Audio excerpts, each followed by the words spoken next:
Chapter 589, Era of God's Domain. I wonder how melancholic has been. Hopefully, she has collected a sufficient stock of mana crystals, Shifeng muttered somewhat regrettably as he rubbed his forehead.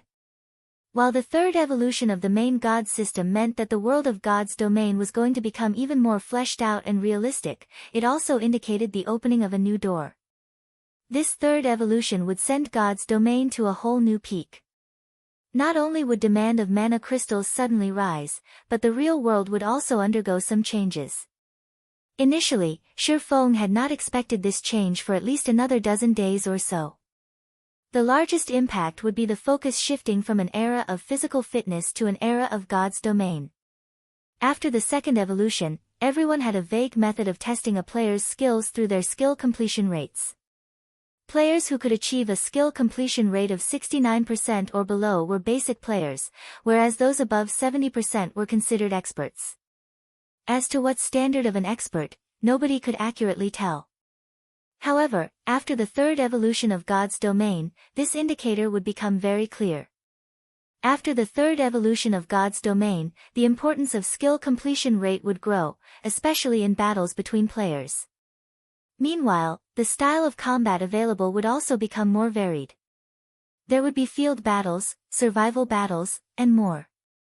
Those who pursued excitement and limits would not miss this opportunity, and these future battles would allow everyone to witness a realistic world that was completely different from the one everyone was familiar with. These battles were far more exciting than the actual fighting competitions in the real world. They were just like the real survival battle that caused a sensation to sweep across the world dozens of years ago. In order to satisfy some of the world's top figures, some of the major powers in the real world had secretly procured death row inmates, having them engage in battle in specified locations. The winner of such battles would not only obtain their freedom, but they would also receive a large sum of credits. In the end, this situation had resulted in many major powers nurturing their own experts in secret and forcing them into such survival battles. Despite major governments banning these battles on the surface, many were still conducted secretly throughout the world. Meanwhile, after God's domain underwent its third evolution and activated similar competitive battles, the game had immediately attracted a large number of players. In addition, due to God's domain's combat system reaching the peak of perfection, the game had managed to replace many of the popular fighting competitions in the real world. After all, not only were fights in God's domain without danger, but the fighters in these competitions could also improve their strength through these battles. In addition, many of those who were disabled in the real world could obtain a complete body in God's domain.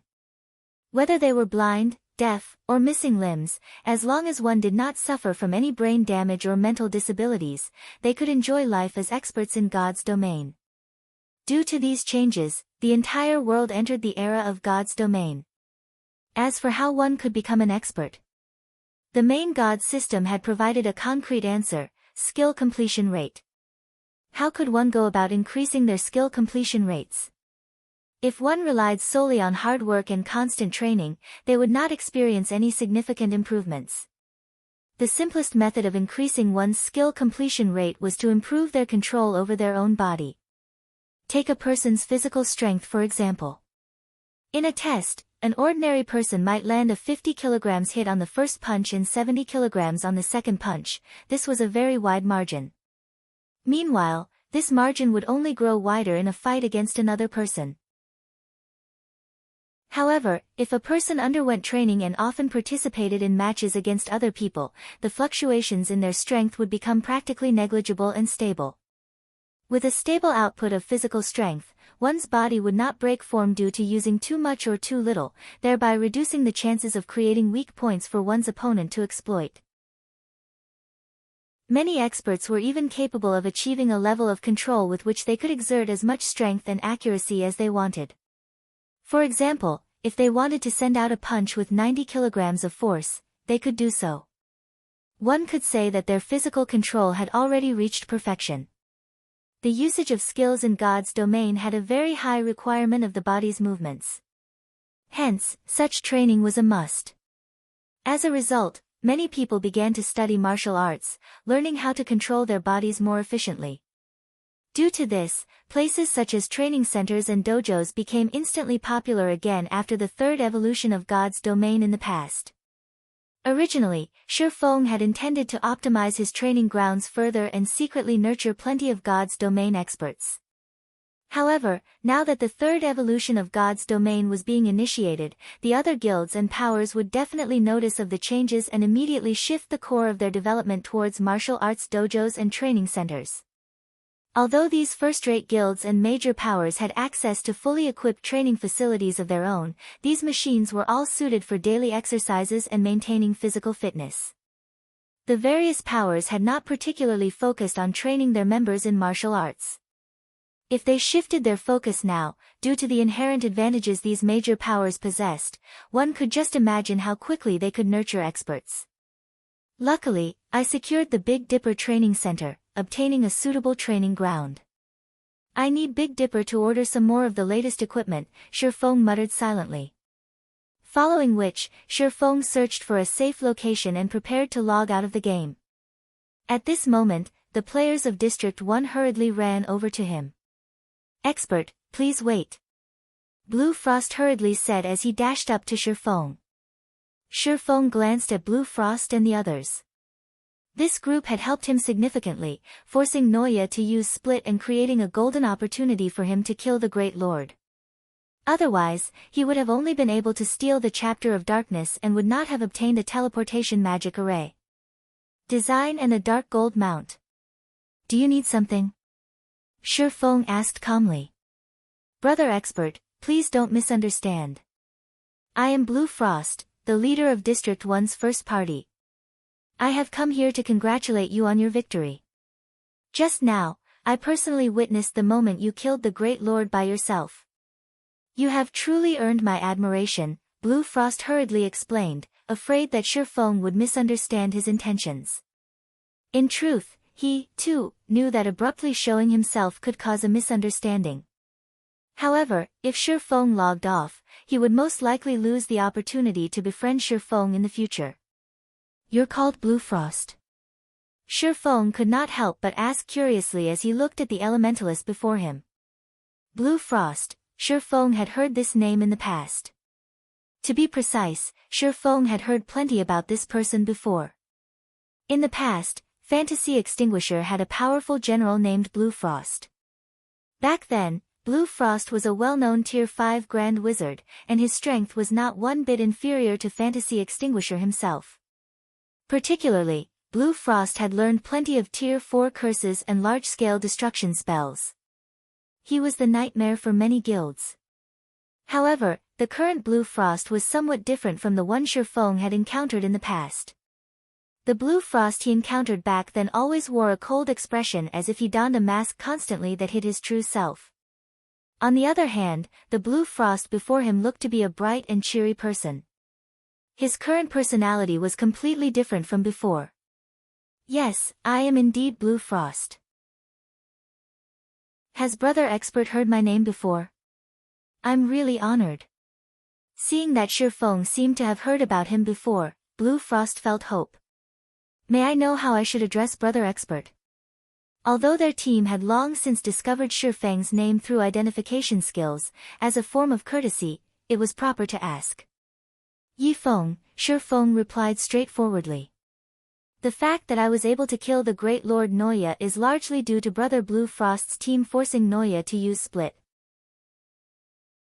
Otherwise, if Noya had not weakened itself by cancelling the skill, I would have had no chance of defeating it. No. It is because Brother Yi Feng is awesome. If not for Brother Yi Feng, our entire team would have been wiped out. If you don't mind, why don't we go get a drink? My treat. Our District 1's 100-berry wine is unmatched." Shi Feng involuntarily swallowed a mouthful of saliva when he heard Blue Frost mention the 100-berry wine. This beverage was one of God's domain's extremely famous wines. However, it was rare, and its source was unknown to everyone but its supplier. Even Shi Feng had only tasted the wine twice in the past. He never expected that the 100-berry wine actually came from the Dark Denver. Chapter 590, improvement of control. Shifeng promptly accepted Blue Frost's warm invitation. However, as the system was going to update soon, they could only reconvene after the upgrade completed. Shifeng and Blue Frost then added each other as friends. That way, they could contact each other at any time so long as both parties were online. Inside the dark den, players could still communicate with other players. However, it was limited to players who also resided in the dark den. Communication with players outside of this area was still unavailable. After logging off, Shifeng did not remain idle. He called Liang Jing over and had her purchase the latest training equipment available. Nowadays, with the current technology, some of the latest training facilities could even speed up the improvement of one's physical control. Only, these machines were useless to people who only sought to improve their strength and fitness. Moreover, they were extremely expensive. Each unit cost millions of credits. Hence, the various training centers had not bothered to buy them. Even martial arts dojos would only use some of the older models. Currently, the various powers that had invested in God's domain had not taken note of this. If Shifeng did not purchase these facilities now, it would not be as easy to do so in the future. It was the same case with the virtual gaming cabins. Master Shifeng, the volume you wish to purchase is simply too large. The funds required to do so exceed your allocated budget. I will have to report this to the board of directors and ask them to approve your request. Liang Jing contained her shock when she heard that Shifeng wanted to buy over a dozen of the latest training machines. These training machines were meant to correct the way a person used and exerted their power with the help of AI. They also had various other functions available. Meanwhile, each unit cost 2 million credits. They were extremely expensive, and practically nobody would willingly buy them. Yet, Shifeng actually wanted her to purchase over a dozen units. This was simply a huge waste of money. There is no need to report to the board of directors. I'm buying these machines with my own money. You just need to find a fair seller and negotiate a price for me, Shifeng laughed. When Liang Jing heard that Shifeng intended to buy so many training machines with his own funds, her little mouth involuntarily parted as she became dazed for quite some time. She knew Shifeng's background. He was only a student who was about to graduate from university, and he was definitely not some young master from a wealthy family. If not for his identity as a martial arts master and his limitless potential, he would not have his current position. Hence, now that Shifeng had suddenly revealed several tens of millions of credits in order to purchase training machines, how could she not be shocked? Alright, stop daydreaming. This matter needs to be completed immediately. You only need to focus on negotiating a price for me. If the price is low, I want to buy a few more units, Shifeng instructed. Hearing Shifeng saying so, Liang Jing was thoroughly stunned. She could not figure out just where Shifeng had managed to obtain so much money. She even started to wonder if Shifeng's identity and information were fake. He was actually treating a 2 million credit machine as some sort of cabbage that one could easily buy from the market. However, as Shifeng was spending his own money, Liang Jing could carry out his orders. She then left the training room and began to see to the necessary arrangements. Naturally, Shifeng recognized Liang Jing's shock. However, he would not explain his actions. These training machines might seem expensive right now, but once the various powers shifted their attention to a player's physical control, it would be impossible to purchase these top-of-the-line training machines. In the past, if the major powers wanted to nurture experts, these training machines were a must-haves.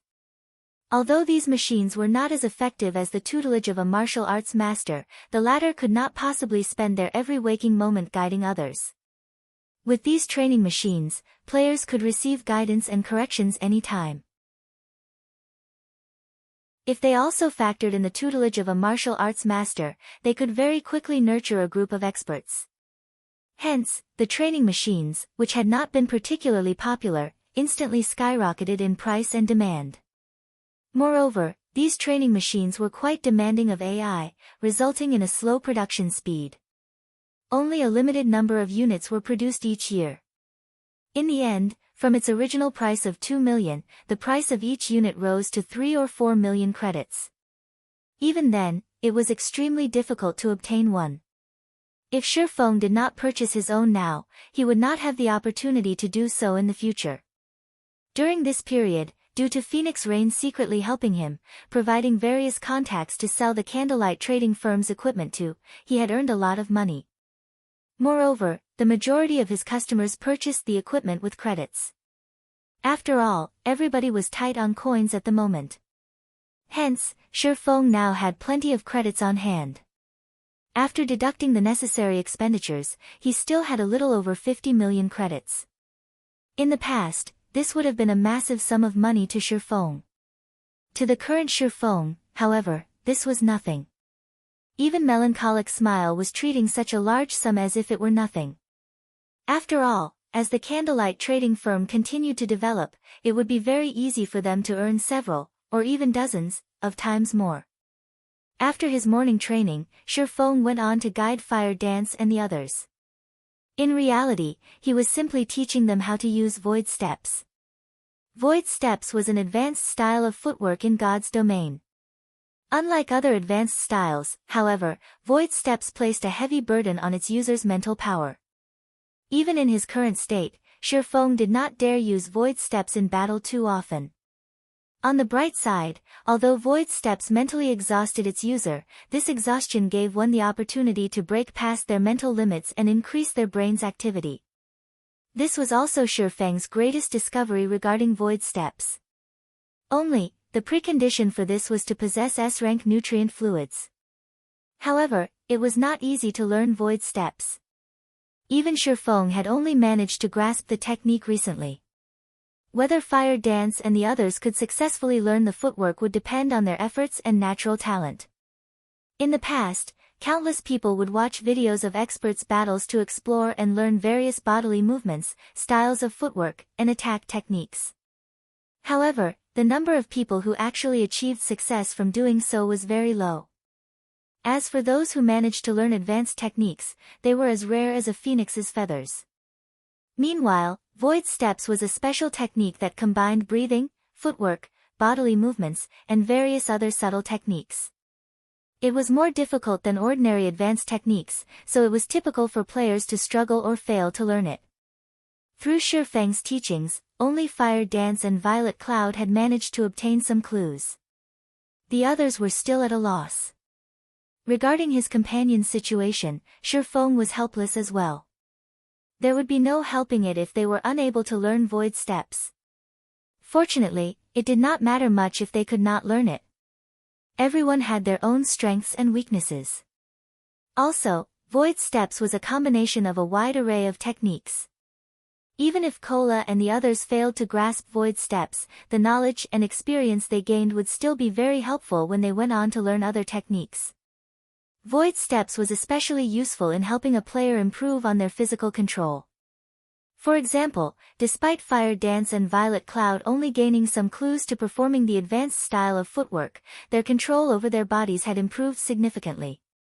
They were now only a thread away from reaching half a step into the refinement realm.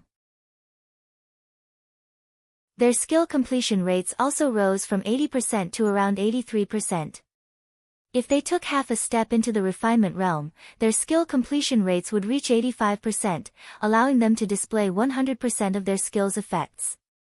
With the top-tier equipment they wore, they would instantly become great experts that stood at Star Moon Kingdom's peak. As night arrived, God's domain finally finished updating. Drinking a bottle of S-rank nutrient fluid, Shifeng immediately lay within the virtual gaming cabin and began a new day in God's domain.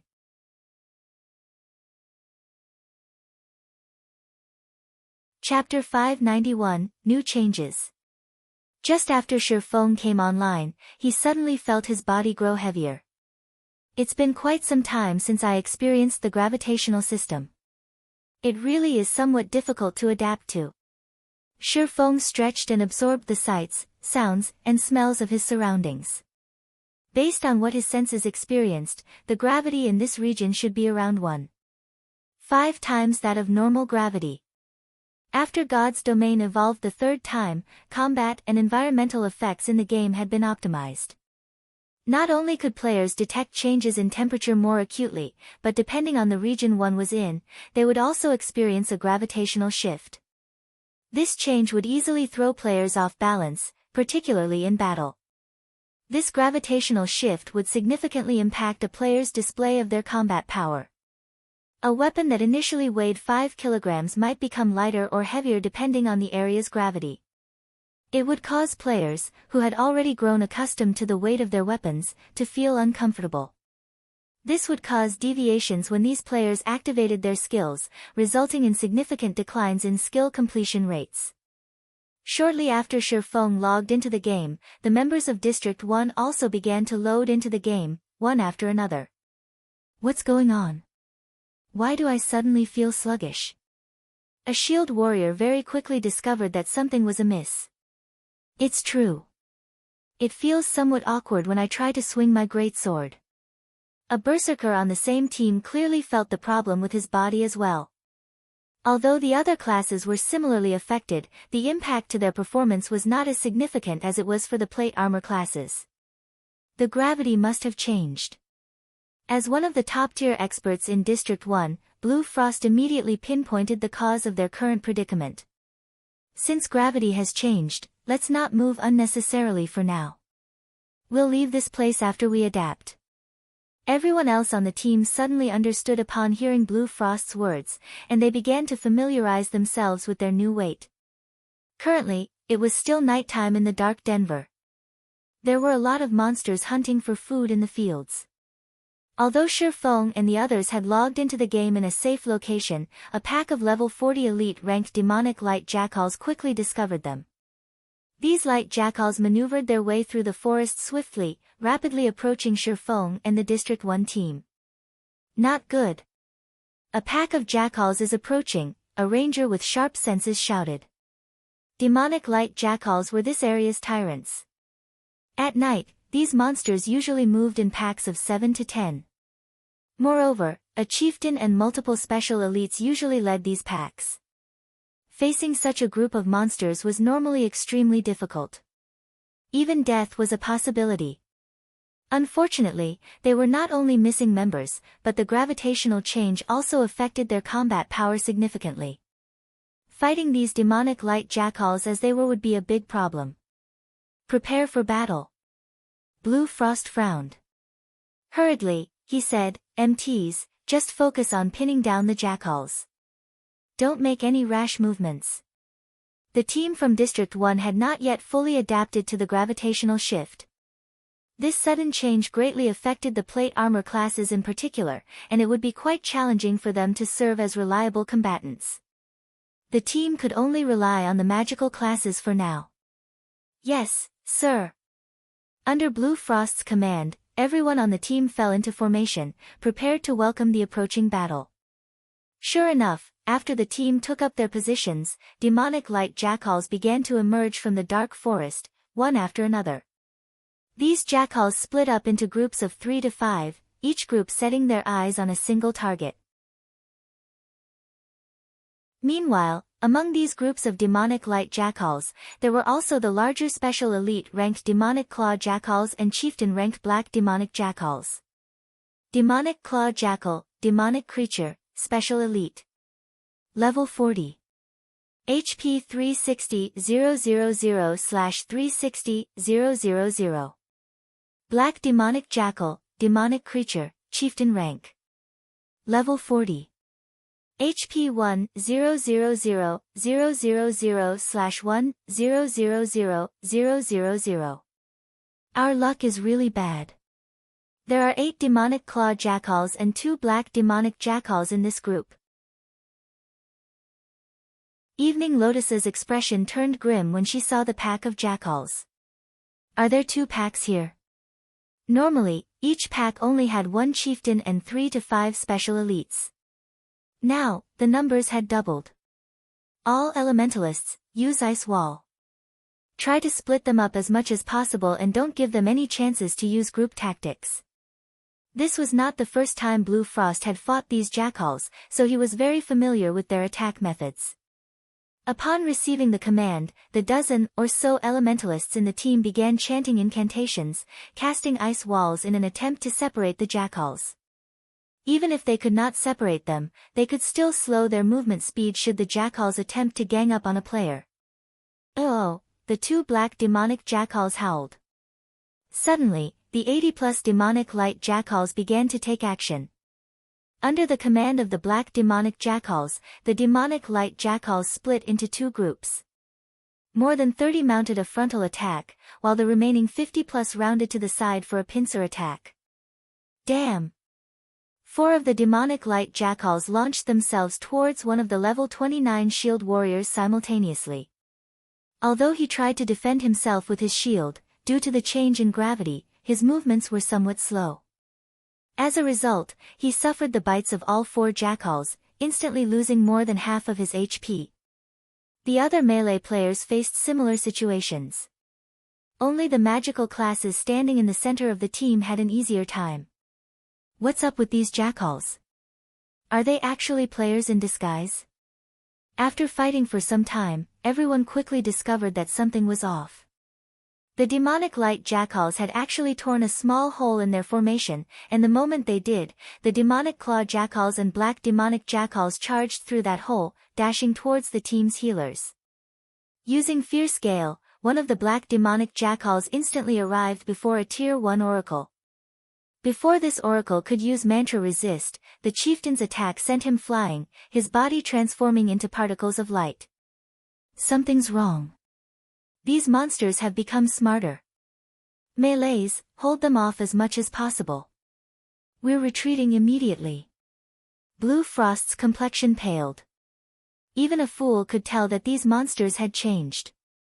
In the past, while players had pinned them down, these jackals had not bothered the healers in the rear line at all. Now, the chieftain and special elite ranked jackals sent their underlings to keep the MTs busy, whereas they set their sights on the team's healers.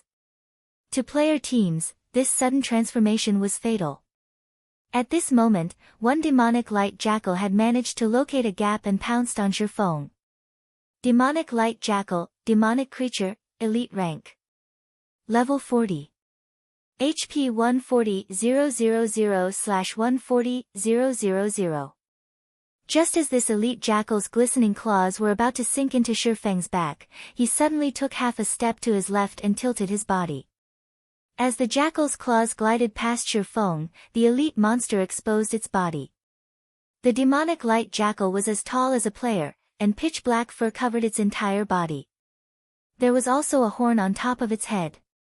Even if a player wore a mysterious iron breastplate, this horn could still easily penetrate the armor, breaking through the player's defense.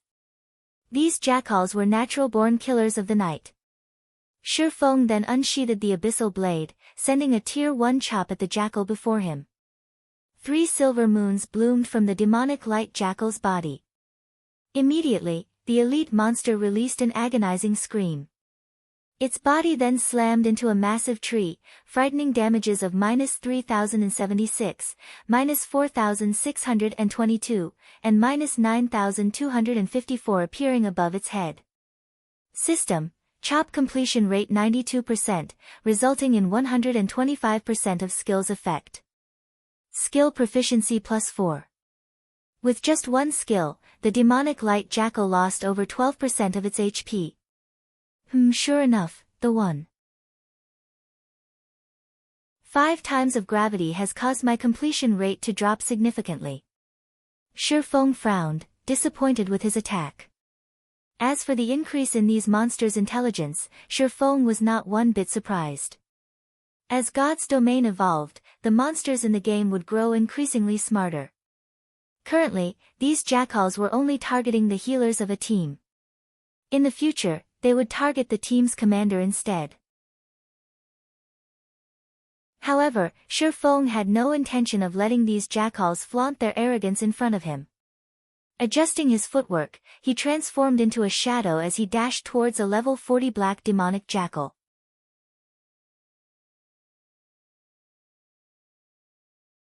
Chapter 592, Player's Advantage.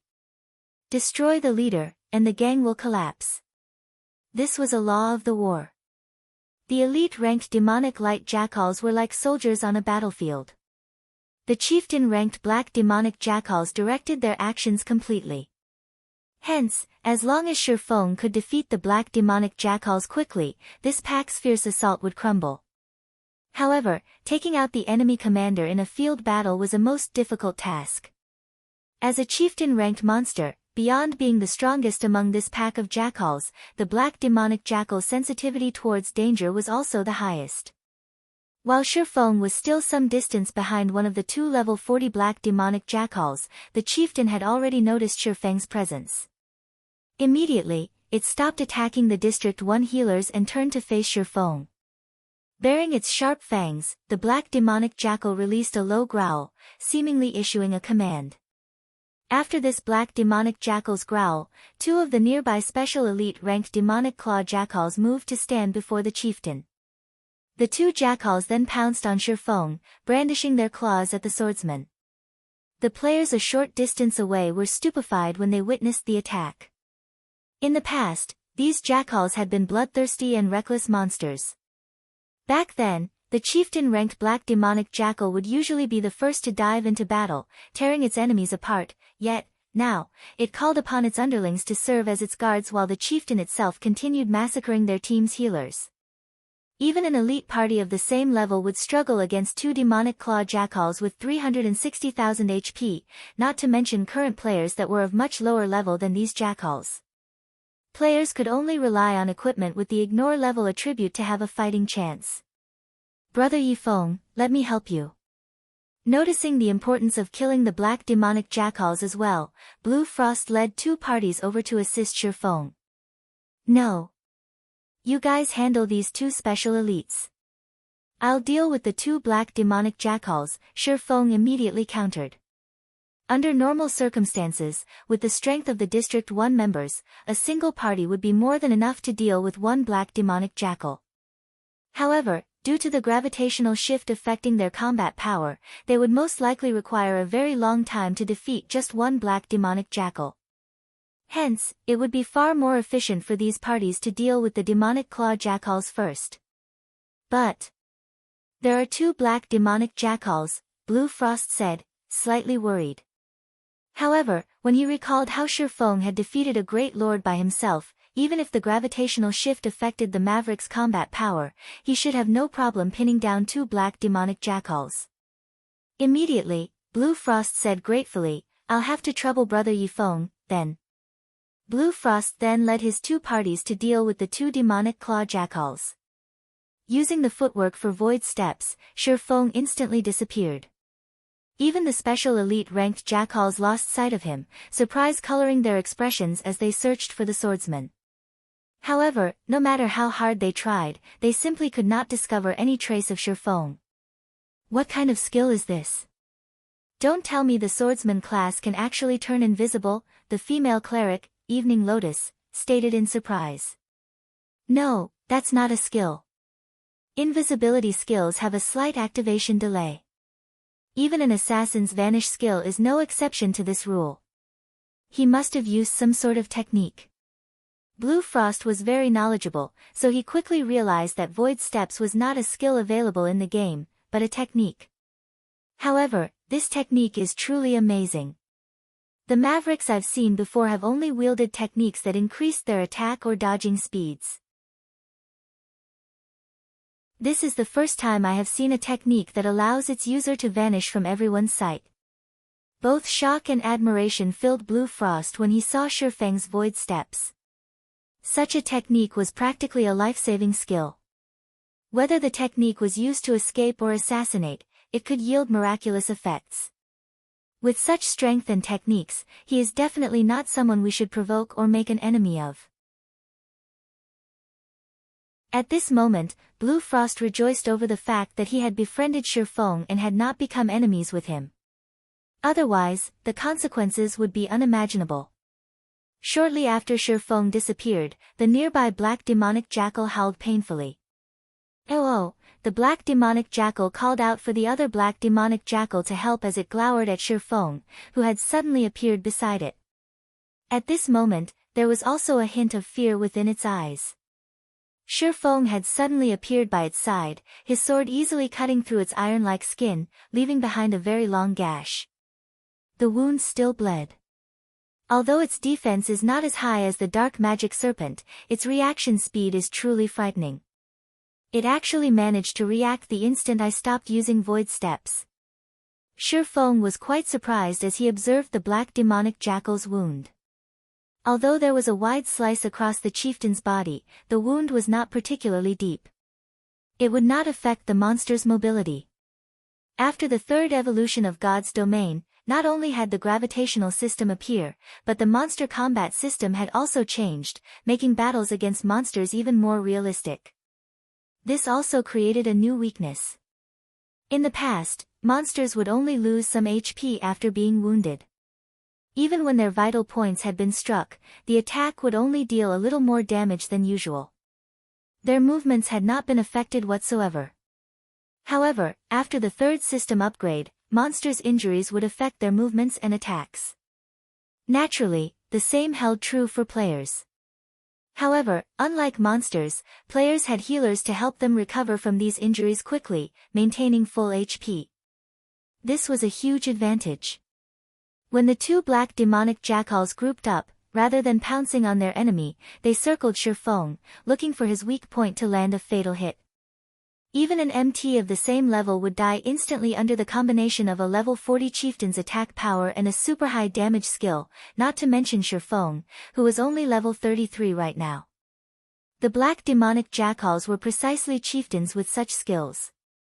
Unlike the dark magic serpent, which utilized its vicious venom skill to exhaust its enemies to death, the black demonic jackals used the horn on their heads to tear apart all enemies before them.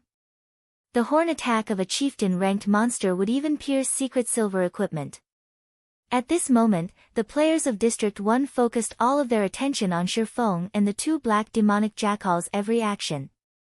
This battle would determine the life and death of either side. AO.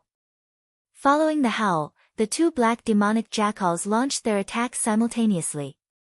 A large amount of wind mana also began to gather around their pitch-black horns.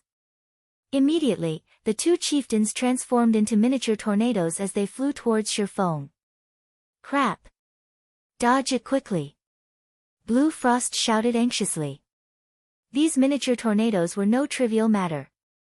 If they struck a player, there was zero chance of survival. However, Feng did not bother to dodge the oncoming attacks. His lips curling up slightly, he activated Heavenly Dragon's power. After logging out of the game for 10 hours, not only had his weakened debuff worn off, but the cooldown for all his skills had also completed. Otherwise, he would have had to activate space movement in order to dodge the attacks. After activating Heavenly Dragon's power, Feng's strength doubled. He then met the black demonic jackal's attacks with a Thunder Flame Explosion. System: Thunder Flame Explosion completion rate 91%, resulting in 120% of skill's effect. Skill proficiency +4. Although his completion rate was significantly lower than before, 120% of the skill's effect was still impressive. The Tier 1 Thunder Flame Explosion's effective range of 10 yards immediately increased to 12 yards. When lightning and fire made contact with the two black demonic jackals, the two chieftains' movement speed immediately and sharply dropped, becoming only 1/7 of their initial attribute. As a result, Feng easily dodged the two oncoming miniature tornadoes. With a speed reduction of nearly 8 seconds, the two chieftain-ranked jackals could only receive a one-sided beating from Feng. During these 8 seconds, each black demonic jackal lost roughly 10% of their HP. Just as the movement speed reduction debuff was about to wear out, Feng swung the abyssal blade and summoned his doppelganger. The doppelganger then followed up with its own Thunder Flame Explosion, instantly devouring over 10,000 HP from both chieftains and reducing their movement speeds once more. With the doppelganger assisting him with dealing damage, Feng's total damage output nearly doubled. Feng and his doppelganger then each fought one black demonic chieftain, significantly reducing the difficulty of the fight. Thundering Flash. Earth Splitter. Skywheel Sword. Firestorm. Flame Burst. When Shifeng activated Flame Burst, every one of his attacks dealt over -20,000 damage. His doppelganger also dealt over -10,000 damage with its attacks. In addition to the frequent critical hits, the two managed to destroy close to half the HP of one black demonic jackal. In less than 20 seconds, one of the chieftains fell. The remaining black demonic jackal was also heavily injured, covered in such severe wounds that one could easily see bone. As a result, the chieftain's mobility was incredibly limited. Even without the doppelganger's assistance, with Heavenly Dragon's power's duration of 2 minutes, Shifeng finished off the last black demonic jackal very easily. This burst power is invincible. Evening Lotus's jaw dropped when she saw the two dead black demonic jackals. She was so shocked that she had even momentarily forgotten to heal her team's MTs. Although everyone had witnessed Shifeng defeat a great lord, watching two chieftains die in such a short time and at such a close distance, still astounded them. They were still not used to Shifeng's terrifying damage.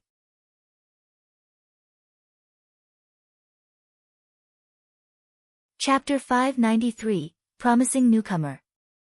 When the two chieftain-ranked black demonic jackals died, the entire pack suddenly fell into chaos, their attacks becoming monotonous.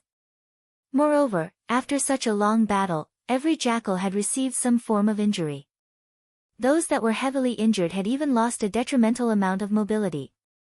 In contrast, although Blue Frost's team had lost over a dozen players in this fight, as their team had healers to keep them alive, the survivors were all in perfect condition, their combat power had not been affected at all. On the contrary, after fighting for a time, they had begun to adapt to the new gravity. Suddenly, the tides changed. Blue Frost's team immediately gained the advantage as they began killing off the elite and special elite jackals. As expected of a team from District 1. Their members' capabilities are impressive. They can deal with these jackals so quickly. After Shifeng picked up the loot that the two black demonic jackals had dropped, he had not bothered to help Blue Frost and the others. He simply glanced at their intense battle. Currently, the melee players of the team had begun striking at the jackal's limbs, particularly the monster's powerful hind legs. That way, they could greatly hamper the monster's mobility, making the battle far easier. At this point, the outcome of the battle was already clear. Shifeng began to arrange the drops he obtained from the two chieftains. He was already level 33. Despite having killed 2 level 40 chieftains, his experience bar had not increased by much. Meanwhile, after using Divine Providence, his harvest from the 2 black demonic jackals was very bountiful. The 2 chieftains had dropped a total of 6 soul crystals. Unfortunately, the other items were not worth mentioning. The rest was just a bunch of level 40 mysterious iron equipment and materials. With 6 soul crystals, I should be able to trade them for a tier 1 taboo skill. Shifeng smiled with satisfaction. It was not easy for players outside of the Dark Den to obtain tier 1 taboo skills. If he could have every Zero Wing Corps member learn a tier 1 taboo skill, they would have no problems with conquering a 50-man large-scale team dungeon. Against a level 28 Great Lord ranked boss, even if they could not kill it with one series of attacks, they could severely injure it. At that time, the team only needed to expend a little more effort to defeat the boss. After the battle ended, Blue Frost immediately walked up to Shifeng, gratefully saying, "Brother Yifeng, I really have to thank you for your help. If not for you, this might have been our team's grave today. If you need help with anything in the future, just tell me. Can you help me trade for some tier 1 taboo skills?" Shifeng had long since considered this request. Although Discipline Paradise was the leader of District 5's third party, he could only get his hands on a limited number of tier 1 taboo skills. On the other hand, as the leader of District 1's first party, Blue Frost definitely had access to plenty of taboo skills. It would be much easier for Shifeng to trade with Blue Frost. "You want to obtain a taboo skill?" Blue Frost could not help his surprise. With Shifeng's abilities, he should have long since obtained a tier 1 taboo skill for himself. However, although Blue Frost was curious, it would not be proper to ask about it. Immediately, he nodded, saying, that is a simple request. No need to trade. If Brother Yifeng wants a Tier 1 taboo skill, I can just give you one. I don't want just one taboo skill. Shifeng shook his head. I wonder if Brother Frost can obtain 20 Tier 1 taboo skills for me. 20. Initially, Blue Frost intended to agree with Shifeng immediately. However, upon hearing that Shifeng required 20, he was shocked. Laughing bitterly, he said, Brother Yifeng, as a maverick, you might not know this, but each Tier 1 taboo skill requires about 5 soul crystals worth of contribution shares in trade. Even the first party of a shelter needs 4 soul crystals to trade for one. If they are for someone else, each skill book will cost an additional soul crystal. Moreover, I can only trade for 3 taboo skills per day. If it were in the past, I might have barely been able to trade for 20 taboo skills. However, after I purchased the demon suppressing barrier, the maximum number of taboo skills I can gain right now is 10. If Brother Yifeng wants them, I won't try to profit off you. 10 taboo skills for 50 soul crystals. 10. Shifeng was surprised. He had simply mentioned 20 to discover Blue Frost's bottom line. He had not expected that Blue Frost could purchase as many as 10 Tier 1 taboo skills. Sure enough, the title of District 1's first party was well deserved. So be it. I want all of them. May I know when Brother Frost can obtain all 10? Shifeng did not particularly mind the issue of the soul crystals. He just needed to kill some level 40 chieftains to increase his stock. I can have them ready in a day. Blue Frost was shocked to hear Shifeng's decisive agreement. Even their first party required a long time to obtain 1 soul crystal. Currently, their party only had about a dozen or so in their warehouse. After including the contribution shares they had stocked up, Blue Frost still needed to borrow many soul crystals from other parties. Yet, a maverick like Shifeng could spend 50 soul crystals so casually. Following which, Shifeng followed Blue Frost to District 1. On the way back, the group had been ambushed by chieftain-ranked monsters many times. As a result, Shifeng had gained another 9 soul crystals by the time they reached District 1's shelter. The shelter Blue Frost and the others resided in occupied the heart of a high-level area. The monsters surrounding the shelter were all level 35 and above. That was 5 levels higher than the monsters surrounding District 5. Currently, the monster assault on District 1 had ended. Corpses of level 35 monsters littered the surrounding area outside of the shelter's walls. There were over 10,000 dead monsters outside of the shelter. Among them, there was no lack of elite, and even chieftain-ranked monsters. One could just imagine how intense the battle must have been. Moreover, even after God's domain had undergone its 3rd evolution, District 1 still managed to defend its shelter successfully. It went to show how strong a foundation the players of District 1 possessed. The moment Blue Frost and his team entered the shelter, the players inside immediately sent them reverent gazes. Many female players even shrieked when Blue Frost's glance swept over them. In District 1, Blue Frost was practically a celebrity. He attracted attention wherever he went, and almost everyone in the shelter knew of him. Leader, you've returned. Did you finish off the Great Lord Noya? A skinny and youthful level 29 berserker asked excitedly as he ran up to Blue Frost. When Shifeng saw this skinny berserker, he involuntarily stiffened. He recognized this berserker. The youth's name was Wind Chaser. He was also one of the most powerful experts who had worked under Fantasy Extinguisher in the past. Back then, he had successfully learned a Tier 5 taboo skill, and his strength was only inferior to those Tier 6 God-ranked players. Great Lords and High Lords are monsters on entirely different levels. It was useless, even with the demon suppressing barrier, Blue Frost said, shaking his head. He could not help his fear as he remembered how powerful Noya had been. Fortunately, we had Brother Yifeng's help. Otherwise, we really wouldn't have returned with our lives. When Wind Chaser heard Blue Frost mention Shifeng, the berserker shifted his gaze towards Shifeng, his eyes containing a hint of awe and fighting spirit. Chaser, don't have any foolish ideas. Brother Yifeng is a guest that I've invited. Not to mention, in front of Brother Yifeng, those weak combat techniques of yours are not worth mentioning. If you want to fight, go look for Blue Bull. Blue Frost glared at Wind Chaser. He had personally witnessed how powerful Shifeng was.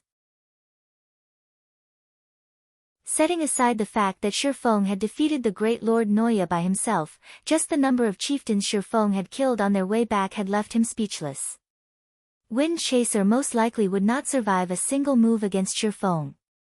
Meanwhile, Blue Bull, the person Blue Frost had mentioned, was none other than their District 1's #1 berserker.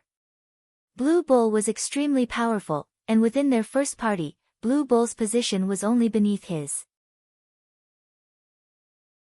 However, as the operation against Noya had mainly relied on magical classes, and defending the shelter against the monster's assault was also very important, Blue Bull had not been selected to participate in the raid. Meanwhile, Wind Chaser often liked to test himself against Blue Bull. Although Wind Chaser lost terribly every time, the berserker never grew bored of challenging Blue Bull. After Blue Frost's reprimand, Wind Chaser was a little satisfied.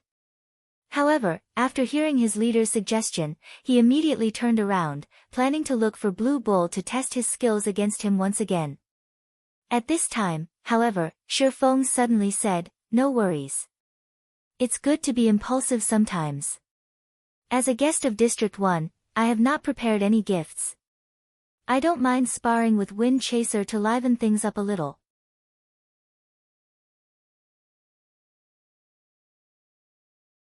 Chapter 594, Powerful Secret. Hearing Shifeng accept Wind Chaser's challenge, those who knew just what kind of power Shifeng wielded were confounded. Although PvPs were frequent occurrences in shelters, these fights were usually meant to help each other improve. Take Blue Bull of First Party for example.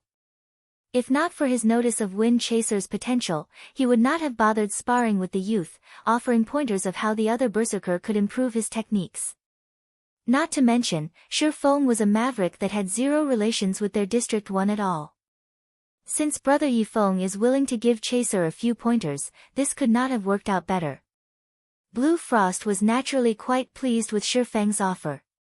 He turned to his subordinate, immediately instructing, "Lotus, go to the Lion's Bar and make the arrangements, particularly for the 100-berry wine. Today, we're reserving all of it. Consider it done." Hearing Blue Frost's command, Evening Lotus turned and ran towards the Lion's Bar.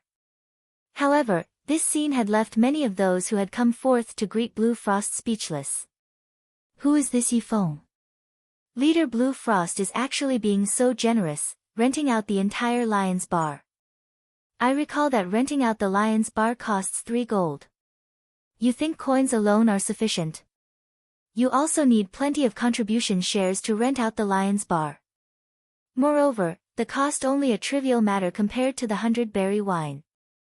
Not only does each bottle cost 1 gold, but it also requires 200 contributions. I have to complete 10 contribution quests just to collect 200 contribution shares. Also, only 20 bottles of 100-berry wine are available each day. That's a total of 20 gold and 4,000 contribution shares. This is worth far more than 1 soul crystal. Everyone shifted their gaze towards Shifeng, awe and curiosity filling their hearts. The Lion's Bar was the best bar available in District 1's shelter. Even Blue Frost's first party would feel a sting from their wallets when they visited the bar, not to mention renting out the entire place and spoiling everyone with 100-berry wine. Not even the visiting first party leaders of other shelters would warrant such a grand welcome. Following which, Blue Frost led Shifeng on a stroll towards the Lion's Bar, introducing him to District 1's situation on their way. Wind Chaser tagged along in high spirits.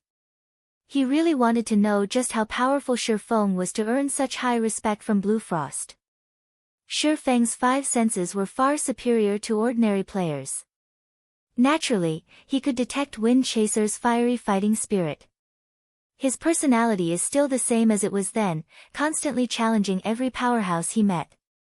It was no wonder he becomes someone who was only inferior to Tier 6 classes in the past. Shifeng inwardly sighed. In the past, both Blue Frost and Wind Chaser had become extremely famous experts throughout God's domain. Fantasy Shrine, Fantasy Extinguisher's first-rate guild, had only surpassed a powerful guild like Ouroboros due to these experts. In this life, however, Fantasy Extinguisher would not have the chance to receive the epic quest Darkness Descends, so it could not lead him here where he could recruit these people.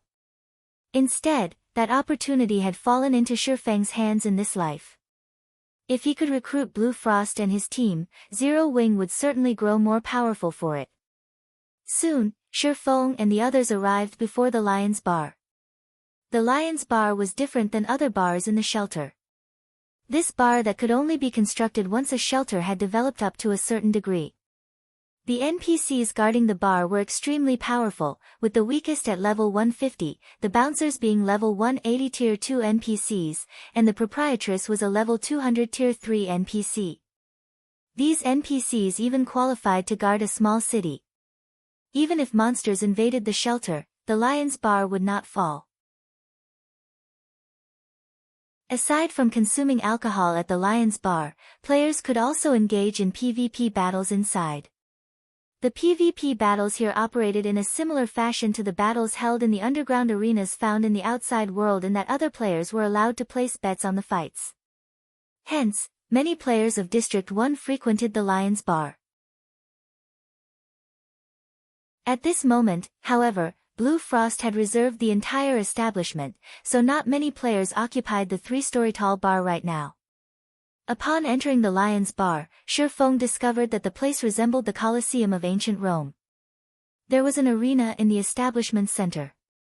There were also spectator stands surrounding the arena that allowed players to consume alcohol while watching the matches. When Shifeng arrived before a large private room, he discovered that the room already held plenty of players. Every one of these players possessed frightening auras, and they all wore dazzling equipment.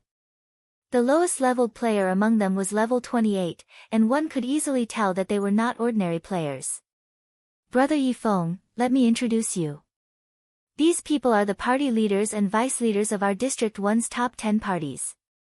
They have heard about your arrival, so they wish to make your acquaintance. Blue Frost began introducing Theses leaders, one after another. Hello, I am the party leader of Second Party, Best Reincarnation. Hello, Big Brother Yifeng.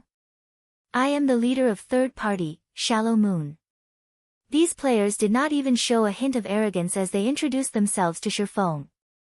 On the contrary, they treated Shifeng as if he were an old friend. In truth, even without any introduction, Shifeng already knew who they were. In the past, every one of these players had been upper managers of Fantasy Shrine. Encountering Blue Frost and Wind Chaser had already surprised Shifeng. Now, even the many upper managers of Fantasy Shrine appeared before him. Shifeng began to suspect whether or not District 1 had been Fantasy Shrine's main headquarters. After exchanging pleasantries, Shifeng finally understood why Blue Frost had invited all of these players. Unlike the other shelters, the parties of District 1 were fiercely ambitious. They did not care about holding the title of District 1 in this region.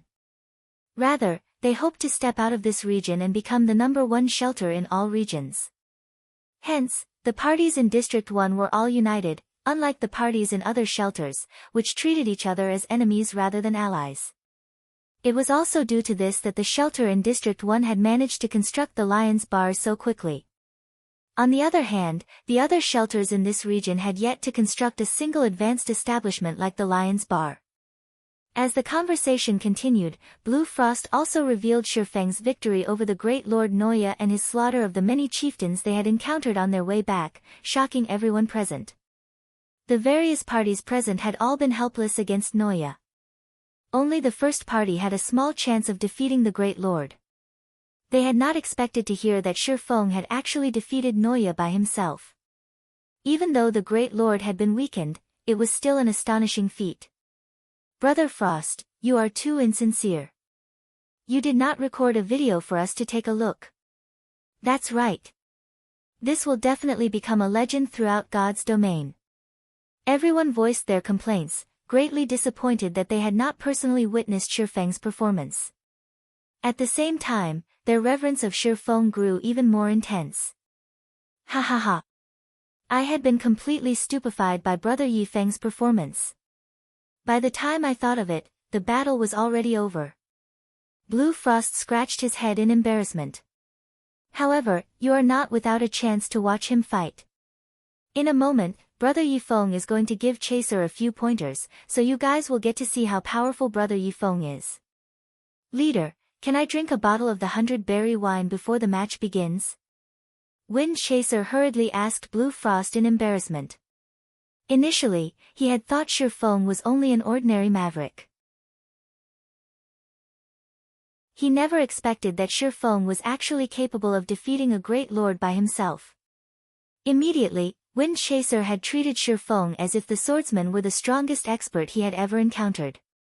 If you were sparring against anyone else today, I wouldn't let you waste a bottle.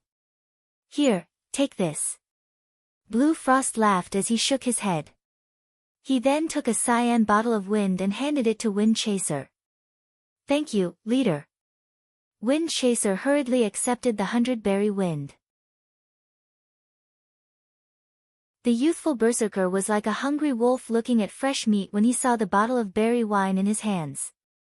With just a few gulps, he emptied the entire bottle. Wind Chaser's cheeks suddenly flushed, clearly having become drunk already. Ha ha ha. He's drunk after just one bottle. It seems that Chaser still needs training. The others could not help but laugh. Although Wind Chaser had gotten himself drunk, Shifeng could clearly tell that the feeling the berserker gave off had changed. If he had been an unsheathed blade before drinking the wine, he was now a hidden blade. The blade might seem harmless while sheathed, but once it was revealed, it would definitely take its target's life. Though everyone else had similarly detected the change in Wind Chaser, it did not surprise them whatsoever. On the contrary, they all thought it was natural. What's going on here? Shifeng could not help his surprise. Is this related to the 100-berry wine?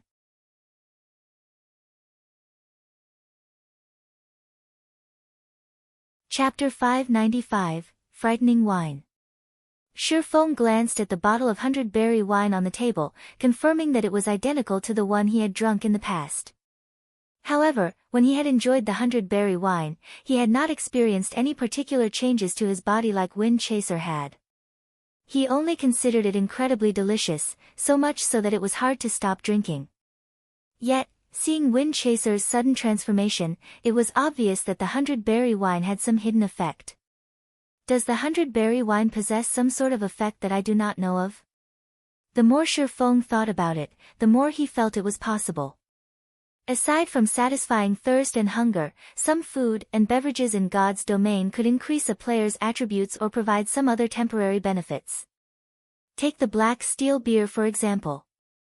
Players that consumed it could gain the ignore levels effect, allowing them to challenge monsters of a higher level without suffering any penalties. Although one could ignore more levels as they consumed more bottles of black steel beer, there were also side effects. One side effect was the drunken effect.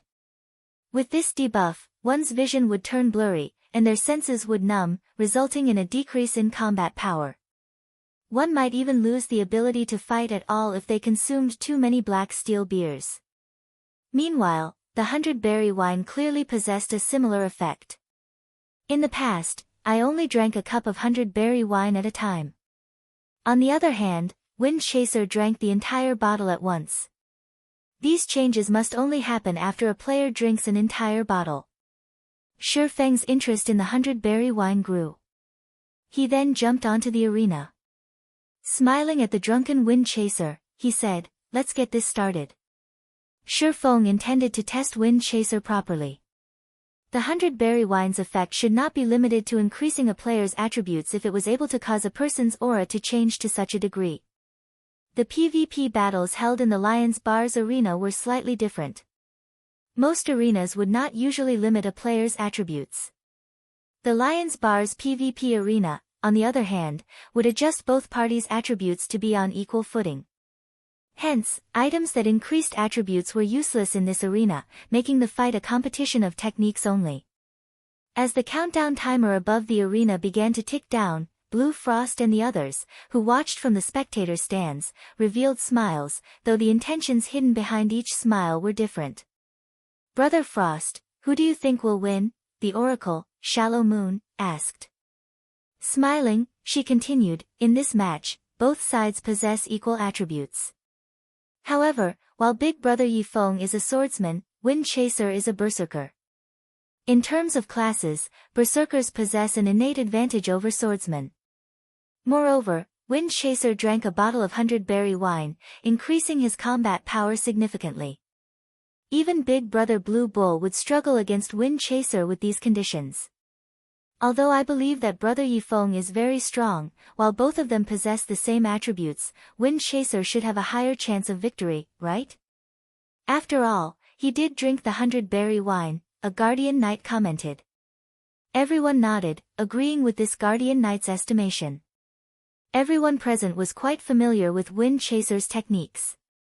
Among the melee classes in the first party, other than Blue Bull, no one could defeat Wind Chaser in terms of techniques. Meanwhile, against a great lord, players relied more on attributes rather than techniques. Despite Blue Frost's mention of how mysterious and godlike Shifeng was, in their opinion, they only thought of Shifeng as just someone who was slightly stronger than Blue Bull.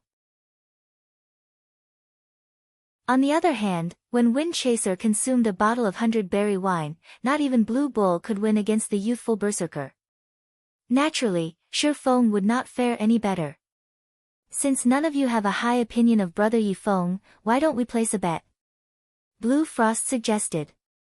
"This is my favorite part." "What are we betting?" Best Reincarnation, the leader of second party, suddenly grew interested. "Simple. We'll bet on the outcome of the battle. The wager will be soul crystals, and I'll be the bookkeeper. If Brother Yifeng wins, the payout ratio will be 1-2, while Wind Chaser will be 1-1. You may only bet on one player." Blue Frost could tell that everyone doubted Shifeng's strength. After all, without having witnessed the battles personally, even he would find it unbelievable. Now, it just so happened he could take advantage of the situation to make a little profit, making up for the cost of the feast that he hosted. "Okay, I'll bet 2 soul crystals on Wind Chaser. That brat has improved quite a lot recently. Brother Frost, you better not regret your decision." "I'll bet 1 soul crystal on Wind Chaser as well." In a short moment, the various party leaders and vice leaders had all placed bets on Wind Chaser winning this match. One could tell just how little trust everyone had in Shifeng's strength. Only the cleric, Evening Lotus, had bet on Shifeng winning. "Leader, can I use credit on this bet? I only have 2 soul crystals with me, but I wish to bet 10 crystals on Big Brother Yifeng," Evening Lotus asked as she gave Blue Frost a pitiful look. Immediately, Blue Frost rolled his eyes at his party's cleric. Resolutely, he said, "No." If he allowed Evening Lotus to use credit, he wouldn't make any profit. As the battle in the arena began, everyone's gazes locked on Shifeng and Wind Chaser. The moment the battle began, Wind Chaser instantly used charge. Like an agile and powerful cheetah, the berserker dashed towards Shifeng. However, despite this, Shifeng did not try to evade Wind Chaser's attack, allowing the youth's charge skill to connect. "Huh. He isn't using parry." When Wind Chaser was only 5 yards away from Shifeng, he noticed that Shifeng had still not moved, the swordsman seemingly having no intentions of defending against his charge. Wind Chaser then abruptly swung his greatsword. At almost the same moment as his body crashed into Shifeng's, his silver greatsword also struck Shifeng's head. Wind Chaser's actions were both simple and swift. Hua! The silver greatsword sliced through Shifeng's body and smashed into the ground, creating a long and deep crevice. An afterimage? Sensing that something was amiss, Wind Chaser used Whirlwind Slash, a skill capable of causing massive damage to enemies within a 3-yard radius. The silver greatsword was like a wooden pole in Wind Chaser's hand. With little effort, the berserker transformed into a silver tornado that engulfed everything in its wake. Boom! As Wind Chaser used Whirlwind Slash, a loud boom echoed throughout the arena, followed by a figure flying away from the berserker. Close 1. Wind Chaser could not help but sigh with relief when he saw that the figure he had sent flying was none other than Shifeng. If he had not used Whirlwind Slash at the first sign of danger, the sword in Shifeng's hand would have bitten into his body by now. Such impressive dodging speed. I couldn't even see what he did just now, the level 29 shield warrior, best reincarnation, exclaimed in shock. It is no wonder why Leader Frost praised Brother Yifeng so highly. With such an amazing dodging speed, it will be very difficult for Chaser to land a hit, though an assassin might have a chance. Everyone was similarly shocked by the skill Shifeng had displayed. Although a few among them could similarly produce an afterimage, they definitely could not achieve it as silently as Shifeng. Only after Wind Chaser's greatsword landed had everyone realized that he had missed. Hehe, this is only the tip of the iceberg. Big Brother Yifeng hasn't even warmed up yet. Evening Lotus giggled. On their way back to the shelter, Shifeng had frequently used void steps to kill chieftains. That mysterious style of footwork of his was simply unstoppable. In comparison, the technique of using an afterimage to dodge an attack was a trifling matter. The others began laughing when they heard Evening Lotus's words. Nobody believed her at all. In the arena, Wind Chaser finally became serious. Every one of his attacks began targeting Shifeng's vital points or blind spots. Of the Berserker's many attacks, his skills contained the most power. Wind Chaser was also extremely proficient in using his skills in conjunction with his ordinary attacks. It was as if the Berserker's skills had been tailored for Wind Chaser. So, that's the case. I didn't think that the 100-berry wine possessed such a wonderful effect. It is no wonder the drink is so rare. While Shifeng dodged Wind Chaser's attacks, he also carefully observed the Berserker's every action. Although Wind Chaser did have significant physical control, he should still not be able to use his skills so smoothly. In Zero Wing, only Fire Dance and Violet Cloud had achieved this standard. The two were only a thread away from taking half a step into the refinement realm. On the other hand, Wind Chaser was still far from reaching that level. The only explanation Shifeng could come up with was that the 100-berry wine increased a player's compatibility rate with their weapons. Thinking up to this point, Shifeng involuntarily shivered. Improving compatibility rate. This was something that countless experts dreamed of. Otherwise, nobody would bother wasting so much effort to obtain weapons and equipment that fit their styles.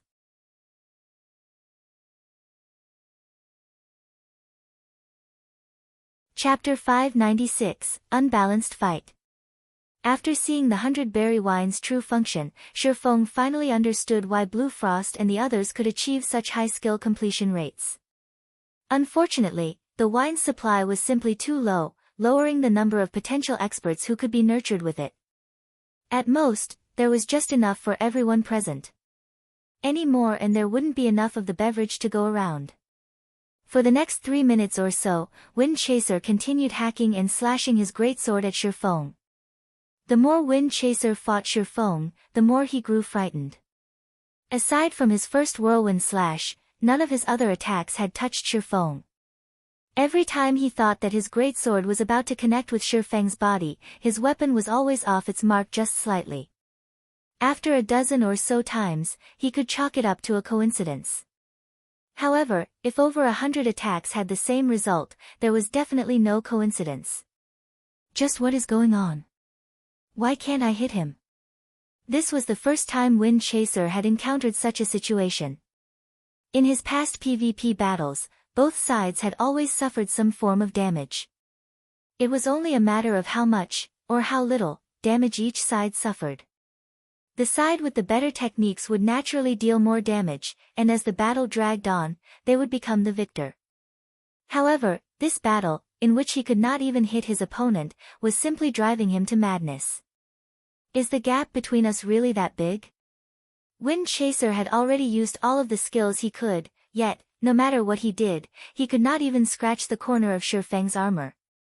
This failure dealt him a huge psychological blow. Big Brother Yifeng's dodging techniques are brilliant. This is my first time seeing such techniques. Shallow Moon, the leader of District 1's third party, grew excited as she watched the battle between Shifeng and Wind Chaser progress. She desperately tried to absorb whatever information she could regarding Shifeng's dodging techniques. Shallow Moon wasn't the only person with such thoughts. The other leaders also wore stern expressions as they focused on Shifeng's every action. They even recorded the battle for future reference. If I can grasp just half of Brother Yifeng's dodging techniques, it will become much easier to kill Lord-ranked monsters in the future. Best reincarnation side. You don't say. Lords have extremely high attack power. If an MT can evade 50% of a Lord's attacks, this will significantly reduce the burden on healers. Unfortunately, nobody within our District 1 has managed to reach such a standard yet. As a cleric, Evening Lotus had the most say on this matter. She was the #1 cleric on District 1's first party. Every time the party's MT tanked a Lord, the MT's HP would fall as quickly as flowing water. As a result, Evening Lotus was forced to heal their party's MT constantly. If she were not careful, she could easily draw the Lord's aggro. It really makes you wonder just how Brother Yifeng learned such techniques. If the melee players in our parties can learn from him, our District 1's first shelter can unlock the next stage very quickly. As long as their melee players could grasp this brilliant technique, they could easily hunt chieftains and lords out in the field. Their soul crystal farming efficiency would also rise significantly. At that time, they could upgrade their shelters swiftly and catch up to the several large shelters in other regions. Although District 1 was the top shelter in the Evil Ghost domain, it was only a medium shelter. Although their shelter was the only medium shelter among the Evil Ghost domain's districts, other domains already possessed large shelters. Their strength was several times greater than District 1's. The gap between them would only widen further as more time passed. Leader Frost, is there no way to convince Brother Yifeng to join our District 1? Blue Bull asked. Although Blue Bull was the first party's #1 berserker, Shifeng's techniques left a deep impact. These techniques shattered the concept of their past combat methods. If they could persuade Yifeng to join District 1 and become one of the shelter's residents, it could lift the shelter to a whole different level. Hearing Blue Bull's suggestion, the other party leaders also turned to Blue Frost. You guys, Blue Frost was rendered speechless. Although I want that as well, Brother Yifeng is a maverick. You all know how mavericks behave, right? It really is a pity. The others sighed dejectedly when they recalled Maverick's play styles. The shelter was like their home. Naturally, they wanted to see their shelter grow stronger. Unfortunately, Mavericks did not like restrictions. As the conversation came to an end, Shifeng stopped dodging Wind Chaser's attacks. I have most of the information that I need. Let's end this match. Shifeng had already obtained a thorough understanding of Wind Chaser's strength and the 100 berry wine's effect. There was no reason to prolong this battle. Immediately, he used Void Steps and vanished before everyone's eyes. He disappeared. Wind Chaser gaped at his surroundings in disbelief. Looking to his left, right, and even above him, he could not find any trace of Shifeng. Where is he? Wind Chaser could not even sense Shifeng's presence. Normally, when an assassin snuck up to him, even if he could not see the assassin, he could, more or less, sense that someone was nearby. Now, he could not detect even the slightest indication of Shifeng's presence. The swordsman's technique was far more powerful than an assassin's stealth. Everyone in the spectator stands was similarly stupefied. A live human had actually vanished into thin air. No swordsman should possess any stealth-related skills. Once a match began, players could only exit the arena after a victor had been determined. The victor's portrait would also be displayed above the arena after the match ended. If one of the fighters suddenly logged out of the game, the system would automatically determine them as the loser, thereby concluding the match. However, the system had yet to declare the outcome of this match, thus, the only possibility was that they were really unable to see Shifeng. However, before everyone could recover from their shock, Shifeng appeared beside Wind Chaser. He then swung his sword, sending 3 silver moons towards the berserker's body, intersecting as they struck. Such a fast attack. Although Wind Chaser tried to defend himself with his greatsword, Shifeng's sword was simply too fast. The attack landed before he could even react. The force behind Shifeng's chop sent Wind Chaser flying backward. Although they both possessed the same attributes, Shifeng's chop had achieved a 95% completion rate. The skill effect he displayed instantly extinguished over 50% of the youthful berserker's HP. Is he really a swordsman? Wind Chaser was terrified when he saw how much HP he had lost. When he had fought other swordsmen with the same attributes as his own in the past, their chop only managed to devour close to 20% of his HP. Now, however, Shifeng's chop had obliterated over half of his HP. This disparity was insane. Wind Chaser even wondered if the system had made a mistake.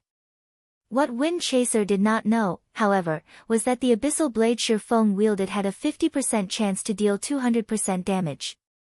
Adding in his 95% skill completion rate, his total damage was astounding. It's over. Shifeng looked at Wind Chaser, who he had thrown backward, and used Dragon Breath. Dragon Breath was a skill he had gained from a fragmented legendary item. Not only did the skill possess frightening power, but it also required no casting time. The skill's attack speed was also extremely high. In the next moment, a green ray of light devoured Wind Chaser. Inflicting 6 times Shifeng's damage, Dragon Breath depleted Wind Chaser's HP to 0. It's over. The spectating crowd was dumbfounded. Although they had long since realized that Shifeng could defeat Wind Chaser easily, they had not expected him to be capable of finishing off the youthful berserker instantly.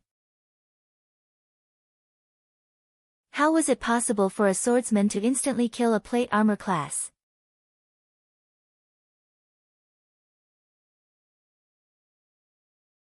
Chapter 597, Zero Wing Guild Branch. Even if everyone found it inconceivable, the appearance of Shifeng's portrait above the arena was irrefutable proof that he had won this match. If he can defeat Wind Chaser so easily, despite having the same attributes, it is no wonder how he can solo a great lord. Best Reincarnation and the others were shocked. With their standards, even if they fought an ordinary player with the same attributes, it was impossible for them to defeat their opponent instantly. Yet, Shifeng was fully capable of exactly that. The gap between them was simply unimaginable. If before they had treated Shifeng as an expert, now, they treated him like a monster. They were people living in completely different worlds.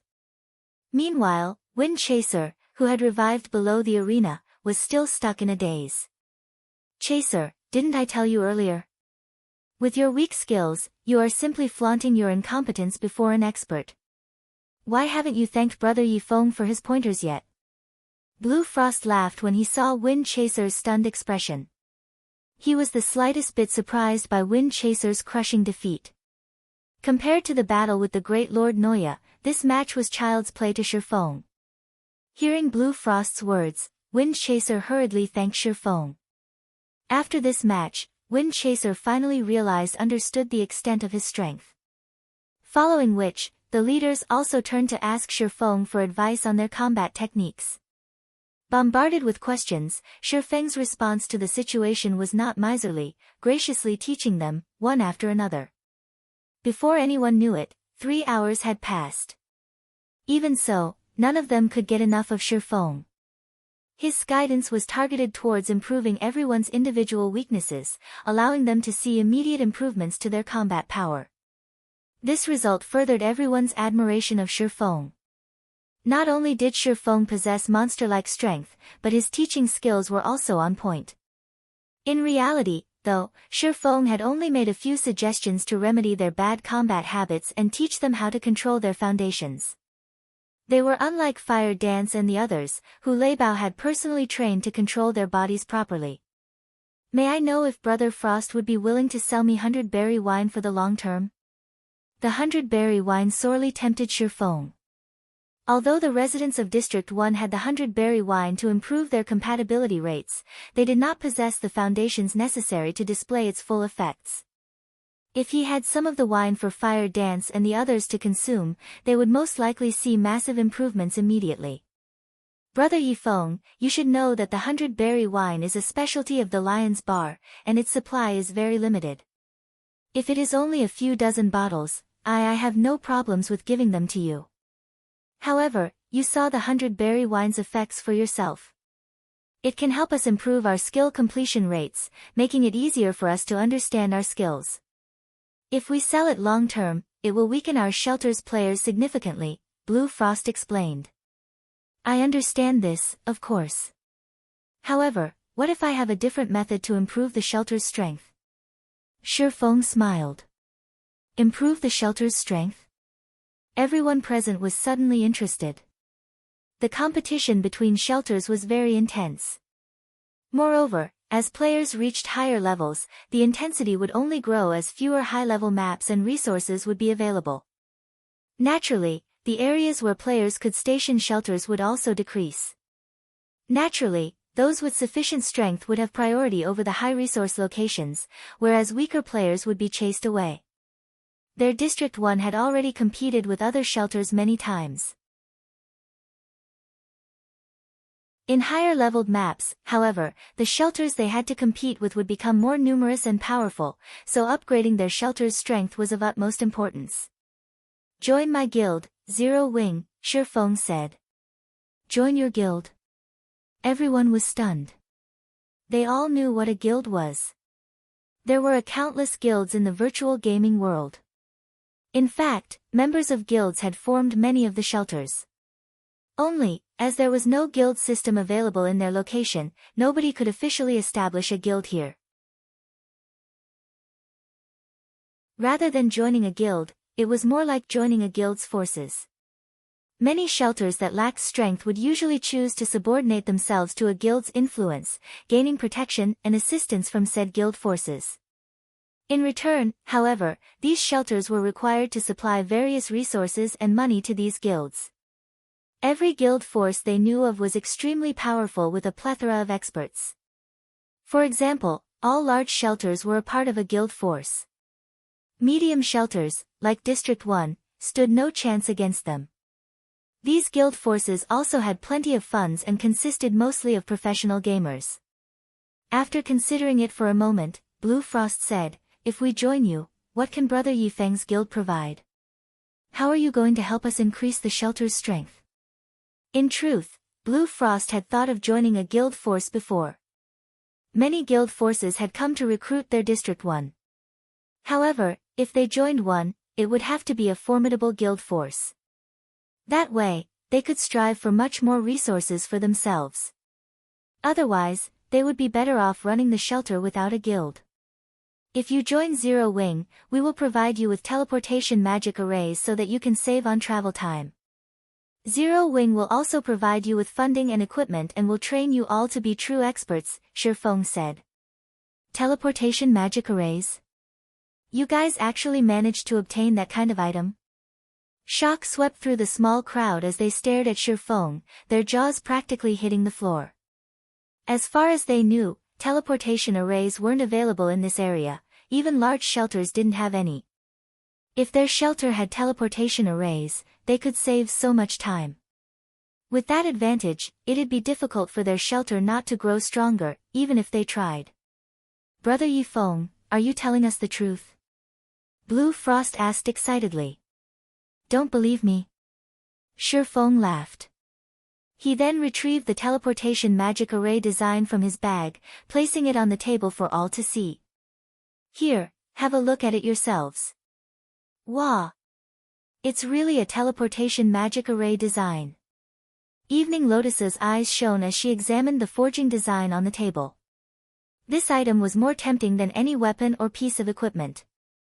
You've seen it for yourselves now.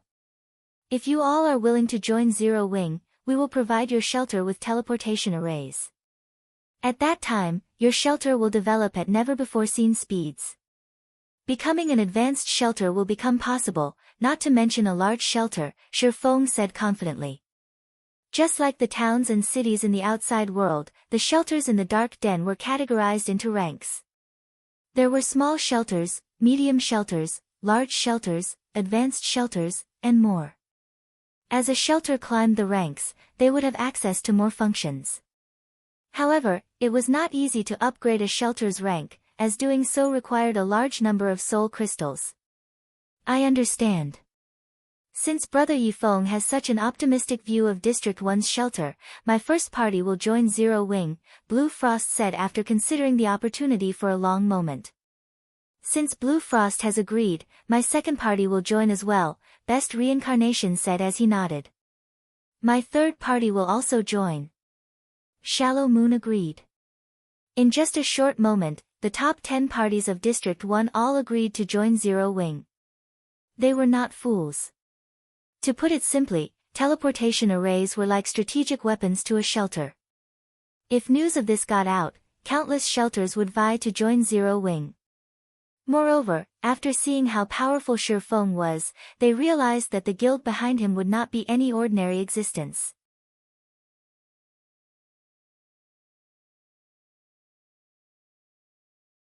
Chapter 598, Gaining Control over District 1. After gaining everyone's agreement, Shifeng handed out contracts to each party leader and vice leader. Not one of them was an ordinary player. They all were players at the top of District 1. Naturally, they would not join Zero Wing as normal members, but middle managers at the very least. And since they were going to become Zero Wing's middle managers, they needed to sign contracts. By the time Shifeng had arrived at this shelter, he had already considered establishing a Zero Wing guild branch here. The dark den was different from the outside world. Players here had a much easier time obtaining gemstones and Tier 1 taboo skills, as well as the specialties unique to various shelters. It was especially true for District 1's 100-berry wine. This was an extremely rare item that could help improve a player's compatibility rate. If this beverage were introduced to the outside world, it would help Zero Wing immensely in the future. Correspondingly, the development of life classes within the dark den was very slow. There were practically no players producing advanced products here. Particularly, consumables that players normally required to survive out in the fields were extremely hard to come by. These advanced consumables would certainly bolster the shelter's strength if he could supply them. The reason Fantasy Shrine had been able to develop so quickly in the past must be due to their trades with the shelter. Shifeng suddenly thought about the first-rate guild, Fantasy Shrine, which was located in the Black Dragon Empire. In the past, Fantasy Extinguisher had accepted this epic quest and turned Fantasy Shrine into one of the Black Dragon Empire's giants. Back then, even the Dragon Phoenix Pavilion's branch guild could not afford to provoke Fantasy Shrine casually. One could just imagine how helpful the trades between the two were to a guild. After everyone had looked over the contract Shifeng had provided, surprise colored their expressions.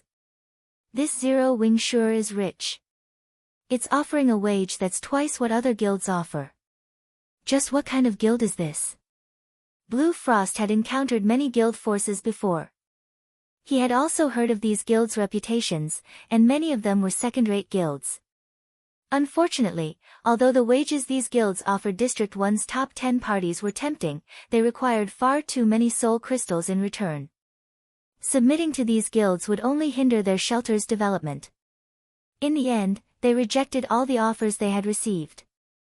In comparison, not only was Shifeng offering wages that would allow them to play God's domain full-time, but he also intended to supply various advanced products to hasten their development. Most importantly, he did not require any soul crystals at all. This was astounding. Soul crystals were the foundation of shelters. It was one of the resources required that players required to grow stronger. If they could gain so many benefits without having to contribute any soul crystals, they'd willingly join as normal members, much less middle managers. If there aren't any issues, you can sign the contract. Shifeng involuntarily laughed as he saw everyone's dazed expressions. He had written this contract after taking into account the best interests of Blue Frost and the others. Not a single guild force could afford such an offer. Soul crystals might be important to Blue Frost and the others, but to Shifeng, these items held no value whatsoever. After Shifeng's reminder, everyone hurriedly signed their contracts. With the top 10 parties of District 1 joining Zero Wing, his guild would have control over the entire shelter. Previously, Shifeng had learned about shelter's development model. The top 10 parties of every shelter had special privileges. Aside from being able to purchase the shelter's specialties, these parties also had a say in the shelter's construction. They had the right to vote on which establishments they wanted to construct first. Take the Lion's Bar for example. Over half of the top 10 parties needed to agree before the Lion's Bar could be constructed. Meanwhile, in order to construct special buildings such as the Lion's Bar, players would have to use the soul crystals accumulated by the shelter. These accumulated soul crystals were what players normally exchanged for contribution shares. Hence, taking control of the top 10 parties of a shelter was the equivalent to taking control of the entire shelter. With District 1 as the center, Shifeng could then popularize the candlelight trading firm's products to other shelters. Soon, the entire evil ghost domain would become Zero Wing's resource warehouse. At that time, Zero Wing's development speed would soar. Brother Frost, as the leader of First Party, you should be the most familiar with the shelter. Do you know of any methods to increase the 100 berry wine's production? Shifeng asked as he turned to Blue Frost. In the past, although the 100 berry wine had been extremely rare, Shifeng had still managed to procure some for himself. However, if District 1 could only produce 20 bottles per day, how could Fantasy Shrine have possibly afforded to sell it? The only possibility was that the supply of the 100 berry wine was not limited to this amount. However, the specialties available to every shelter were random. It was extremely rare for a shelter to obtain a specialty such as the 100 berry wine. Moreover, even with 10 shelters producing them, the total still wouldn't be enough to sate a single first-rate guild's demands, much less others' demands. I do know of a way to increase the 100 berry wine's production. Currently, the Lion's Bar is only a 1-star bar. If we promote it to a 2-star bar, then the production will increase to 50 bottles a day, 100 bottles a day if we can upgrade the bar to 3 stars. However, that will require a lot of soul crystals. With our shelter's current stock, it is impossible for us to promote the Lion's Bar. Blue Frost also wanted to increase the 100 berry wine's production. However, the soul crystal requirement was staggering. I see. It seems that it won't be possible in a short time. Shifeng frowned slightly. In truth, there is another method, Blue Frost suddenly said. Only, this method is very costly, and nobody is willing to do it. Let me hear it, Shifeng said. The Lion's Bar Independent Promotion. Through this method, the number of soul crystals required will decrease significantly. However, that would require spending your own money for everyone else's benefit. Also, the soul crystals spent will not gain you any contribution shares, Blue Frost explained. If we use the soul crystals that everyone has contributed, we will need 10,000 crystals to upgrade the Lion's Bar to 2-star status. Independently, only 500 will be required. However, even combining the soul crystals of all 10 parties, we still don't have 500 crystals. How many are you guys missing? Shifeng asked after giving the situation some thought.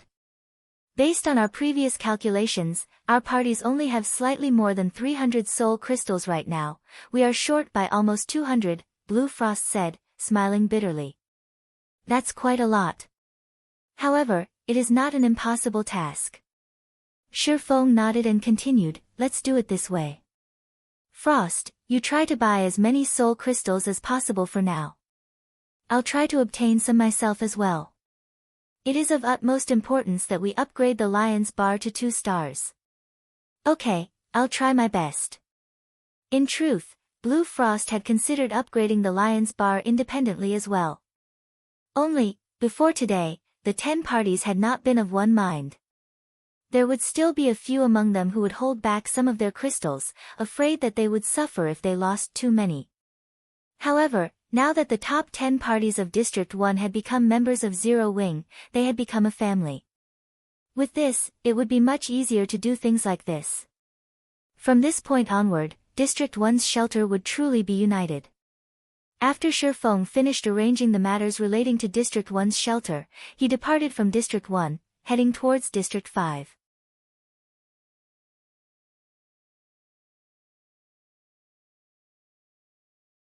Chapter 599, Great Demon. It had only been a day since Shifeng had left District 5. However, when Shifeng arrived at District 5's shelter once more, a massive change had occurred. What happened to the shelter? Shifeng was shocked when he saw the sight before him. The originally flourishing shelter of District 5 had become a pile of ruins. The tall walls which had surrounded the shelter were no more, and collapsed houses littered the area within what little walls remained. He could find no sign of anyone inside the shelter. The rotting corpses of various monsters decorated the spacious streets. Moreover, these monsters were all level 40 or above, far exceeding the level of this region. Among these monsters, a majority were elites. There were also plenty of special elites and chieftains as well. A lord. After entering District 5's shelter, on the second street Shifeng crossed, he discovered the corpse of a 3-story tall black bear. Nightmare bear, demonic creature, Lord rank. Level 40. HP 0/2, 800, 000.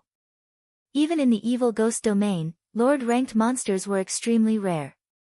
Based on Shifeng's understanding, the monster armies that assaulted shelters every night almost never had any lords. The strongest monsters in these assaults were usually chieftains. Yet, right before him, Shifeng could see the corpses of 4 lords on the street. One could just imagine how intense this monster assault on District 5 had been. Just what happened here? Even after running down several streets, Shifeng still failed to discover any other players. It was as if District 5 had become a ghost city overnight. Normally, even when a shelter had been invaded, players would not retreat from the region so quickly. When Shifeng arrived at District 5's Central Street, players' screams reached his ears. This was not the first time Shifeng had heard such screams of pain. However, he had only heard them in the past. This was his first time hearing such a desperate and painful wail in this life. Shifeng then activated Windwalk and dashed towards the source of the cries.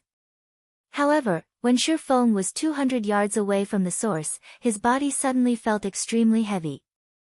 It was as if he had just jumped into a quagmire. Crap!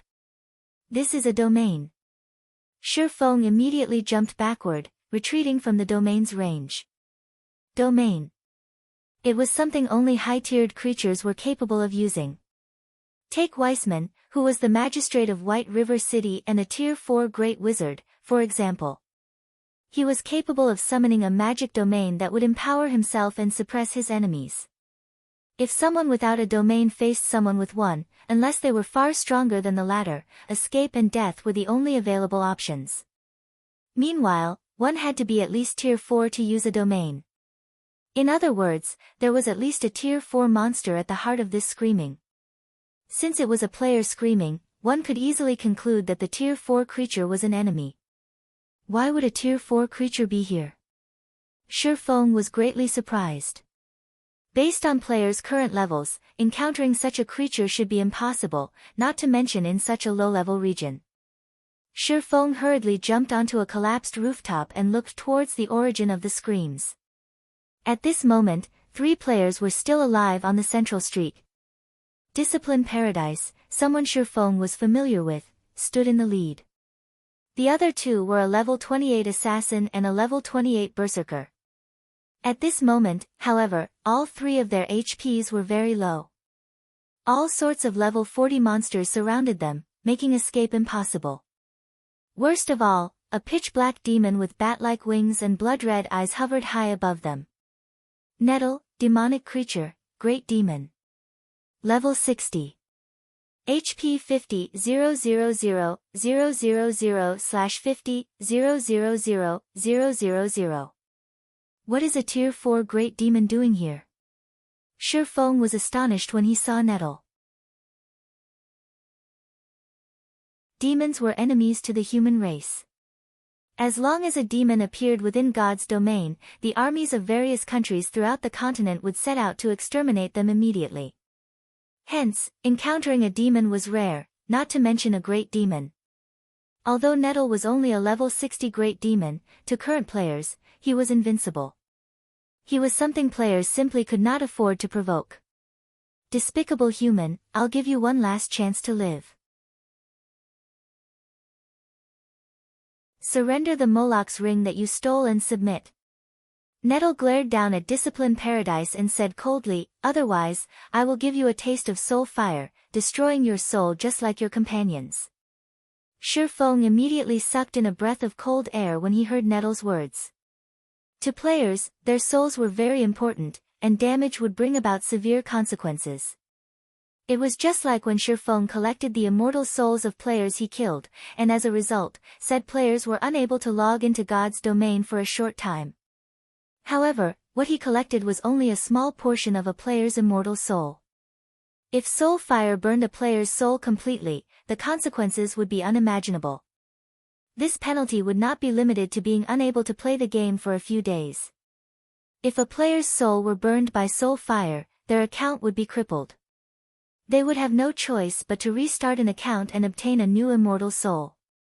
Just what kind of quest did Discipline Paradise take on for it to have such a frightening penalty? Shifeng's heart skipped a beat when he saw the black flame in the great demon's hand. Tier 4 creatures, particularly a Tier 4 great demon like Nettle, would not come here for no good reason. The only explanation Shifeng could come up with was a quest. Meanwhile, Discipline Paradise must have failed to complete this quest on time, and as a result, incurred such a punishment.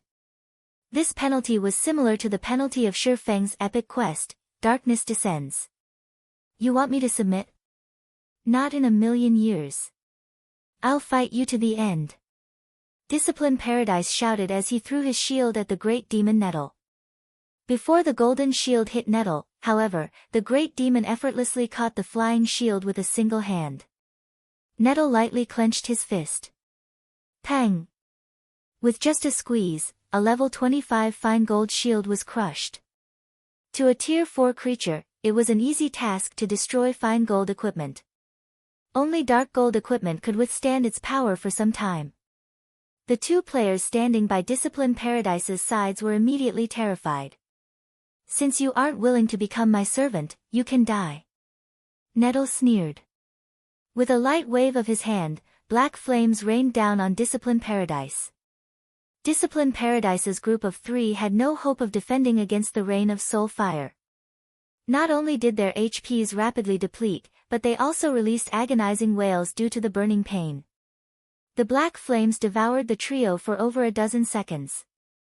Only when all 3 had turned to ash did the black flames disappear. This is going to be troublesome. A headache began to plague Shifeng.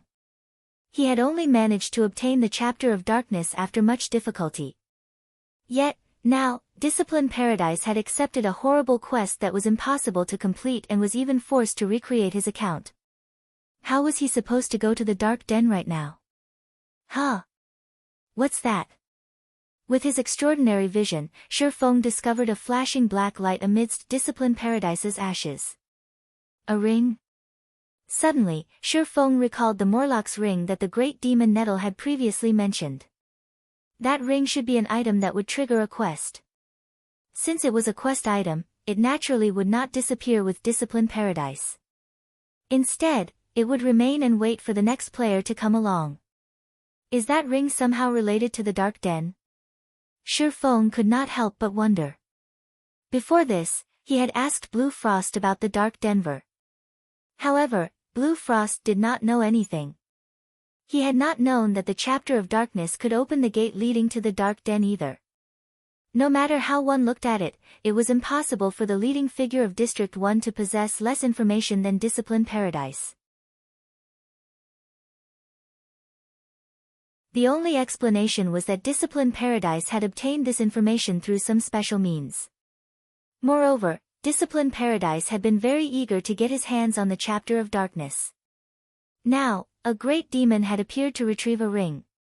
If one were to claim that the ring and the chapter of darkness were unrelated, who would believe it? I can only give it a try. Shifeng gritted his teeth. He then dashed forward towards the ring with intense speed.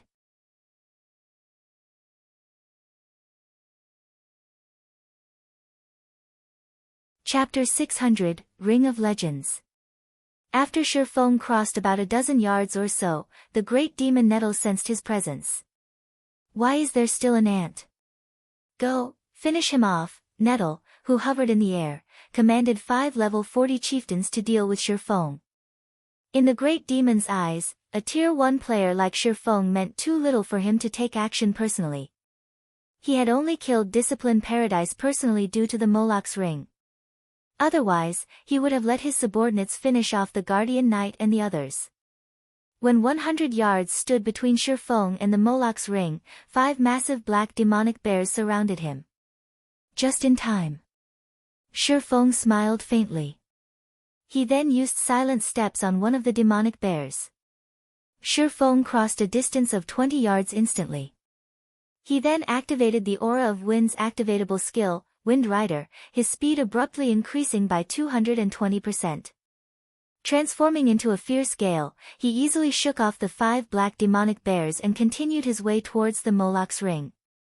Not bad for a little ant. Nettle frowned. He stretched out his left hand. A ball of black flame bloomed in Nettle's black-scaled palm. Although this ball of black flame did not radiate any scorching heat, Shifeng could clearly feel how formidable it was. If the flames so much as touched him, he would instantly lose his life. You should feel honored to die by the great demon Nettle's, hand.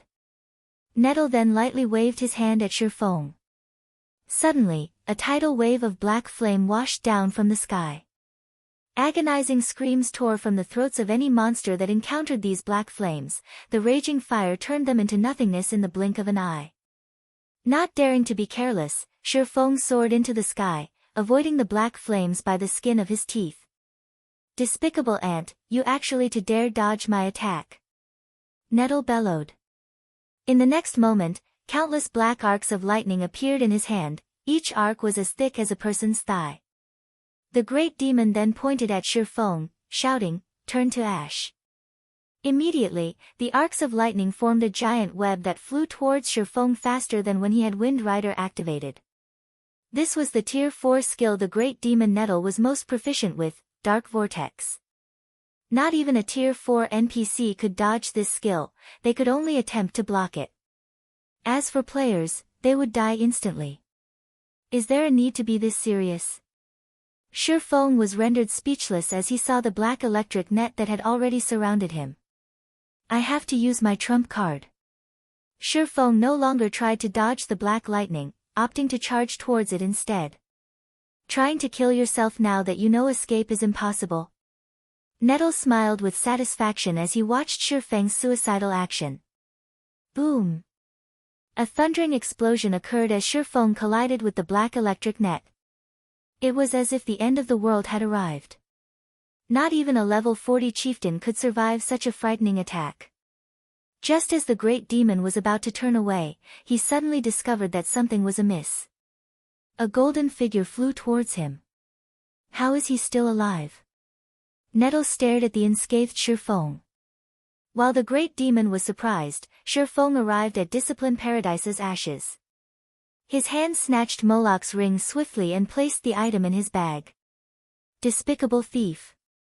You have truly angered me this time. A cold glint flashed in Nettle's crimson eyes. Suddenly, a blood-red battle axe with a thorn-covered handle appeared in Nettle's hands.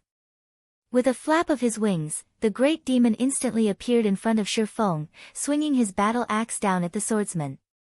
Explosions shook the air as the axe descended.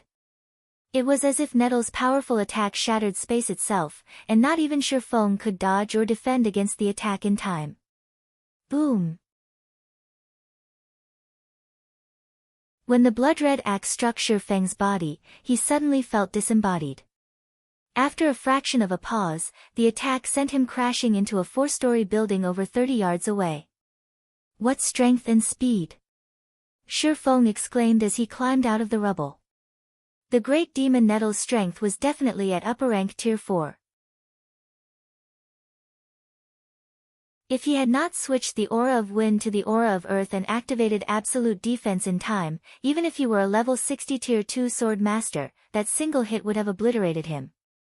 Currently, although Shifeng had not received any damage, his entire body was numb. Even moving was difficult for him. The strength of a tier 4 great demon was simply too terrifying. Moreover, Nettle's strength wasn't just limited to his attributes. His techniques were similarly frightening. Nettle's simple swing had not contained any excess movements at all. The demon was operating at the same level as a top-tier expert. Against an opponent who possessed the attributes of a tier 4 class and the skills of a top-tier expert, even in his prime, Shifeng could only turn tail and run. Nettle could not help his surprise when he discovered that Shifeng was actually still alive. A tiny little ant had actually survived 3 of his moves. He had never encountered this in the past. Before the great demon could recover from his shock, Shifeng activated Phantom Kill. Suddenly, he turned and fled at maximum speed. You want to escape? Do you really think you can run from me, the great demon Nettle? Nettle revealed a malevolent smile. To the prideful great demon, the fact that Shifeng had provoked it repeatedly was humiliating. If others heard of this, he, the great demon Nettle, would watch his reputation in the dark den wither. Spreading his wings, Nettle transformed into a black streak of light as he chased after Shifeng. So fast. As expected of a winged tier 4 great demon. Glancing at the rapidly approaching great demon, Shifeng inwardly prayed that it would not discover his plan. Wind Rider only had a duration of 24 seconds. From the time he had activated Wind Rider until now, nearly 7 seconds had passed. He had also used up absolute defense already. If he wished to escape from the tier 4 great demon, his could only rely on diversions. At this moment, Shifeng's doppelganger hurriedly activated Blade Liberation and Windwalk. The doppelganger then dashed in the opposite direction of Shifeng. None of the surrounding level 40 chieftains could keep up with the doppelganger's speed. In just a short moment, the doppelganger had shaken off all its pursuers. Roughly 5 seconds later, Nettle also caught up with Shifeng. Despicable human, I admit that you are very skilled.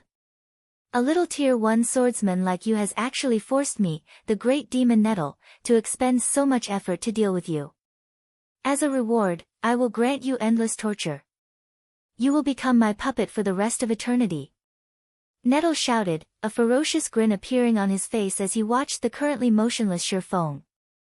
Oh, really? You'll have to catch me first, Shifeng replied disdainfully. Catch you? The great demon Nettle's expression sank as he suddenly discovered that the Shifeng before him had changed. Although the Shifeng before him had become stronger, his eyes were that of a puppet's. There was not the slightest sign of anger within those eyes. Damn! It's a doppelganger. Saying so, Nettle abruptly jumped into the air and returned to District 5. However, roughly 4 seconds after the great demon Nettle turned to fly back to the shelter, the originally emotionless Shifeng suddenly wore an angry expression. Shifeng had swapped positions with his doppelganger once more. The Abyssal Blade's Phantom skill could be an extremely powerful life-saving skill. As long as his doppelganger was still alive, Shifeng could swap positions with it indefinitely. With this move, even a tier 4 great demon should not think of killing him easily. Shifeng then changed directions and flew towards District 1. Even after Wind Rider's duration ended, the great demon could not find any trace of Shifeng. Finally safe. Shifeng, who currently hid in a forest, breathed a sigh of relief. Fortunately, the great demon does not know my trump card. Otherwise, I really would have died. Hopefully, this Moloch's ring is worth all I went through to get it. Shifeng carefully retrieved the pitch-black ring, which was engraved with innumerable inscriptions, from his bag. Omniscient eyes. Shifeng examined Moloch's ring. Immediately, a shocked expression appeared on his face. Impossible. At this moment, even Shifeng did not dare believe his own eyes. Moloch's ring was actually a legendary item.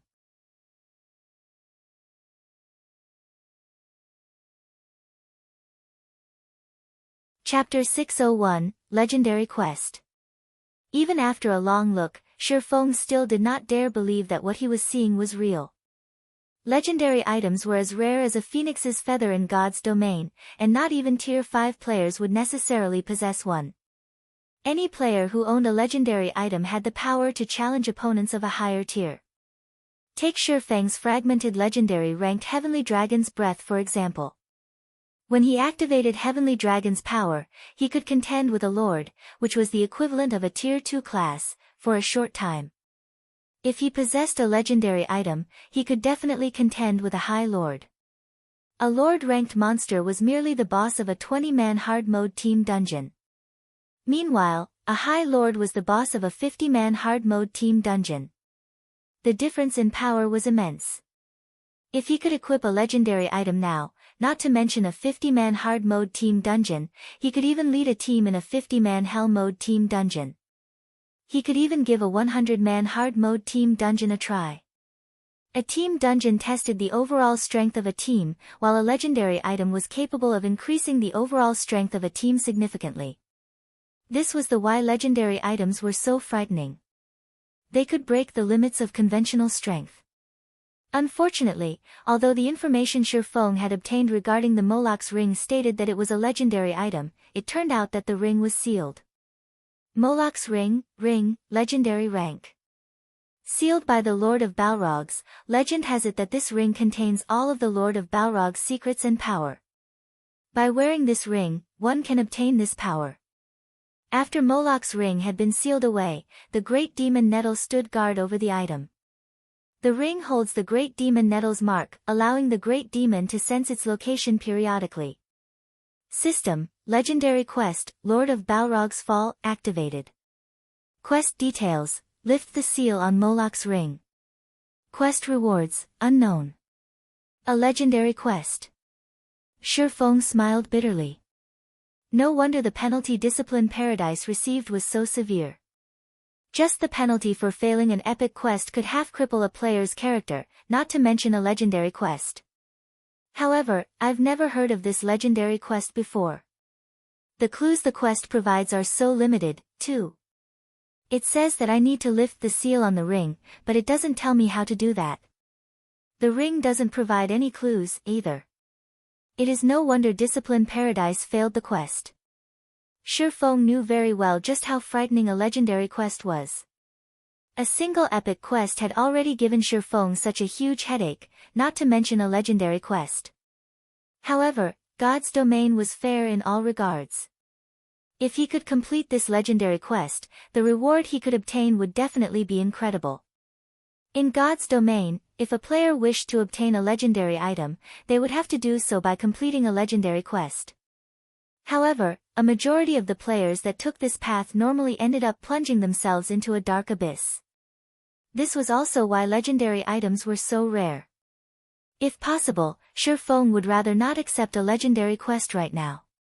After going through so much to get this ring, in the end, it still doesn't help me get to the Dark Denver. Shifeng sighed. Currently, as long as he held on to this ring, a great demon would hunt him. Moreover, there was no definite time as to when the great demon nettle would make his appearance again. This was far more dangerous than his epic quest, which provided a clear time limit. Shifeng stored Moloch's ring in his bag. Right now, completing the Darkness Descends quest was of the utmost priority. Just as Shifeng was about to leave his hiding spot, the sound of a system notification reached his ears. System, Moloch's ring has detected the presence of the power of darkness. Do you want Moloch's ring to devour the power of darkness? Devour the power of darkness? Shifeng was stunned. Giving it some thought, he could not recall there being anything important in his bag. He then clicked agree. In the next moment, the dozen or so soul crystals inside his bag disappeared. Meanwhile, due to having devoured the soul crystals, the inscriptions on Moloch's ring glowed slightly. System, first seal on Moloch's ring lifted. It's lifted, just like that. The sudden development rendered Shifeng speechless. He then examined Moloch's ring again. Moloch's ring, legendary rank. Sealed by the Lord of Balrog's, legend has it that this ring contains all of the Lord of Balrog's secrets and power. By wearing this ring, one can obtain this power. After Moloch's ring had been sealed away, the great demon Nettle stood guard over the item. The ring holds the great demon Nettle's mark, allowing the great demon to sense its location periodically. First seal lifted. A fragment of its power has been released. Power of darkness required to lift the second seal, 6/100. All attributes plus 10%. Fire resistance plus 30. Additional skill dash. Gate of Darkness, opens a teleportation gate to the central area of the Dark Denver. Duration, 10 minutes. Cooldown, 24 hours. Sure enough, the Dark Den and this ring are related, Shifeng stated, laughing. With this, I can head to the central area of the Dark Denver. After Shifeng equipped Moloch's ring, he activated Gate of Darkness. Boom! The ground suddenly trembled as dark smoke slowly emerged from the forest floor. After a moment, the black smoke formed a pair of gates that was over 5 meters tall. There were countless golden runes engraved on the gates, radiating a frightening pressure. So powerful.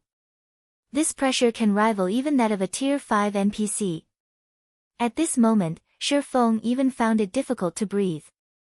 He felt as if he were only an ant in front of these gates. However, when Shifeng tried to push apart open the gates, he suddenly discovered that they were locked. Rather, he noticed a small groove in the center of the gates. It seemed like a keyhole. So, that's the case.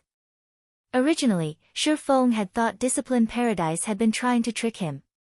Now, however, it would seem that he really did need the Chapter of Darkness to enter the Dark Denver. He then placed the Chapter of Darkness into the groove. When Shifeng placed the black slate tablet into the groove, the golden runes on the gates suddenly linked with each other, releasing a golden brilliance. The gates began to open slowly. The instant the gates opened, Shifeng felt as if something were emerging from within the gates. His body suddenly felt incredibly heavy, and even taking a step forward was an extremely difficult task. Just what kind of place is this dark den? The pressure from behind these gates alone is enough to suppress my combat power to 1/10. Shifeng had not felt such fear when he was in the god's grave. Is there a god on the other side? However, Shifeng couldn't care less. Gritting his teeth, he gradually pushed his body forward, advancing to the other side of the Gate of Darkness. He did not have much time left. If he did not complete his quest soon, only a dead end awaited him. After Shifeng entered the Gate of Darkness, it seemed as if he had entered an entirely different space. A mountain, so tall that he could not even see its peak, loomed before him. He could also see many magnificent temples on the mountainside. These temples grew larger as one approached the top of the mountain. The temples at the foot of the mountain were merely 10 meters in height. The largest temple that Shifeng could see was over 100 meters in height. Other than their massive sizes, these temples also radiated a powerful divine might. While Shifeng was still overwhelmed by the sight before him, a figure suddenly flew down from the peak of the mountain. The figure descended with lightning speed, and in the blink of an eye, it appeared before Shifeng. My luck can't be that rotten, right? It's actually a Tier 5 fallen angel. Dread gripped Shifeng's heart as looked up at the enchanting woman, who had 3 pairs of pitch-black wings on her back, hovering above his head.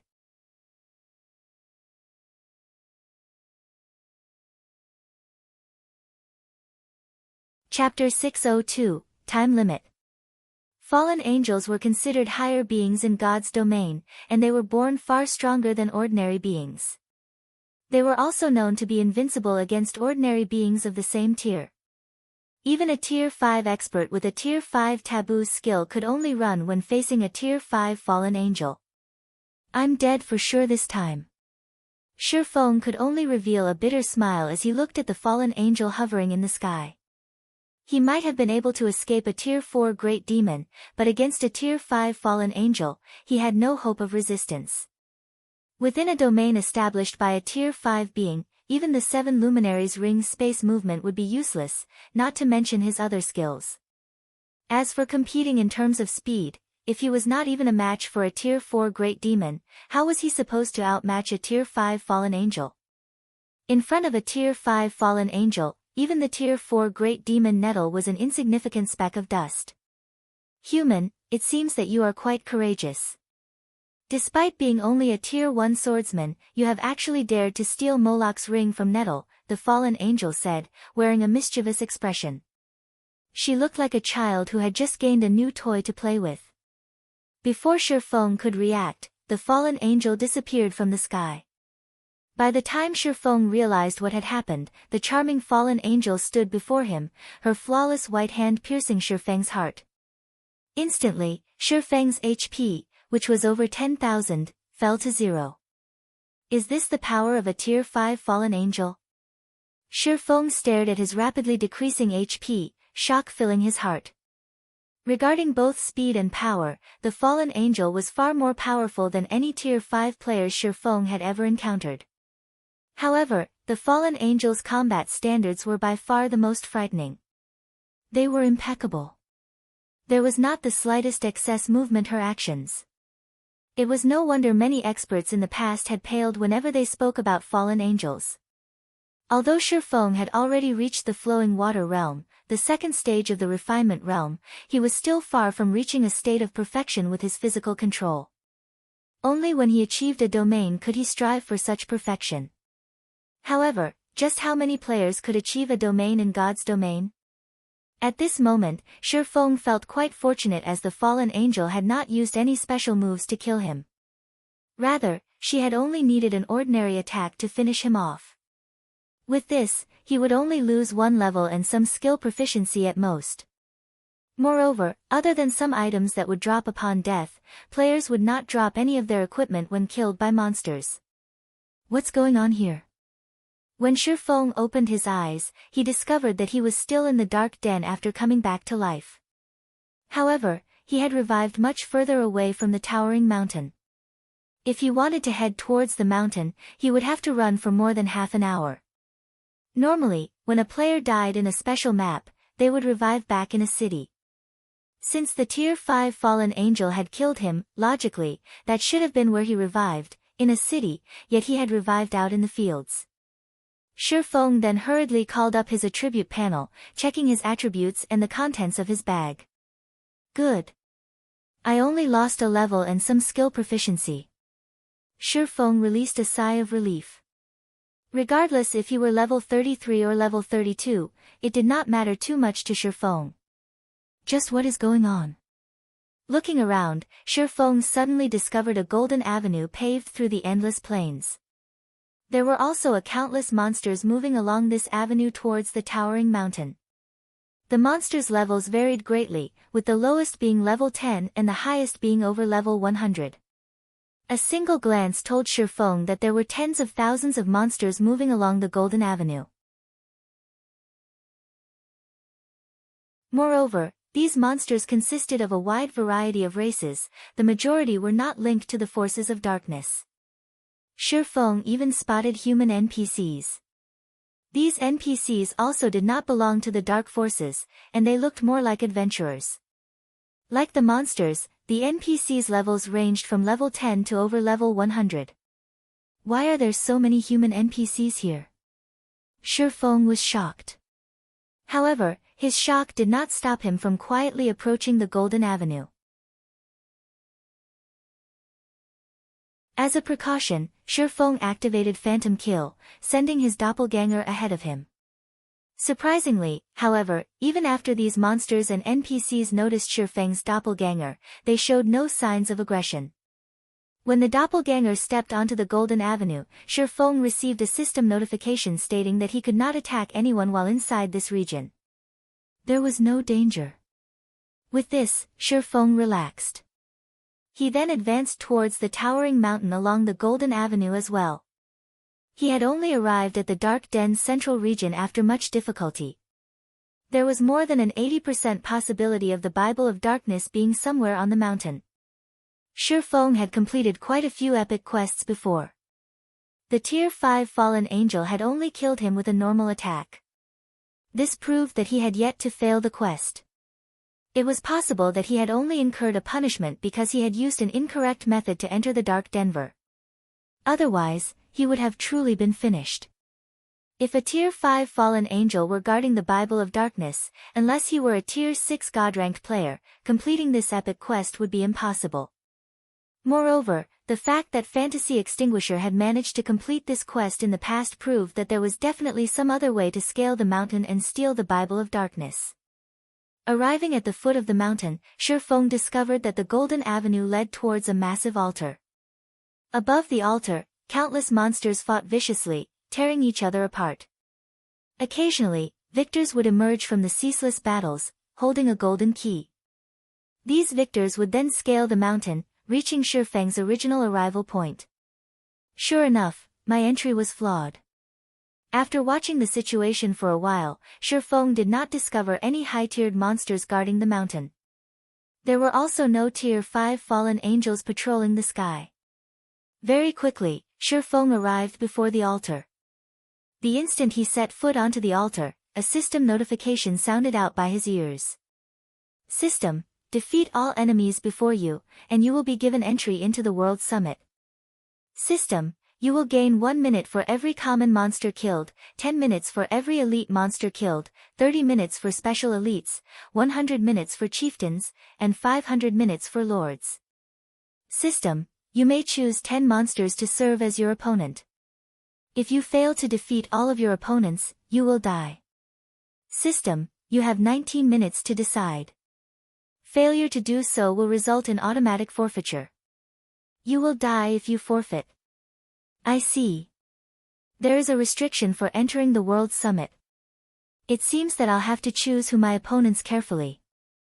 Shifeng finally understood the gameplay here.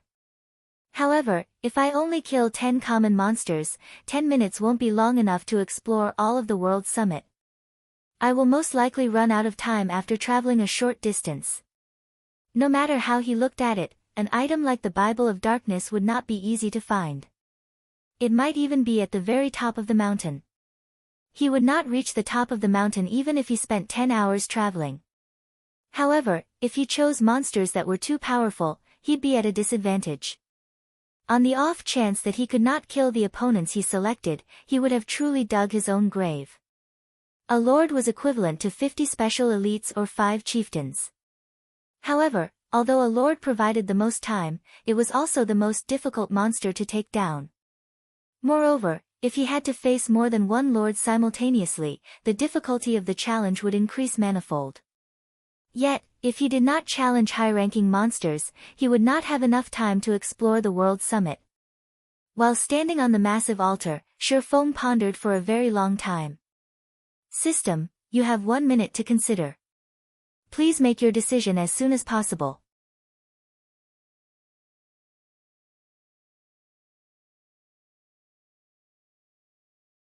Chapter 603, S-Rank.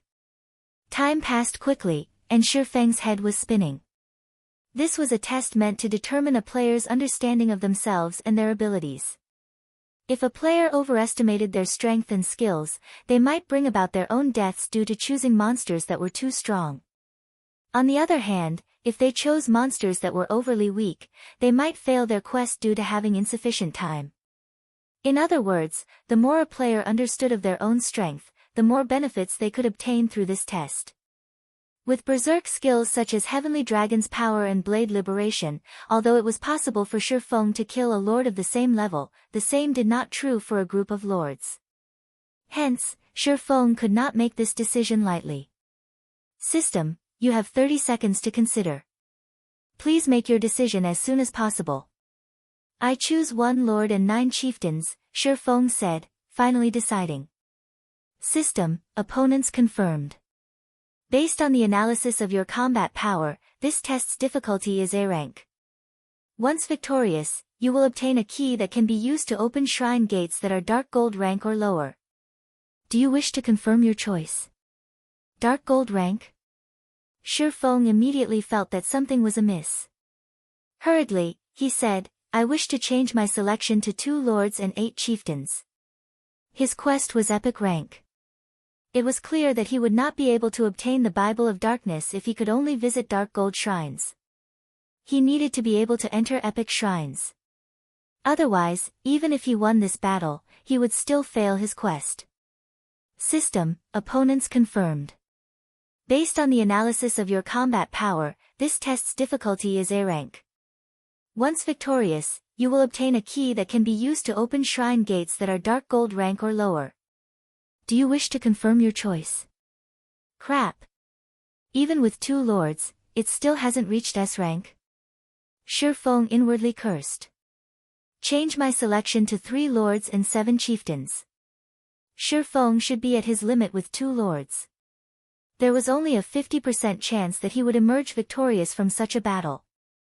If he faced 3 lords, based on his estimations, his success rate would be less than 20%.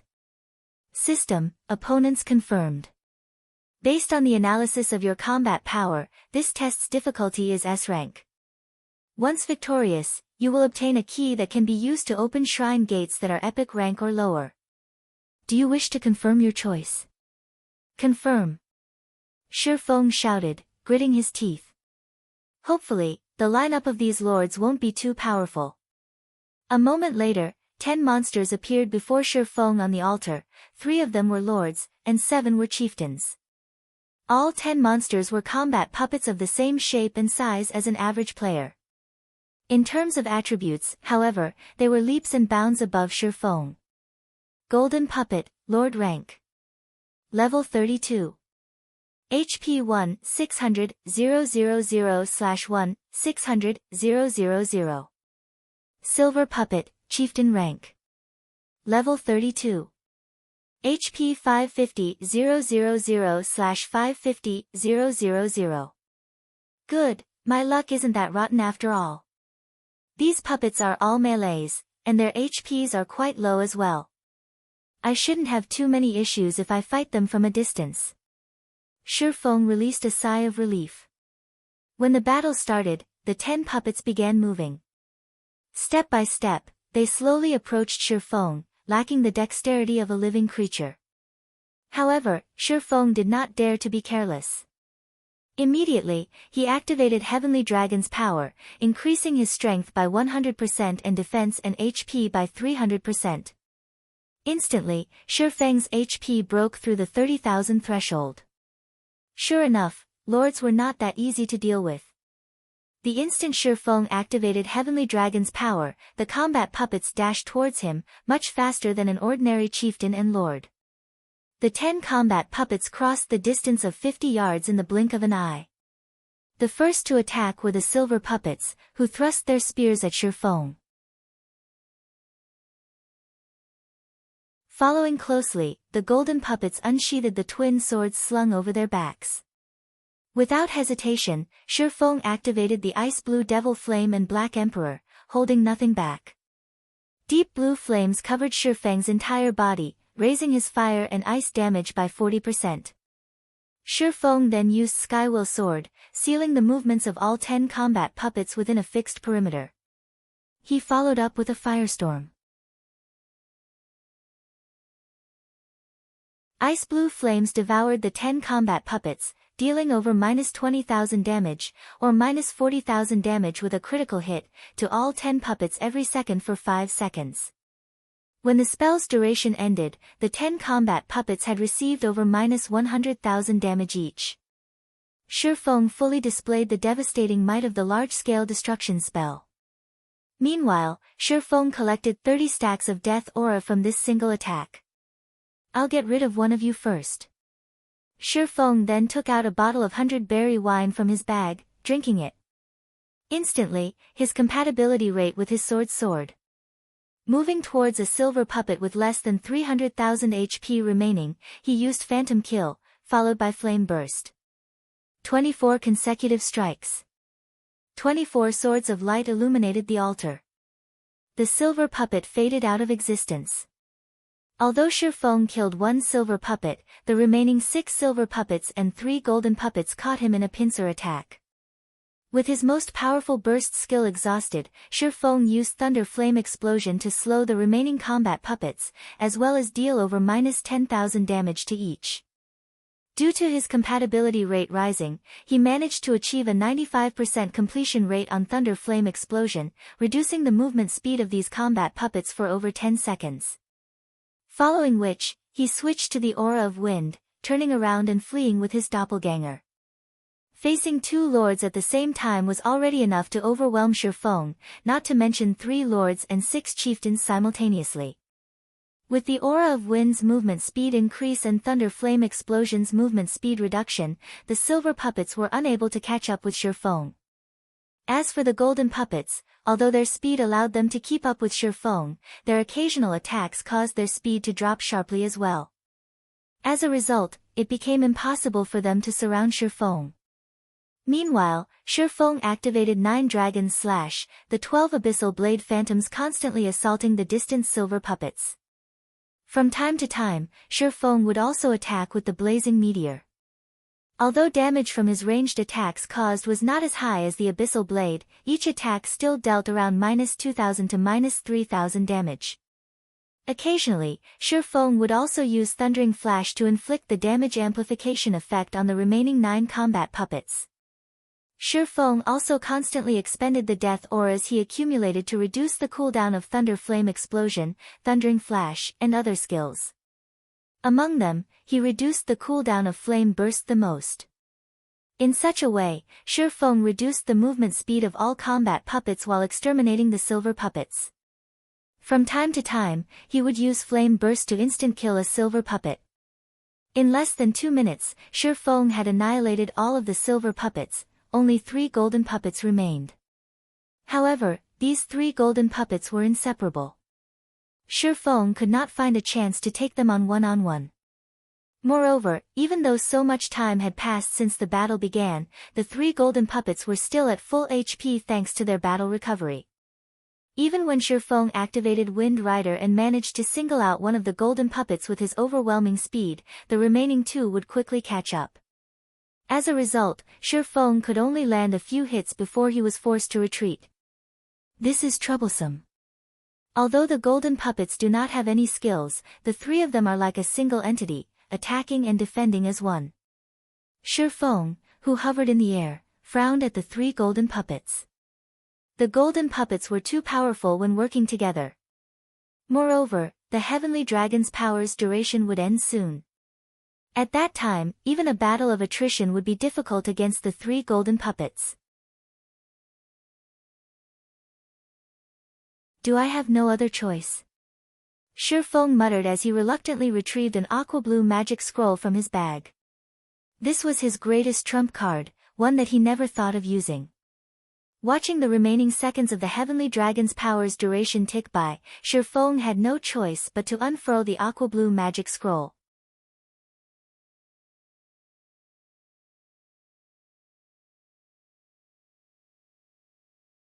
Chapter 604, Time is Money. Feng had prepared extensively to obtain the Bible of Darkness. His preparations included this aqua blue magic scroll. Although lords were powerful, in the end, they were only tier 2 monsters. It was only their high HP and damage, which were far superior to ordinary players, that made them so difficult to deal with. When Feng activated Heavenly Dragon's power, his attributes were no longer below that of a lord of the same level. With his superior dodging techniques and powerful skills, he could easily defeat a lord of the same level. However, with 3 golden puppets working seamlessly together, all Feng could do was dodge. As Feng unfurled the aqua blue magic scroll, the surrounding water mana surged towards the paper. In a moment, the mana formed a massive, 6-star magic array. Go! Feng pointed at the 3 golden puppets. Suddenly, water surged from the 6-star magic array and swept over the bodies of the 3 golden puppets. In the blink of an eye, a small lake formed within an area of 50 yards. Although the water only reached the golden puppets' knees, the lake itself seemed to possess life as it formed dozens of water whips to bind the 3 lords. The 3 golden puppets desperately struggled to break free of these water whips. Facing a lord's power, these water whips snapped easily.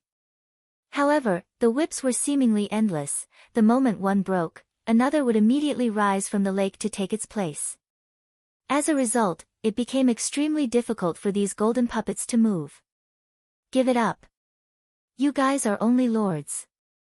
Against a Tier 2 domain skill, Binding Current, you don't stand a chance, Shifeng growled, annoyed at the loss of the Tier 2 magic scroll.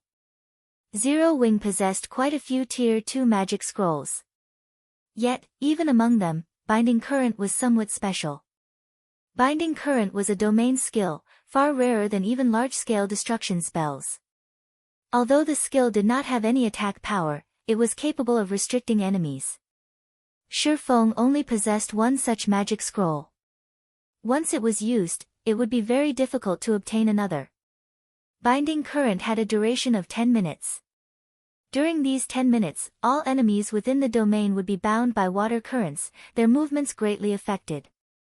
Even Lord's strength would be significantly restricted while inside this domain. Die! Shifeng immediately struck a golden puppet. With the endless currents, the three golden puppets could no longer work in sync. This allowed Shifeng to focus his attacks on a single golden puppet safely. Chop! Thunder Flame Explosion. Thundering Flash. Shifeng used one skill after another on the golden puppet. Due to Black Emperor, Shifeng could decrease his skill's cooldown significantly. Shifeng's chop was practically without a cooldown. In addition, Shifeng the bottle of 100 berry wine allowed his skill completion rates to remain above 95%. Every time Shifeng used chop, he obliterated nearly 30,000 HP from the golden puppet. As a result, the golden puppet's 1,600,000 HP decreased at a rate visible to the naked eye. When the golden puppet's HP fell to 30%, Shifeng suddenly sensed danger. Hurriedly, he retreated by several steps. Boom! After backing up, a powerful impact slammed into Shifeng, sending him flying over a dozen yards backward. This is Absolute Domain. Shifeng was shocked. At this moment, a faint gray membrane surrounded the golden puppet with only 30% of its HP remaining. When the countless water whips collided with his gray membrane, they were immediately repelled, unable to enter the domain. Without the currents binding it, the golden puppet recovered its speed fully. In the blink of an eye, the golden puppet arrived before Shifeng and brandished its twin swords. The puppet's swords were like whips as they viciously assailed Shifeng. Just in time.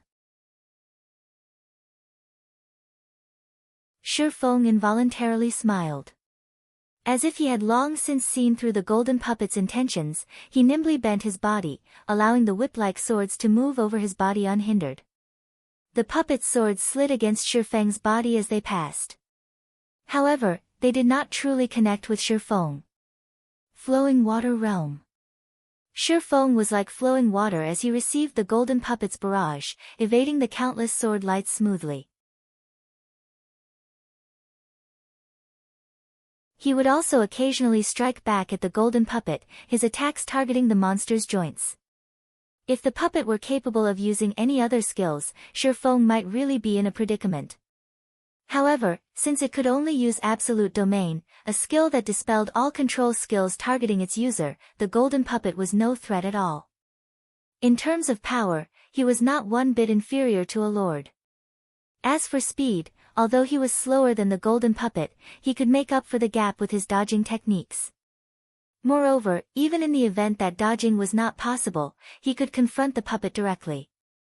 He was not afraid of facing the lord in melee combat.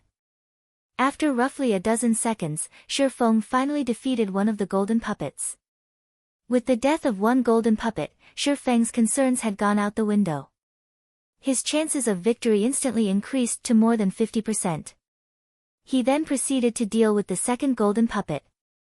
When Heavenly Dragon's power's duration finally ended, Shifeng used the Tier 2 magic scroll, Scorching Saber, to finish off the second golden puppet. Shifeng glanced at Flame Burst's cooldown before shifting his gaze towards the final golden puppet. Smiling faintly, he muttered, "I can finally end this." After roughly 2 minutes of exhausting battle, Shifeng finally managed to wear down the golden puppet's HP to 1 million.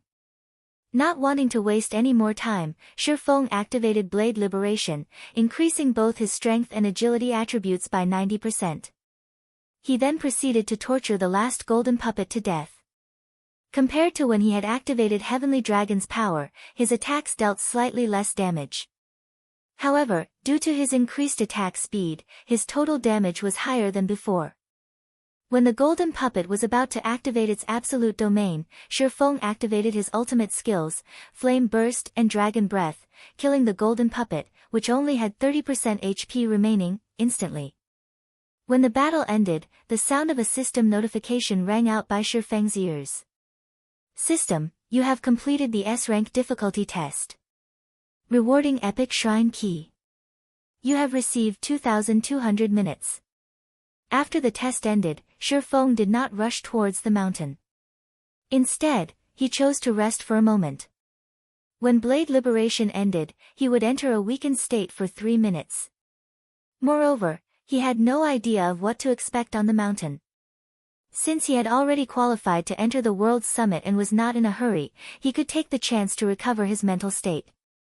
After all, high-intensity battles were very taxing on the mind.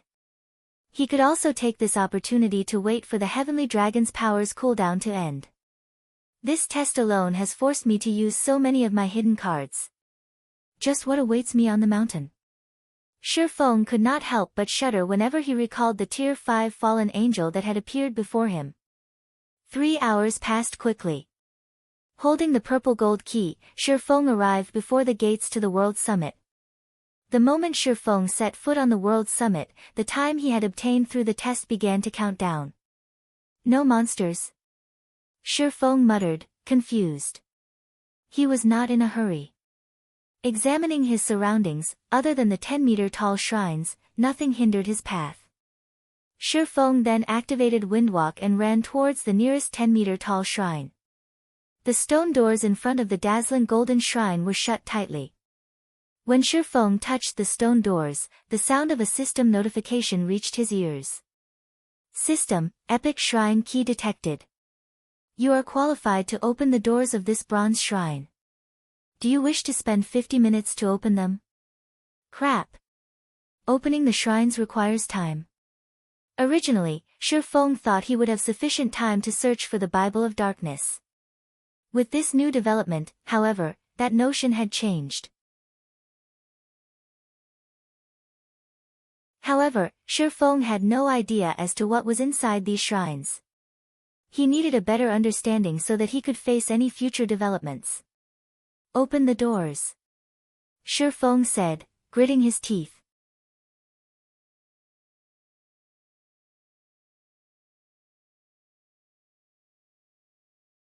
Chapter 605, Player's Paradise.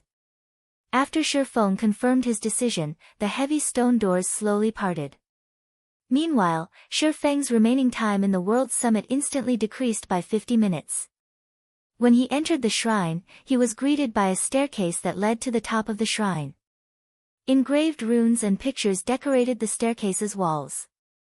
Among them, there were even images of gods before the Great Destruction. Shifeng ascended the shrine's staircase, step by step. In the beginning, Shifeng had not felt anything out of the ordinary. However, by the time he was halfway to the top, he felt something off. Why has the gravity here increased? Shifeng's physical control was quite strong. As he took another step up, he felt the gravity increase by 10%. Although the gravity had only increased from 1 to 1 g, this small change would affect his skill completion rates, resulting in a decrease in his combat power. However, since Shifeng had already entered the shrine, he had no intentions of leaving. If he could not even overcome a single bronze shrine, obtaining the Bible of Darkness would be a pipe dream. Shifeng continued to ascend, step by step. However, he was no longer as fast as before, as with every 10 steps, the gravity increased. And with each change, Shifeng needed some time to adapt.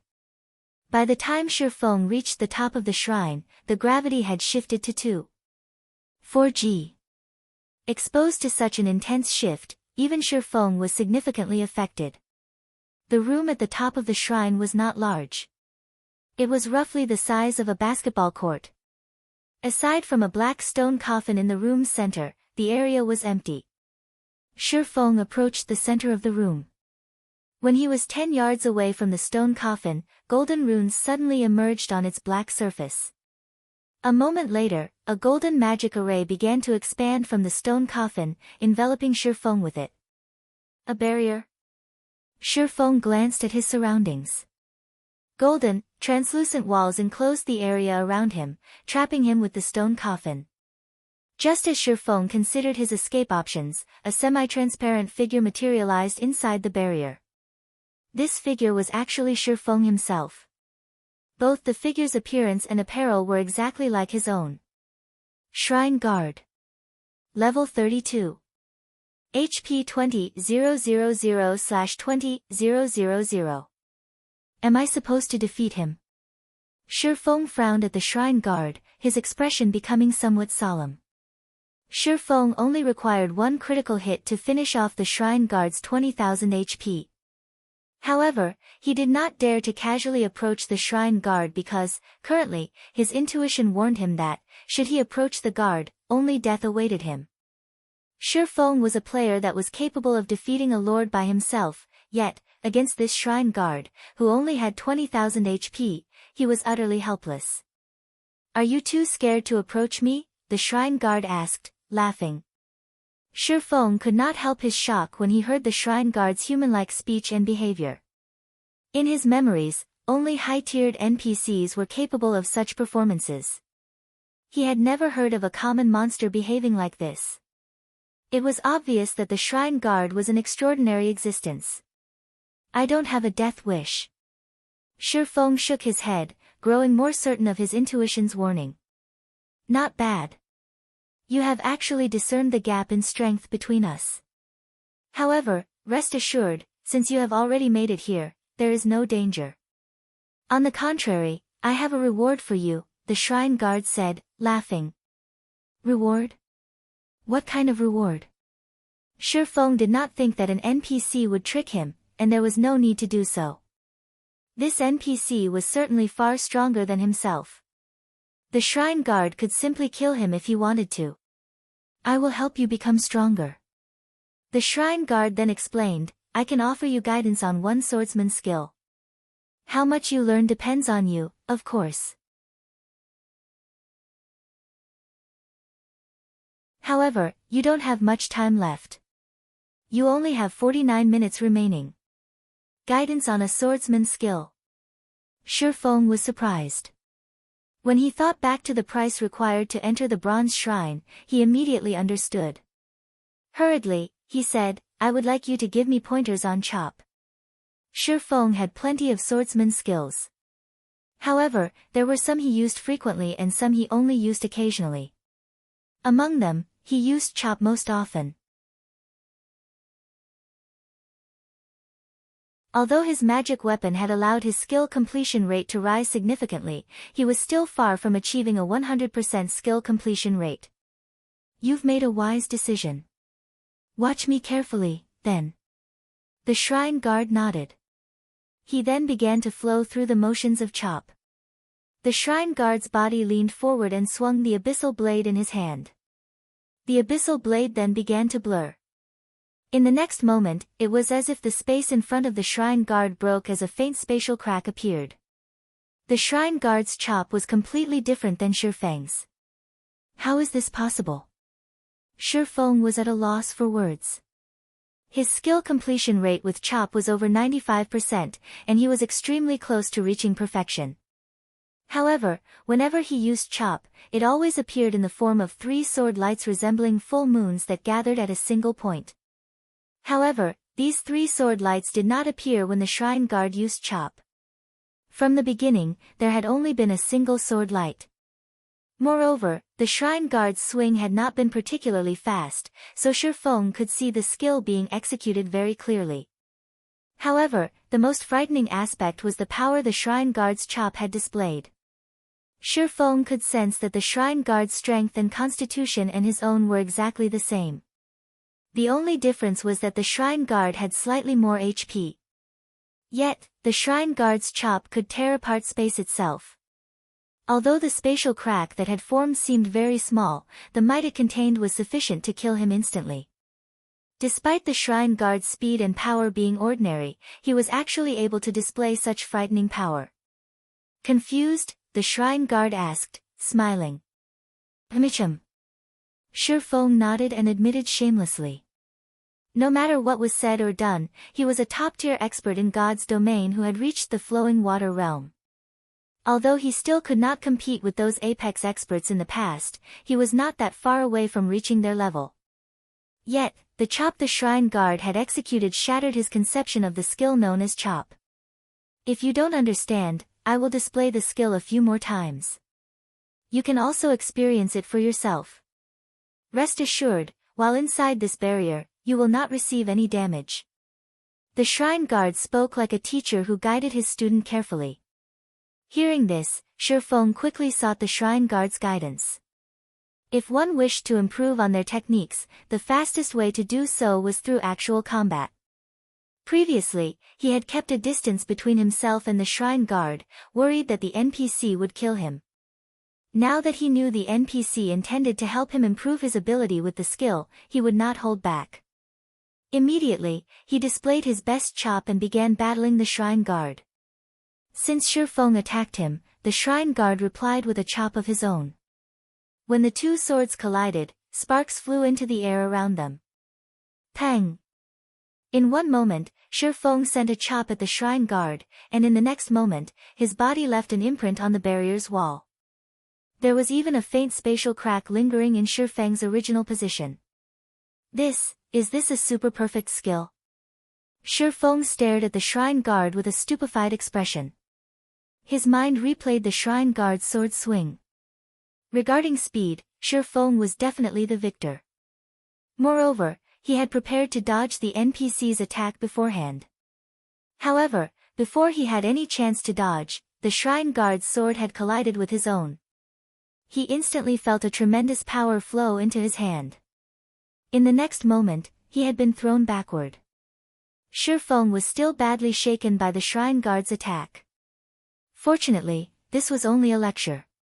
Otherwise, the NPC's attack might have really killed him. He and the shrine guard were worlds apart from each other. Perfect, the shrine guard laughed. Nothing is perfect in this world. It is only because your vision is limited, and you are confined to your own world. Nothing is perfect.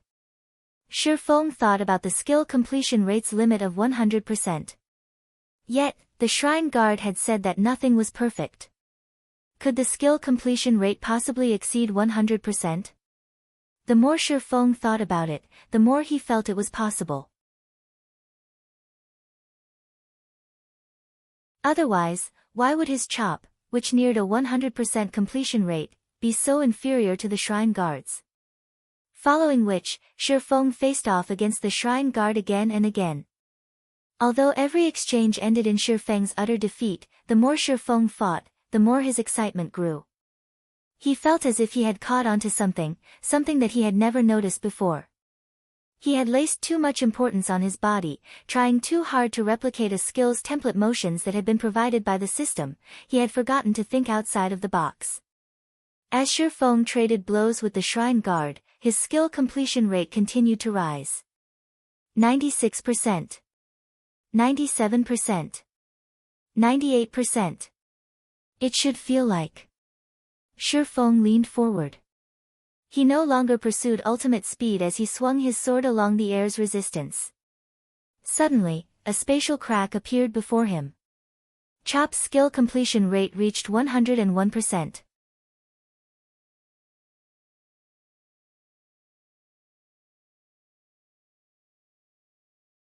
Chapter 606, Epic Shrine. This is a really wonderful feeling. When Feng looked at the black fissure before him, he could not help but recall the sensation he felt when he drew his sword before. Unfortunately, he had only achieved this super-perfect completion rate accidentally.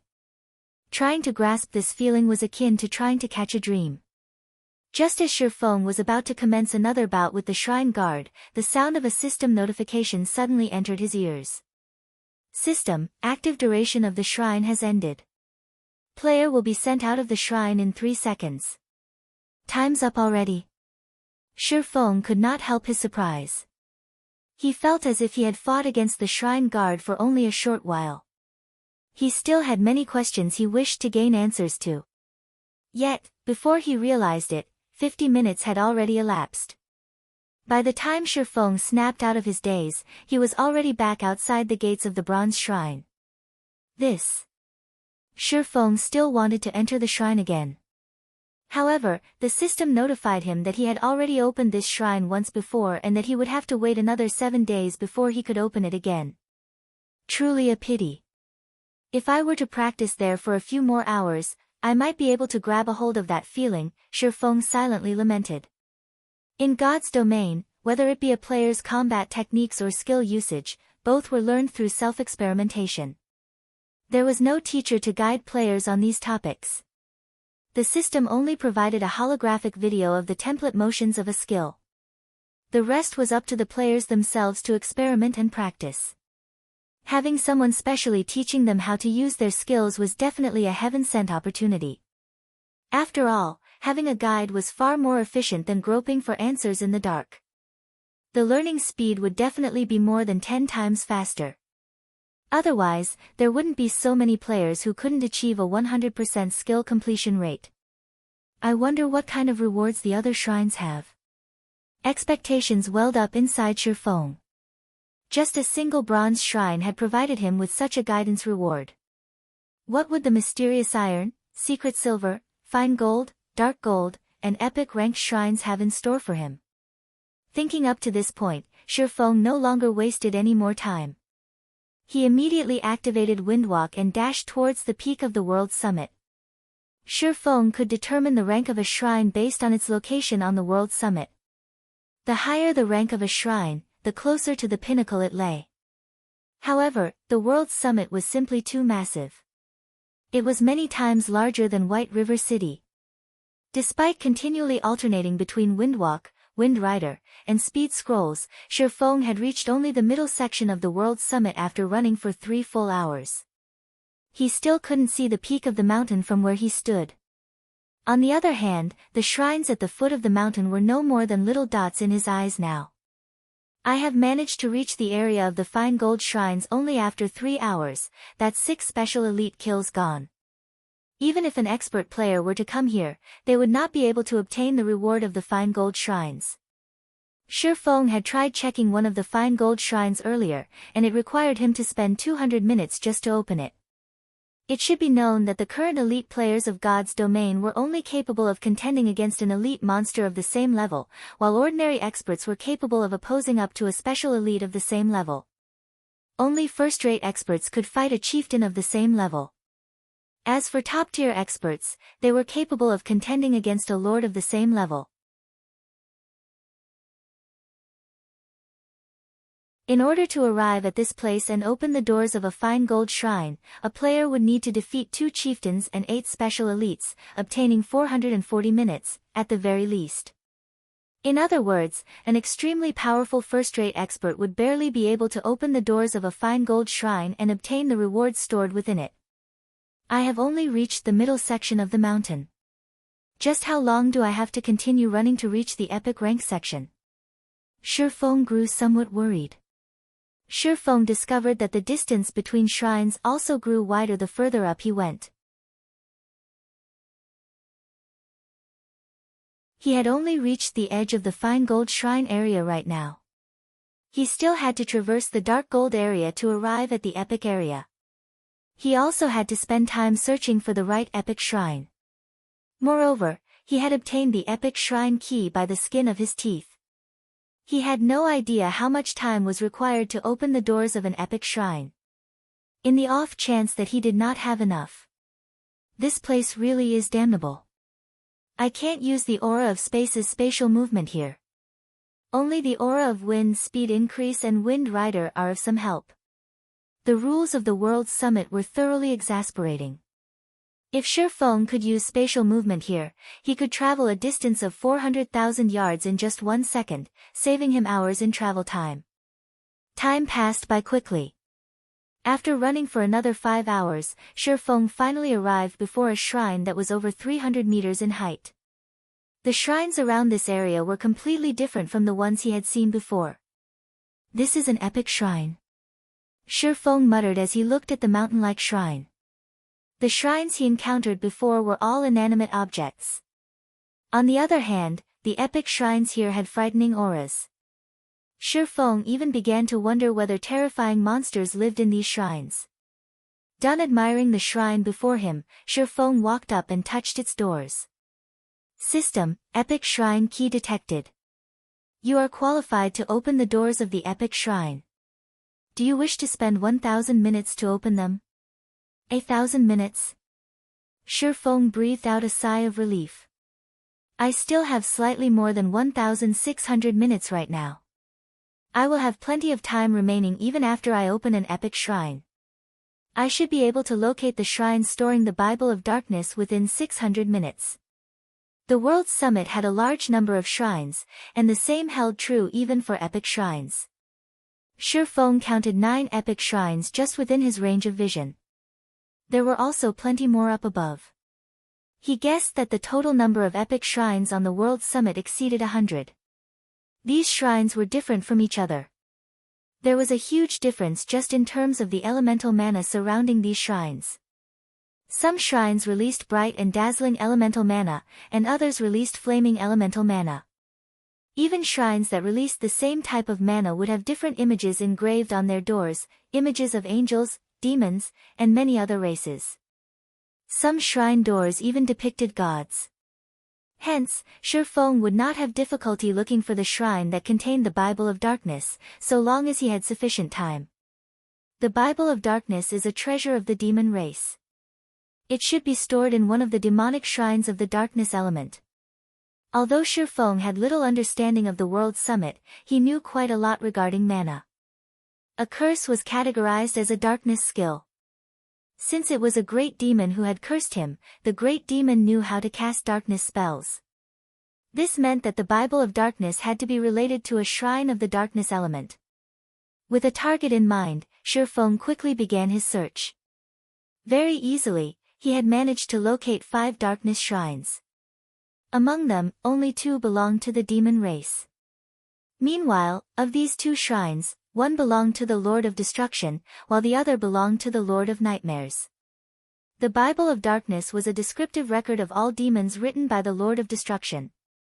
Rumor had it that as long as one managed to control the Bible of Darkness, they would become the Lord of Demons with all demons obedient to their commands. Without hesitation, Shifeng opened the Lord of Destruction's shrine. When the black stone doors parted, an ancient aura washed over him. Shifeng could feel the origin of destruction contained within this aura. The pressure he felt coming from within the shrine was far more powerful than what he had felt from the Tier 5 fallen angel he encountered before. Amazing. It is only a shrine. There is clearly no living being inside, yet it gives off such an overwhelming pressure. As expected of the Lord of Destruction's shrine, Shifeng exclaimed. Heavenly Dragon's power, activate. The immense pressure made even walking a difficult task for Shifeng. However, after activating Heavenly Dragon's power, the weight pressing down on him lessened significantly. He was then able to enter the shrine with relative ease.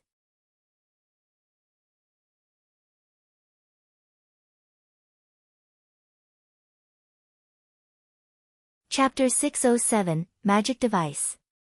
The moment Shifeng stepped into the shrine, it was as if he had arrived in another world. He could hear the chirping of birds and smell the fragrance of flowers. Verdant trees and grass filled his vision. Instead of a shrine, this place looked more like a garden. Fallen Angel.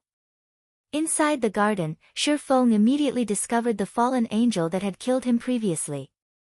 3 pairs of pitch-black wings, a perfect, enchanting body, long and slender legs, as well as that jade-white skin and flawless face. Of all the women Shifeng knew, only the great divine official Charlene was a match for this fallen angel. Any other woman standing before her would simply pale in comparison. "Human, you sure are fast," the Tier 5 fallen angel giggled as she looked at Shifeng with her aquamarine eyes.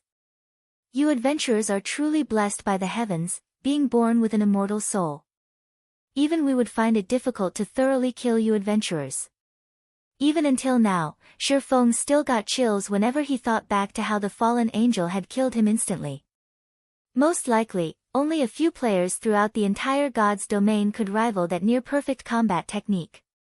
If he had not known that only rewards, and no punishments, awaited him inside these shrines, he would have long since fled this shrine. "My name is Serena. Come over.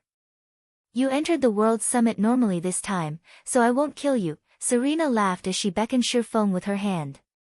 "Since you've managed to make it to this place, it shows that you indeed possess some ability. I can give you 2 options." "2 options?" Shifeng asked curiously. "Though I say options, in reality, they are just 2 reward methods." Serena nodded lightly. "The first option is obtaining the Bible of Darkness that is stored in this place directly. The second option is undertaking a small test. Through the second option, you will not only obtain the Bible of Darkness but also have a chance to win these items." Serena waved her hand lightly. Suddenly, 3 rainbow treasure chests appeared in midair. The first rainbow treasure chest contained a large number of soul crystals. A simple glance told Shifeng that there were over 100 crystals at the very minimum. In the dark den, the soul crystal was the foundation of all development. A sudden infusion of more than 100 soul crystals would definitely increase a shelter's strength significantly. The second rainbow treasure chest contained a black stone tablet that looked similar to the Chapter of Darkness. However, the name displayed was Chapter of Shelter. It could be used to immediately promote a shelter by a single rank, up to a maximum of large shelter. There's such a good item available as well. Sure enough, the rewards of an epic shrine are astonishing. Shifeng grew very excited when he saw these 2 rewards. Promoting the shelters found inside the dark den was extremely difficult. Besides the astronomical number of soul crystals required, players also needed to complete a series of quests in order to promote a shelter. The manpower and resources necessary to do so were extremely daunting. Even the shelter at District 1 had yet to be promoted to a large shelter until now. One could just imagine how difficult a feat it was. Only a shelter supported by a large guild was capable of becoming a large shelter after amassing all the resources collected by the multiple shelters controlled by said guild. Once he obtained the Chapter of Shelter, he could immediately upgrade a medium shelter to a large shelter. This would be of immense help for District 1's shelter, which was under Zero Wing's control. However, when Serena opened the third rainbow treasure chest, Shifeng was thoroughly stupefied. Magic device forging design. Shifeng's eyes turned bloodshot as he looked at the dilapidated design inside the treasure chest. He could not help but wish he could snatch it up right away. "Oh. I did not think that a human like you would know about this item. Since you know about magic devices, then you must know what a magic device forging design represents. Its value is only slightly lower than the Bible of Darknesses. You humans, however, would probably appraise the design more highly." The fallen angel Serena smiled in satisfaction upon seeing Shifeng's reaction. "Say it, then. Which reward do you choose?" At these words, Shifeng fell silent. A product of God's domain's magical civilization when it was at its peak, the magic device represented the pinnacle of alchemy, forging, and engineering combined, as well as the end of the era of the gods. Even the lowest-ranked bronze magic device boosted a player's strength to a whole new level, not to mention a magic device forging design. Even the lowest-ranked bronze magic device forging design could provoke a war between guilds. In the past, when a mysterious iron magic device forging design had appeared, over a dozen countries and more than 100 guilds had fought over it. Multiple super guilds had also participated. The death toll for that war was innumerable. A rough estimation had pegged it at 5 million. In the end, a super guild had emerged victorious. As for Shadow, which had been a second-rate guild back then, it had not dared to even participate in the war. It could only stand on the sidelines and watch. Now that a magic device forging design appeared right in front of him, how could Shifeng not grow excited? Magic devices were similar to the mana armor kits. In the magic device's case, however, it did not increase any basic attributes. Instead, it was mounted on a weapon to increase the weapon's strength. Every weapon could only mount one magic device. After God's domain underwent its third evolution, whether it was a battle against players or against monsters, an injury would reduce a player's combat power. And while players could rely on heals to recover from their injuries, the deterioration of their weapons was inevitable. It was especially true when players fought against high-ranking monsters. Unless one's weapon was of high quality, players would have great difficulty injuring a lord and reducing its combat power since lords had skin that was as hard as steel. Meanwhile, a magic device could be used to strengthen a weapon. Not only could it make a weapon sharper, but it could also bestow special effects such as reduced weight, increased weight, hardness, mirage, paralysis, and other effects that could improve a player's combat power significantly. Most importantly, magic devices were not consumable items. Like inlaid gemstones, they could be taken off the weapons they were mounted on. Whether it was a level 1 common weapon or a level 200 epic weapon, players could freely transfer their magic devices between them. This was the reason why players were so attracted to magic devices. However, magic devices were extremely difficult to produce, hence, production volumes were very low. Even after reaching level 100, most players still did not have their own magic devices. In the past, as the guild leader of a second-rate guild, Shifeng owned only a mysterious iron magic device, even after he was over level 100. As for other independent experts, they possessed only bronze magic devices. If he could obtain a magic device forging design right now, it would definitely become one of Zero Wing's trump cards. Have you come to a decision? Serena asked, smiling as she flourished the magic device forging design in her hand. Time waits for no one. You only have 3 minutes to decide. If you do not give me an answer, I will take it as you picking the first option, and you may leave once you obtain the Bible of Darkness. To hell with it. Shifeng looked at the fallen angel, a passionate flame burning in his heart. I choose the second option. Both the chapter of shelter and the magic device forging design were items that were not easily acquired. The difficulty of obtaining the magic device forging design was even above that for an epic item. Otherwise, magic devices wouldn't have been so rare in the past. Good. I knew you were a smart man. Let's begin, then. Serena smiled in satisfaction. She then waved her hand. The entire garden promptly vanished, and replacing it was a volcanic hell. Molten magma surrounded a 40-yard area of solid ground. The ambient temperature was scorching hot, any ordinary player would most likely broil to death slowly. Only someone like Shifeng, who possessed high fire resistance, could stay in this place for long periods of time. Meanwhile, the gravity here had also increased to 3G, which would greatly affect a player's mobility. Come, then. If you can defeat me, you win, Serena said, smiling as she looked down at Shifeng from midair.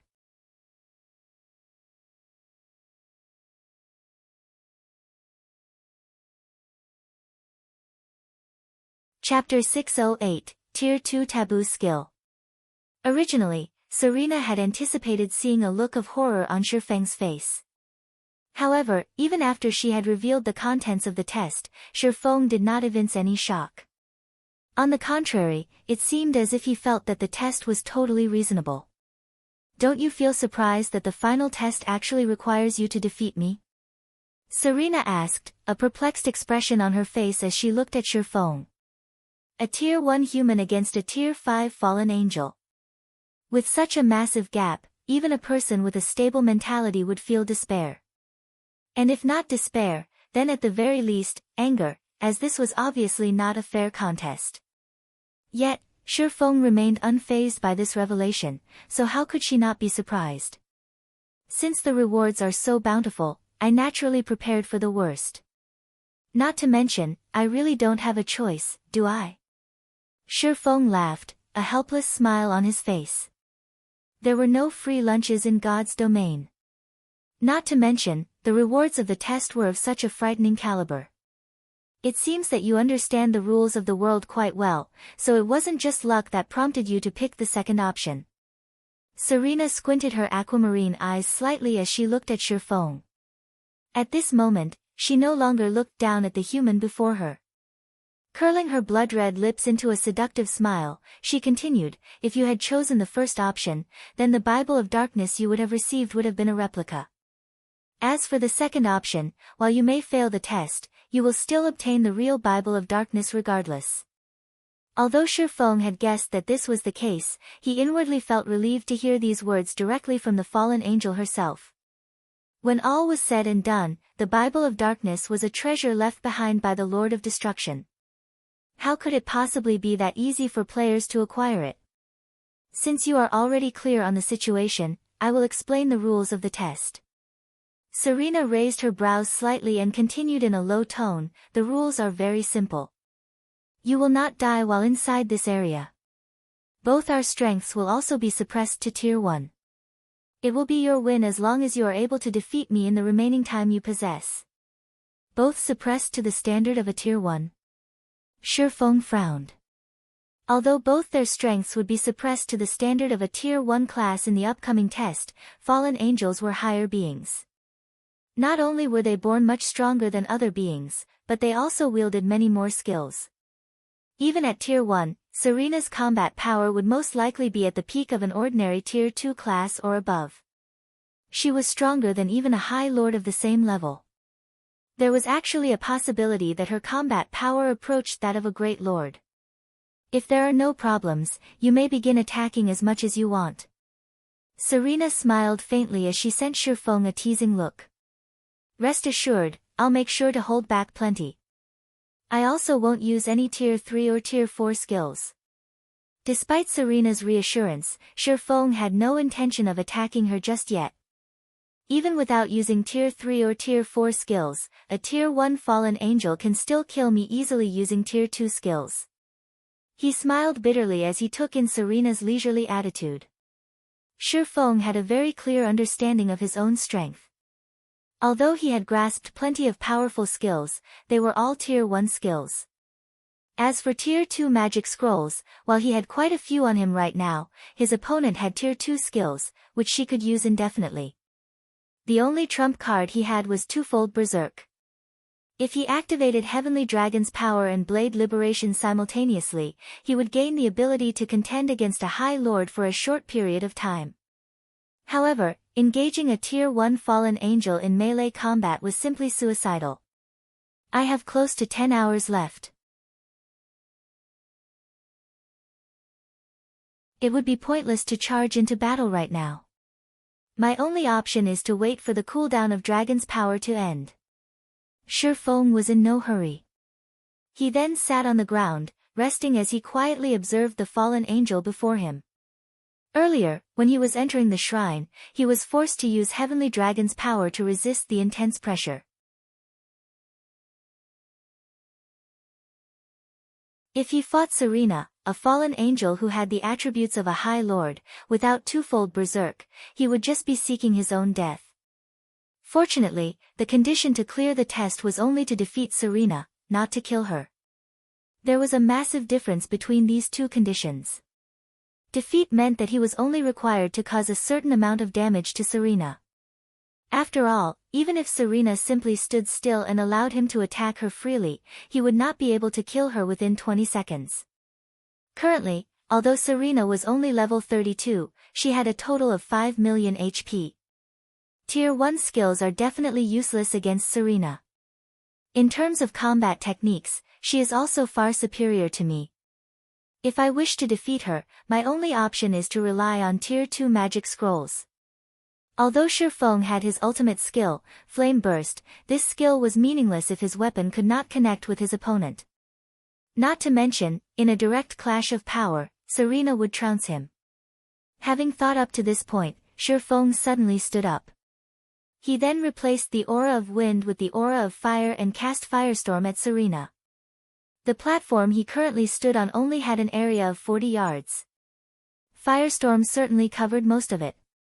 At level 7, Firestorm's might could easily rival a Tier 2 large-scale destruction spell.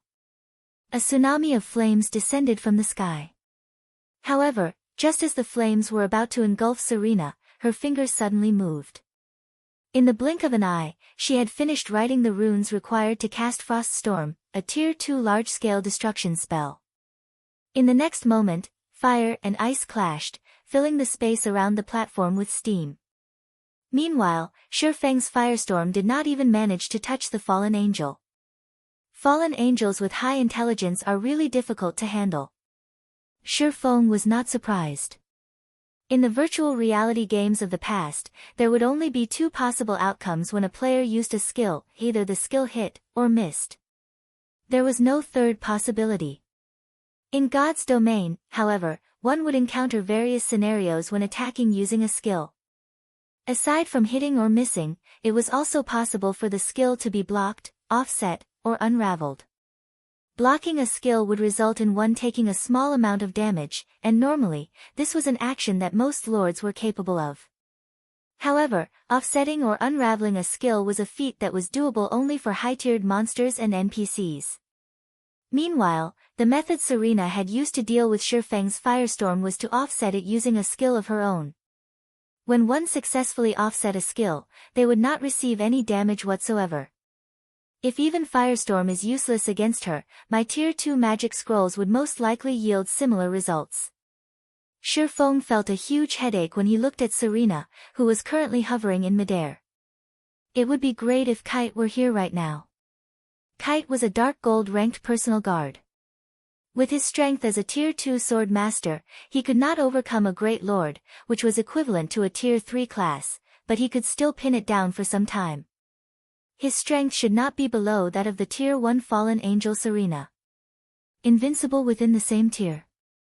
A sudden inspiration came to Shifeng as he looked at Serena's smiling face. Taboo skill. Taboo skills possessed the power to transcend tiers. Meanwhile, although Serena's strength was currently suppressed to Tier 1, her frightening basic attributes and arsenal of Tier 2 skills made her invincible even against ordinary Tier 2 classes. However, if a Tier 2 player managed to grasp a Tier 2 taboo skill, they would similarly become an invincible existence among other Tier 2 classes. Thank goodness I did not store Instant Strike inside my warehouse. As long as I manage to learn it, even if I cannot kill Serena, I still have a chance to defeat her. Shifeng's eyes glowed.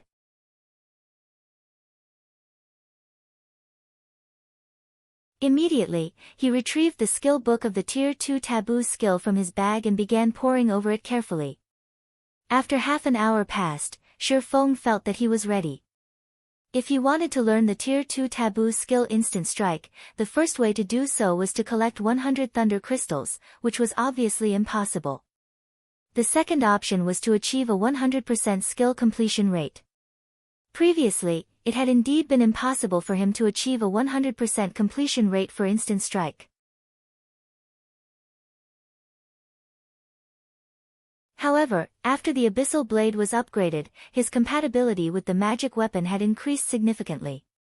With the help of the 100-berry wine, which he had obtained from Blue Frost, he definitely had a chance to achieve a 100% skill completion rate right now. Hence, Shifeng drank a bottle of 100-berry wine and began rehearsing the Tier 2 taboo skill Instant Strike. Trying to learn a Tier 2 taboo skill? Serena revealed a faint smile. Not a bad idea. Unfortunately, the time you have left isn't enough for you to do so. Taboo skills required long periods of bitter training. There were no shortcuts available. Even a gifted person would require several days or over a dozen days to learn a Tier 2 taboo skill. Shifeng did not have much time left. It was simply impossible for him to succeed in learning the taboo skill in such a short period of time.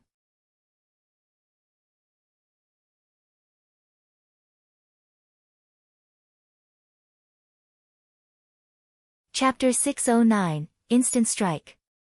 While Shifeng was continuously rehearsing the Tier 2 taboo skill Instant Strike, a great upheaval rocked the evil ghost domain. The entire District 5 was destroyed overnight, and over half of the district's players had disappeared. To the players in the evil ghost domain, this was an inconceivable situation. Just what could actually wipe out the evil ghost domain's 5th-ranking shelter?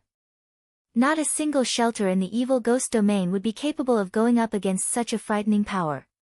Suddenly, a strong sense of crisis filled the air of the entire evil ghost domain. District 1's shelter. Leader Frost, what are we supposed to do now?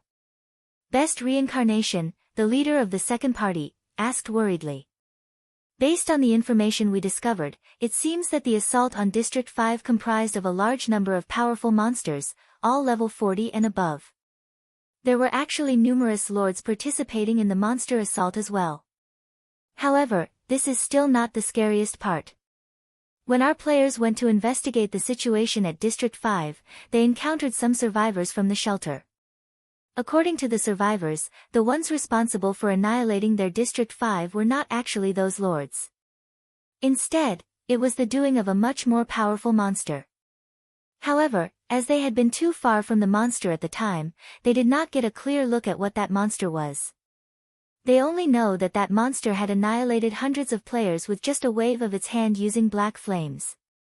It instantly killed even District 5's strongest player, Punishment Day. If we remain in this area, it is quite likely that we will encounter that monster as well. Although District 1 is a lot stronger than District 5, against that rank of monster, we simply stand no chance at all. Everyone present fell silent at Best Reincarnation's words. The enemy that obliterated District 5 was just too terrifying. It had not been easy for them to raise their shelter to the rank it had today. If it was destroyed, then their shelter's rank would also fall by 1, dropping from a medium shelter to a small shelter. If that happened, the advantage of the 100-berry wine they had possessed all this time would vanish as well. There was also no telling whether they would be able to obtain the 100-berry wine again the next time they upgraded their shelter to a medium shelter. Yet, if they moved their shelter to a low-level area, the distance they had to travel every day would be extremely long and time-consuming. They would most likely have to spend the entire day running just to commute between their leveling spots and the shelter. This would greatly impact the development of the shelter. Everyone, listen to me. This is an opportunity for our District 1, Blue Frost said after pondering for some time, an excited smile on his face.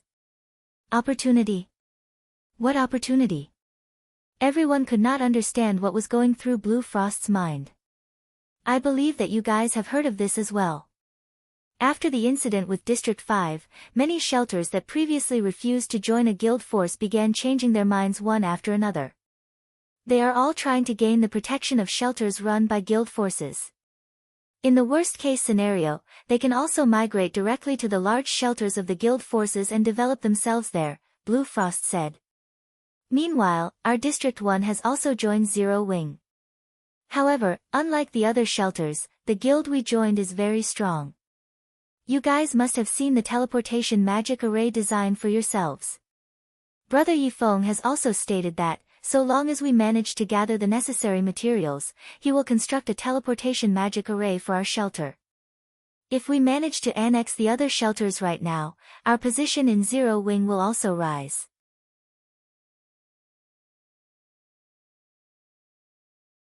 I believe that nobody present wishes to remain as just the party leader of a shelter, right? All the party leaders expressed their agreement with Blue Frost's words. The things Zero Wing had revealed so far were already enough to show just how powerful the guild was, particularly the frightening combat power Shifeng had displayed as well as the funds that he had transferred to them.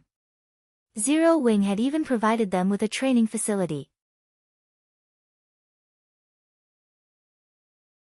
As long as they made contributions to Zero Wing and raised their positions within the guild, they would be able to head to Jinhai City's Big Dipper Training Center and undergo special training for their combat techniques.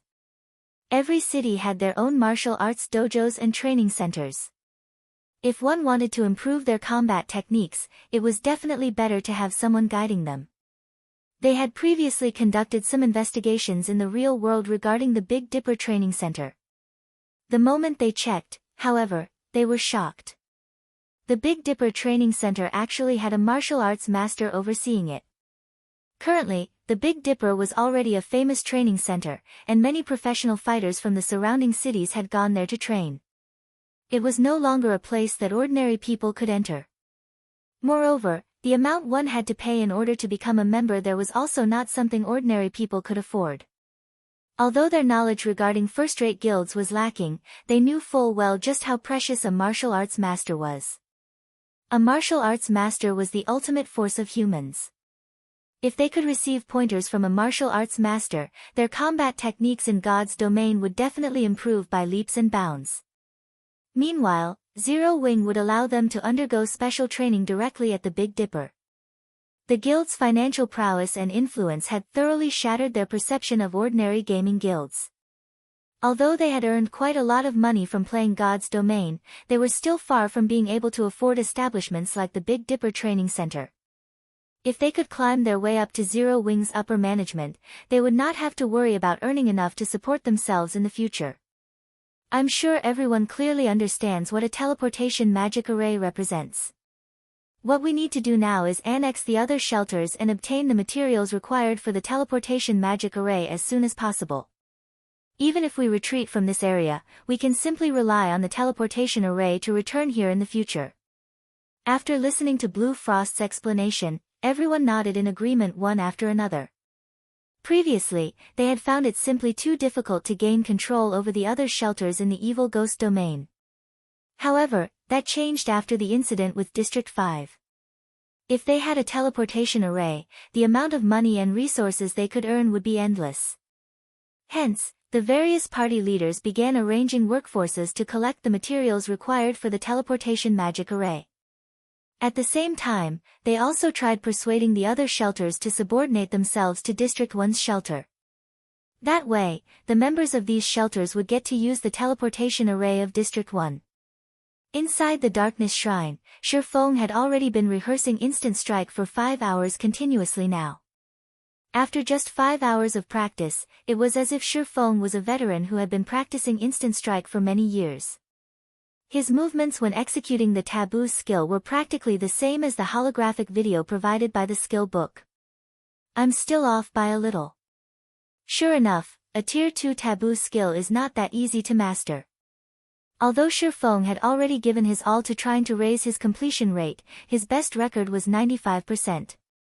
Right now, he could not increase it by even an additional %. Moreover, he had only managed to achieve this result because of the Abyssal Blade and the 100-berry wine. Otherwise, he would have taken several days to reach a 95% skill completion rate with Instant Strike. He did not have much time left to practice. Each bottle of 100-berry wine lasted only 1 hour, and he had just 3 more bottles on hand. They would not last him till the very end. Human, you should give up. The might of a Tier 2 Taboo skill is simply too immense. It is not that I am trying to look down on you. However, if you wish to grasp a Tier 2 Taboo skill, you will need another 10 days of hard work at the very least.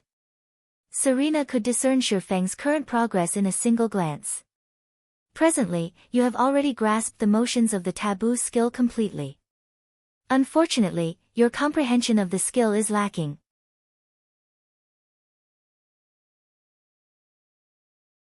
With the remaining 5 hours you have, you would be fortunate to raise your completion rate by even just another 1%. Lacking comprehension. Shifeng thought so as well. It was just like when he had achieved a 101% completion rate with Chop. That feeling had gone by in a flash, and he could not grab hold of it even if he wanted to. Comprehension. Compatibility. Does the comprehension Serena is speaking of refer to compatibility? Shifeng did not give it too much thought. He did not have much time left, not enough to wait out the 10-day cooldown to challenge the World Summit again. He then took out all the 100-berry wine in his bag and consumed all 3 bottles in rapid succession. Even with Shifeng's willpower and mental power, he still grew dizzy.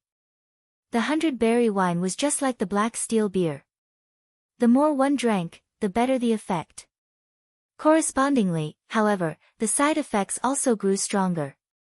It was best if players drank just 1 bottle at a time to maintain a clear mind, as players could steadily improve their completion rates and look for any shortcomings in their movements throughout the beverage's effective duration. Consuming too many bottles at once could result in players losing themselves to the alcohol. Now, Shifeng downed 3 bottles in one go. His compatibility rate instantly soared. This feeling is really great. At this moment, Shifeng felt as if he had become one with his sword. When he drew the abyssal blade and executed instant strike, each and every one of his movements felt light and natural. There was no excess power in any of his actions at all. Then, Shifeng's initially smooth movements suddenly changed. The afterimages of the abyssal blade, which were originally created due to Shifeng's overly fast speed, suddenly vanished. The abyssal blade in Shifeng's hand also became clear and visible. In the next moment, faint blue electric arcs manifested around Shifeng's body, filling the air with crackling sounds. The places these electric arcs touched also charred. System, instant strike skill completion rate 100%.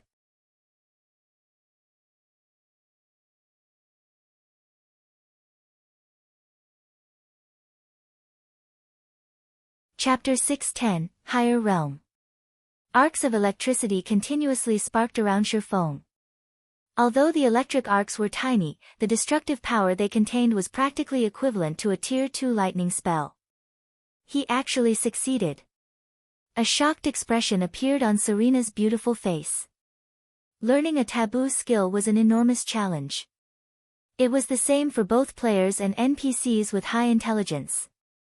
In order to learn a taboo skill, one had to go through long periods of arduous training as well as achieve a certain degree of comprehension regarding the taboo skill.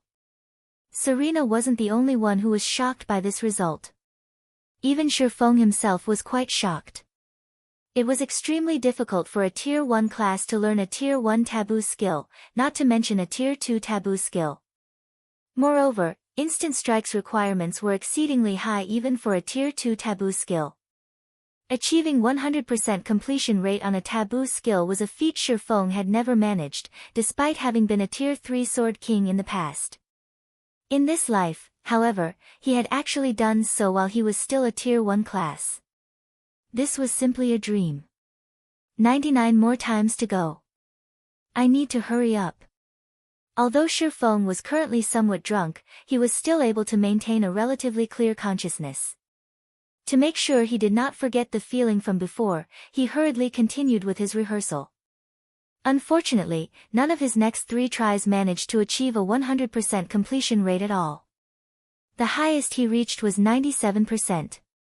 He had only managed to achieve the 100% completion rate before due to luck. On this point, Shifeng was very certain. However, now that there was a first, achieving 100% again would become much easier. Following which, Shifeng continuously tried to recall the feeling he had felt before. His skill completion rate gradually increased as well, and soon after, he managed to maintain a stable 99%. He was only a thread away from 100%. Not only do I have to control my own body, but I also have to learn how to adapt to the external environment around me and constantly adjust to the environment. As Shifeng reviewed his memories, he did not only think about when he achieved a 100% completion rate with instant strike but also when he had achieved a 101% completion rate with chop. Whether it was the refinement realm or the flowing water realm, both pursued internal control.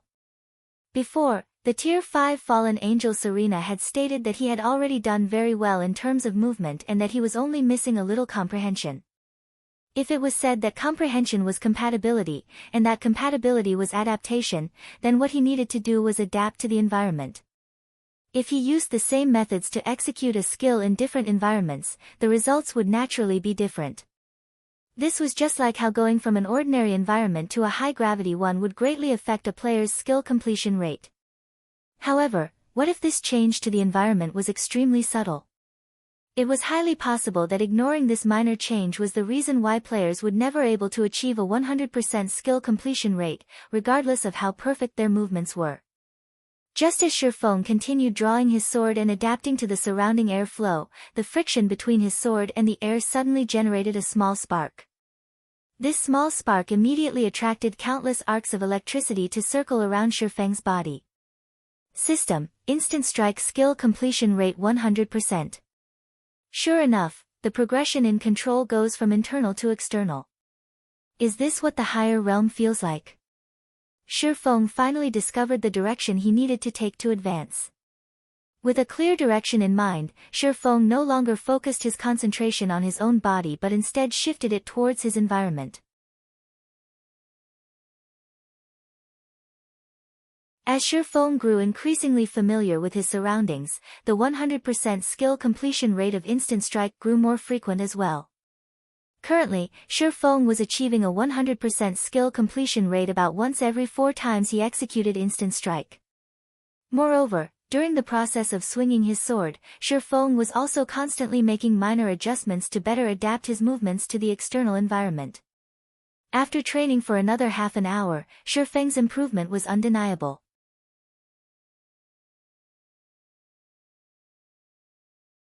He was able to achieve a 100% skill completion rate practically every other time he executed instant strike. Before an hour had even passed since drinking the 3 bottles of 100-berry wine, he had already executed 100 instant strikes with a 100% completion rate. After Shifeng completed an instant strike that achieved a 100% completion rate for the 100th time, electricity purified his entire body, his skin becoming glossier and the muscles all over his body growing denser and more powerful. System: You have learned instant strike. Obtained basic lightning physique. Why does my body feel a lot lighter? Shifeng was greatly shocked when he saw the faint blue electric arcs coursing around his body. Carefully feeling out the changes to his own body, he exclaimed, "This lightning physique really is mysterious. The gravity my body is under should still be 3g. Yet, the effect the increased gravity has on my body has clearly decreased significantly even though none of my attributes have changed. Right now, the effect feels like the equivalent to a gravity of 1.5g.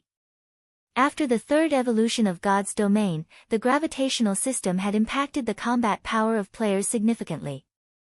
Meanwhile, now that Shifeng's body had undergone such changes, it would become much easier for him to adapt to his environment. The current state he was in was similar to being under the effects of the 100-berry wine.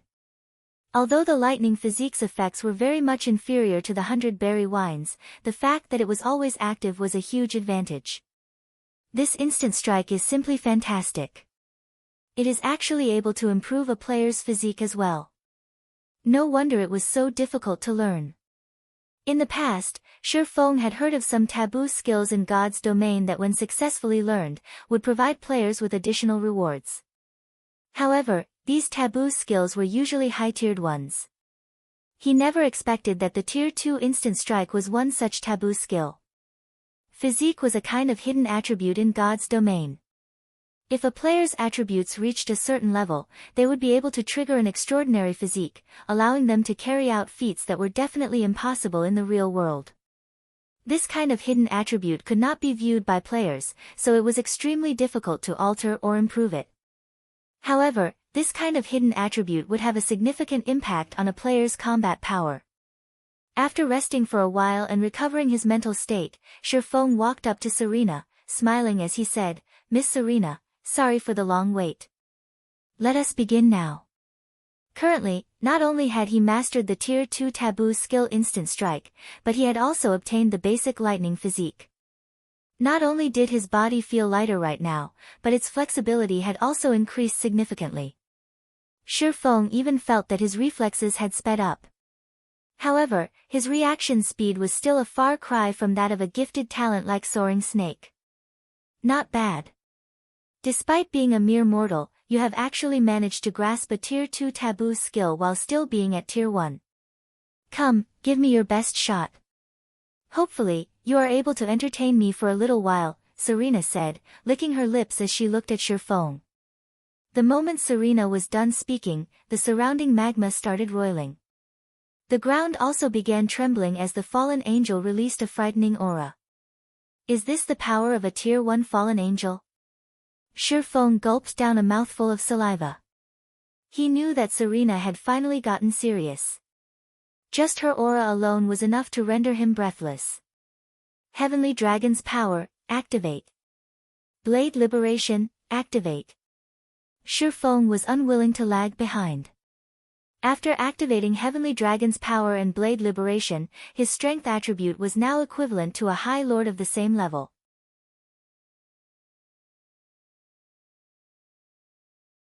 The instant Shifeng activated twofold Berserk, he tilted his body forward slightly.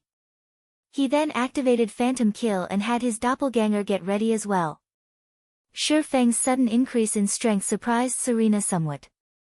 She had not thought the little human before her was capable of reaching such a level. She then stretched out her right hand. Instantly, a golden holy sword appeared in her hand. Countless wind blades wrapped around her weapon. She cast a Tier 2 skill, Storm Blade, at Shifeng right away.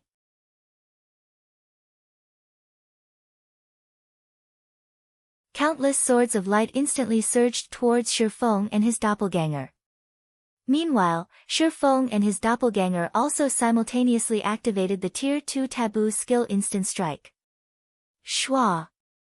Both Shifeng and his doppelganger disappeared from where they stood to instantly appear beside Serena. Both swordsmen then began brandishing their swords at the fallen angel. Instant Strike, when activated, increased its user's attack speed by 500% for a short period of time. Originally, Shifeng's attack speed was already terrifying. Now, Shifeng and his doppelganger sent out dozens of sword lights in the time it took to take a single breath. Moreover, these sword lights had appeared practically simultaneously, with none ahead or behind the others. Such a fast attack! Serena's gaze sharpened as another golden holy sword appeared in her other hand. She then parried the barrage of attacks sent at her. Peng! Peng! Peng! Serena's sword technique was flawless. Every movement of hers was utterly efficient as she blocked dozens of attacks continuously. However, even if Serena's defense were more perfect, there was still a limit to her attack speed. In the end, Shifeng managed to cut Serena's arm with the abyssal blade, causing -1 damage to the fallen angel. When Shifeng saw the compulsory -1 damage he dealt, his eyes nearly fell out of their sockets. Such a powerful Tier 2 Taboo skill. You were actually able to break through my defense. Serena looked at the bloody cut on her arm. Gently moving her finger across the wound, she instantly returned her skin to its unblemished state. Then she looked at Shifeng, saying, although I don't want to admit it, since you were able to injure me, it is your win. You may take these items and leave.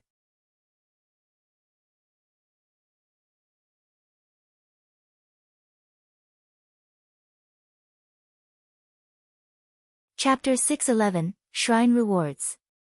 After Serena was done speaking, the fallen angel suddenly vanished. At the same time, the volcanic hell that surrounded Shifeng transformed into a golden shrine with an altar before him. 3 rainbow treasure chests were stacked up one upon another on the altar, and placed on top of these treasure chests was a thick and heavy black leather book. Victory at last! Shifeng breathed out a sigh of relief. Serena was just too powerful. Whether it was in terms of techniques or basic attributes, he was far inferior to the fallen angel. Shifeng and his doppelganger had sent out over 100 attacks within the 3 seconds of Instant Strike's duration. Yet, Shifeng had only managed to land a hit on Serena at the very last second. The fallen angel's strength was simply terrifying. Most likely, even Kite would not be a match for Serena, who had suppressed her strength to Tier 1. If Serena had suppressed her strength to Tier 2 instead of Tier 1, he would not have stood a chance against her at all. Although Shifeng had only managed to get through the test after immense difficulty, his harvest was similarly huge. During his 3 seconds of frantic attacking, Shifeng had thoroughly experienced Serena's perfect sword defense technique firsthand. He had seen for himself the sword technique of an NPC standing at the peak of God's domain. This was not something just any player would get to enjoy, as normally, they would have killed with a single hit. After Shifeng reviewed his memories of the previous battle a few times, he walked up to the altar and carefully picked up the black leather book. As soon as he did so, he felt a hard stare. Moreover, this feeling was not just limited to one person staring at him. Instead, he felt the gazes of a vast number of people. Every one of these gazes felt cold and violent. It was as if his body had submerged in a chilling, icy hell. Sure enough, the Bible of Darkness is not an ordinary item. Shifeng activated omniscient eyes and appraised the black leather book. Bible of Darkness, fragmented legendary item. The Bible of Darkness had been destroyed during the Great Destruction. However, the power of darkness contained within the Bible is extreme. If one can gather the other fragments, they can restore the Bible's power, gaining dominance over all demonic creatures and become the Lord of Demons. It's actually a fragmented legendary item? I heard that the Bible of Darkness Fantasy Extinguisher was an epic item. Was the one he obtained a replica? Shifeng muttered, feeling rather surprised as he looked at the quality of the Bible of Darkness in his hands. However, after giving it some thought, Shifeng felt it was possible. With how powerful Serena was, Fantasy Extinguisher should not have been able to injure the fallen angel at all with the strength he had at that time. It was highly possible that he had chosen the first option instead. Meanwhile, Fantasy Extinguisher had managed to become a peerless expert in the Black Dragon Empire thanks to the Bible of Darkness. With the help of the Bible of Darkness, Fantasy Extinguisher managed not only to become exceedingly powerful himself but also to increase the strength of his guild significantly. Only afterward did Blue Frost and the others from District 1 shine brightly. Back then, countless guilds had looked at Fantasy Extinguisher enviously. There was nothing remarkable about owning a single epic item. However, the Bible of Darkness was no ordinary epic item, as it held the power to increase the overall strength of a guild. The Bible of Darkness was capable of strengthening players with the power of darkness. Not only could players receive a huge boost in attributes, but they could also obtain an enhanced skill corresponding to their classes.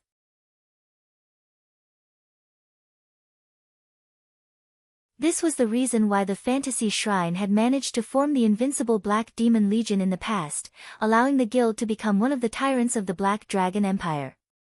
Back then, even the Dragon Phoenix Pavilion's Blood Legion had not been a match for the Black Demon Legion. If Fantasy Extinguisher had gained such achievements by relying on a replica, what would have happened if he had obtained the real Bible of Darkness? Most likely, the entire Black Dragon Empire would have fallen into the Fantasy Shrine's hands.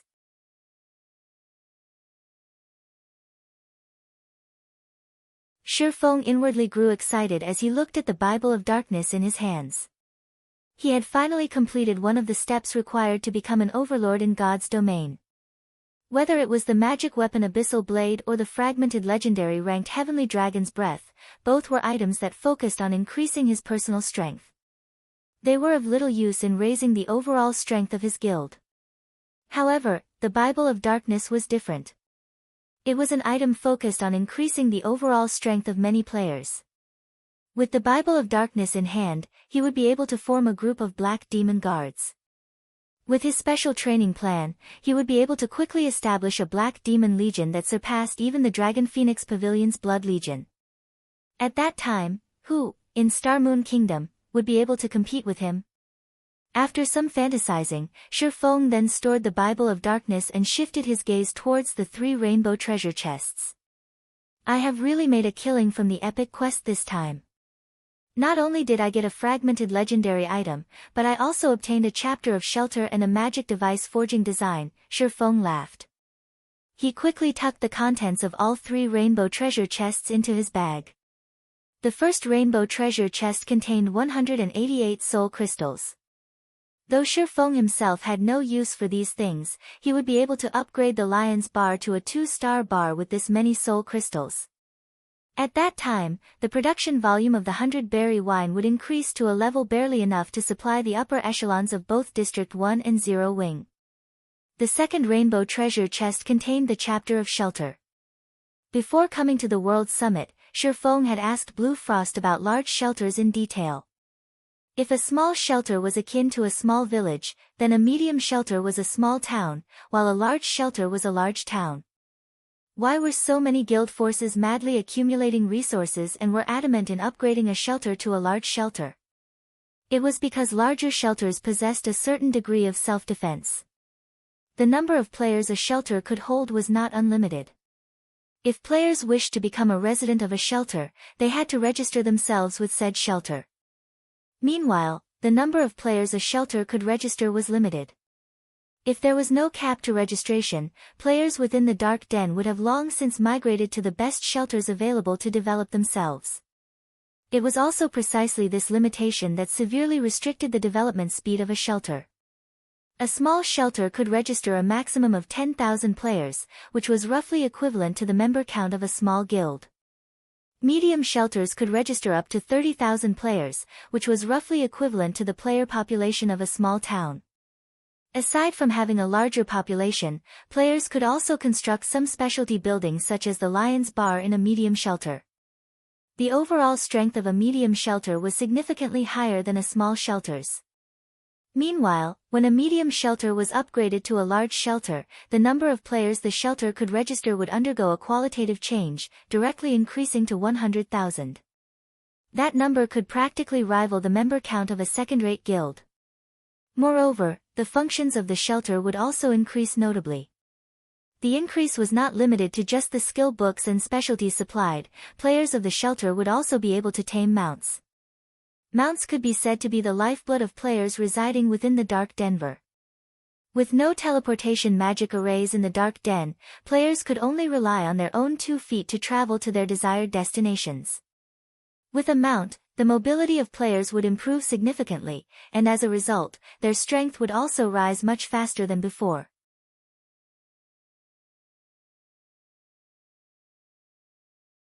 Hence, the various guild forces were desperately accumulating resources in order to create a large shelter of their own. This was also why plenty of independent shelters subordinated themselves to guild forces.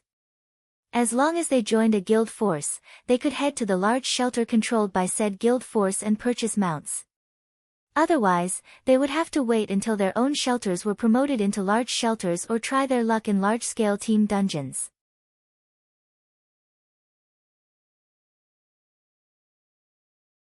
Now that Shifeng had the chapter of shelter, he could directly promote the shelter of District 1 to a large shelter. The players inside the shelter could then begin to accumulate funds and resources.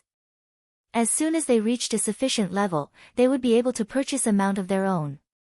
Compared to the players of other shelters, the players of District 1 would be able to save up on plenty of time. Although I've obtained the chapter of shelter, I still don't have a way to return to the shelter right now. It seems that I can only wait until the cooldown of the position teleportation scroll ends before making another trip to District 1's shelter. Shifeng suddenly recalled that he had arrived at the central area of the Dark Den through a teleportation gate. As for the method of returning to the evil ghost domain, he had no idea whatsoever. With the items he came for in hand, Shifeng did not continue idling around inside the Lord of Destruction's shrine. He took out a return scroll and began chanting the incantation required to teleport back to White River City. After 20 seconds passed, Shifeng transformed into a streak of light and disappeared from the shrine.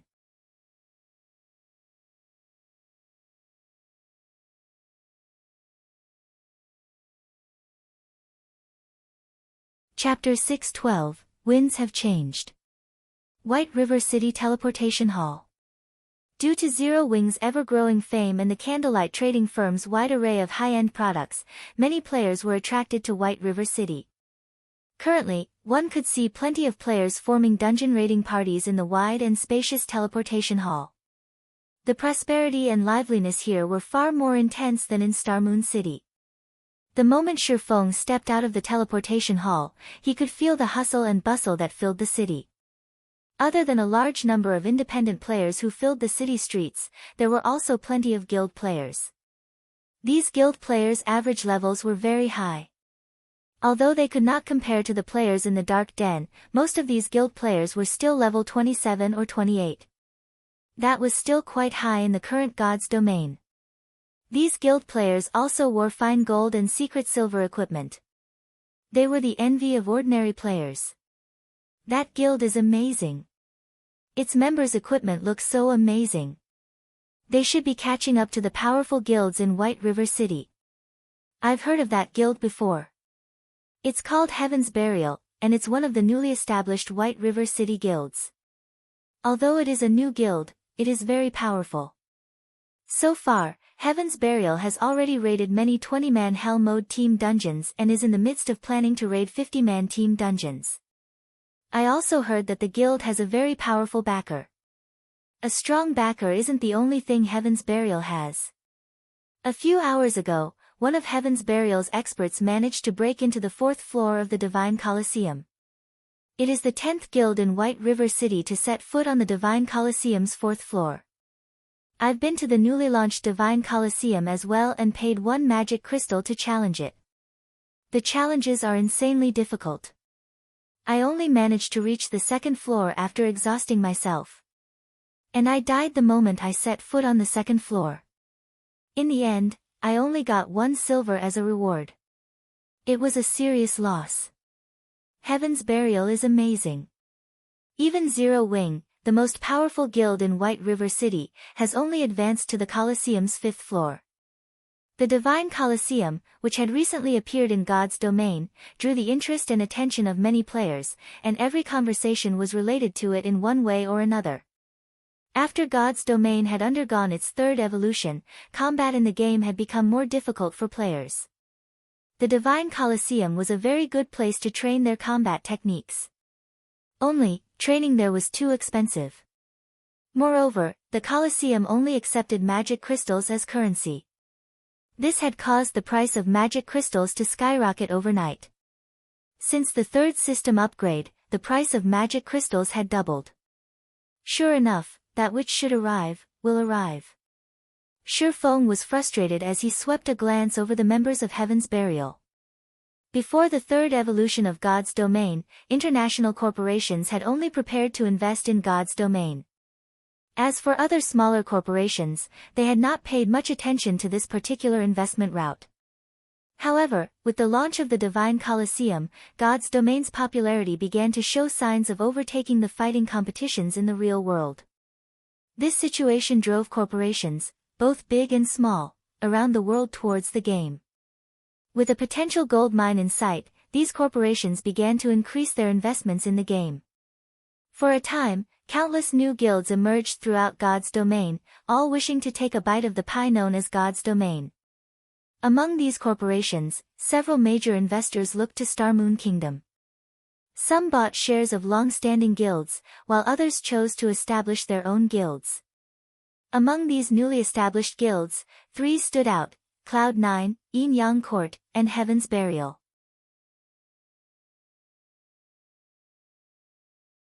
In the past, Heaven Burial had started developing itself in Star Moon City. The guild was clearly ambitious. While Ouroboros and the Star Alliance had been busy fighting each other, Heaven's Burial had taken advantage of the situation and solidified its position in Star Moon City in one fell swoop. In the end, it had even forced the 2 first-rate guilds to suffer quite a few hardships.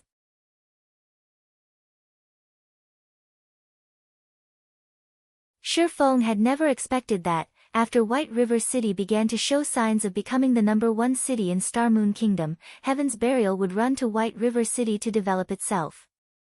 Moreover, of the newly established guilds Shi Feng had seen so far, Heaven's Burial wasn't the only one of the top 3 newbies to establish itself in White River City. He also saw members of both Cloud9 and Yin Yang Court. Interesting. Everyone's has come to White River City trying to take a bite out of the fat piece of meat that I cooked up. Do they really think that Zero Wing is some kind of pushover? Shi Feng could not help but smile. Zero Wing indeed possessed plenty of enemies. In the dark, Underworld lurked and spat like a viper. In the light, they had also provoked the Heavenly Dragon Pavilion. As Shi Feng made his way to White River City's library, he discovered that, despite having only been away from the city for a short time, many players had acquired their own NPC guards. NPC guards had become beacons of hope for many powerless players. At the same time, these NPC guards had also received attention from the various large guilds. As a result, these NPCs' development speeds were unusually fast. Players who were trying to become merchants were especially interested in these NPC guards. In God's domain, players' activities were not limited to killing monsters out in the fields. Players could also take on all sorts of quests. Many merchant players, who did not possess any combat power, could rely on NPC guards when carrying out special quests. However, the majority of the quests did not allow the assistance of ordinary guards, only personal guards. Just as Shifeng arrived before White River City's library, the sound of his system communicator rang by his ears, and the caller was none other than Everlasting War. Brother Yifeng, you've finally come online. I've been trying to contact you for a while. How are preparations coming along? Everlasting War asked, slightly worried. Shifeng was the expert he had recommended. If Shifeng did not pass the selection test, it would stain his reputation. There are no issues. I can participate in the selection at any time. Seeing as Brother Everlasting is contacting me, has something happened? Shifeng asked. The selection held in Beast City was tomorrow morning. There was still quite some time before the selection began. Something must have happened for Everlasting War to contact him. It's nothing major. Only, the higher-ups have changed the requirements for the selection. Now, after you pass the selection, you are required to sign a contract and become a member of the company if you join the battle team. Of course, you will receive far more benefits as well. For example, you will be entitled to 5% of the wagers made on the matches you win, Everlasting War explained. If Brother Yifeng joins the battle team, with your strength, you will easily make more than a dozen times the credits the guild leader of a first-rate guild would normally earn. Once the battle team becomes famous, your status in the world will become even greater than any leader of a first-rate guild. What do you think, Brother Yifeng? Everlasting War and his group did not particularly care about signing the new contract as they had originally been employees of the company. However, Shifeng was different. He was affiliated with Zero Wing. Moreover, he was one of Zero Wing's core members. He had definitely signed a contract with the guild. If he joined the battle team, unless the company allowed it, he would not be able to be part of any guilds in the future. To put it bluntly, the company was restricting the freedom of the team members instead of cooperating with them. Of course, if Brother Yifeng is selected to become one of the members of the battle team, the company will take full responsibility of the breach of agreement with your guild.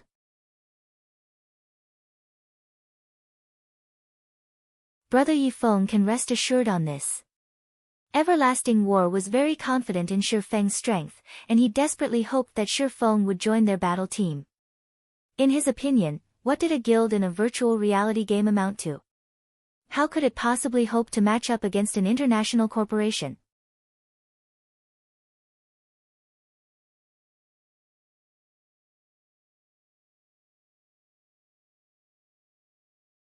Chapter 613, Peak of Star Moon. The benefits Everlasting War had mentioned were quite tempting. The Dark Arena was a place where the various international corporations around the world could secretly compete. The resources and funding involved were on an entirely different level than ordinary arenas. Even just 5% of the gambling rewards was sufficient to make someone a tycoon overnight. Moreover, as one's battle record in the Dark Arena grew, the bets on their matches also increased. The income one could potentially earn through the Dark Arena could even tempt international fighters. To virtual reality gaming experts, that was an astronomical number. However, that was only the tip of the iceberg. Based on what information Shifeng had, in the past, any players who signed a contract with a battle team held extraordinary positions in the corporation that owned the team. If it were a famous player such as Everlasting War, even the upper echelons of international corporations would treat them with respect. The guild leader of a second-rate guild did not even qualify to fawn over such players. They were from entirely different worlds. The third evolution of God's domain arrived too soon. I did not expect these international corporations to discover the importance of expert players so quickly. Shifeng frowned, feeling disappointed. It would have been great if these international corporations had only discovered this fact a few days after the selection tests. However, since these international corporations had discovered the truth, he could not do anything to change it. He was the guild leader of Zero Wing. Moreover, in this life, he had sworn that he would not be controlled by others ever again. Brother Everlasting, since the higher-ups have made this decision, you will have to forgive me for not participating in the selection, Shi Feng directly refused. Although he could no doubt earn a lot of money, fame, and status in the dark arena, in the era of God's domain, a player could similarly obtain all of these things so long as they had the ability. Since he could not earn a large sum of credits through the dark arena, he just had to look for some other way. As a reincarnator, he did not believe that he could not earn credits from other avenues. Particularly, from his trip to the Dark Den, he had obtained the teleportation magic array design and magic device forging design. These two items were practically money printing machines. As long as he had enough raw materials, the money he could make would be astronomical. Everlasting War was slightly stunned by Shi Feng's reply. He had not thought that Shi Feng would refuse his offer so decisively. However, when he thought about Shi Feng's skill, he hurriedly advised, "Brother Yi Feng, won't you reconsider? At the end of the day, a gaming guild is only a gaming guild. It is nothing compared to a major corporation that can affect the world's economy. With your skills, I guarantee that you'll at least become vice leader of the battle team." The team's strength did not rely on a single person. After all, each battle team could include up to 10 members. Naturally, the more experts there were in a team, the higher the team's chances were of obtaining victory. In Everlasting War's opinion, Shi Feng could most likely rank within the top 3 within their battle team. If they lost a top 3 expert, it would wound the battle team's overall strength. Brother Everlasting, don't waste your time trying to persuade me. Moreover, I have many matters that I need to attend to. Not being able to join is a good thing. Anyways, I still have something to do, so I'll talk to you another time. Shi Feng disconnected the call. He then entered the library. Meanwhile, Everlasting War could not help but sigh as he said, "Truly disappointing."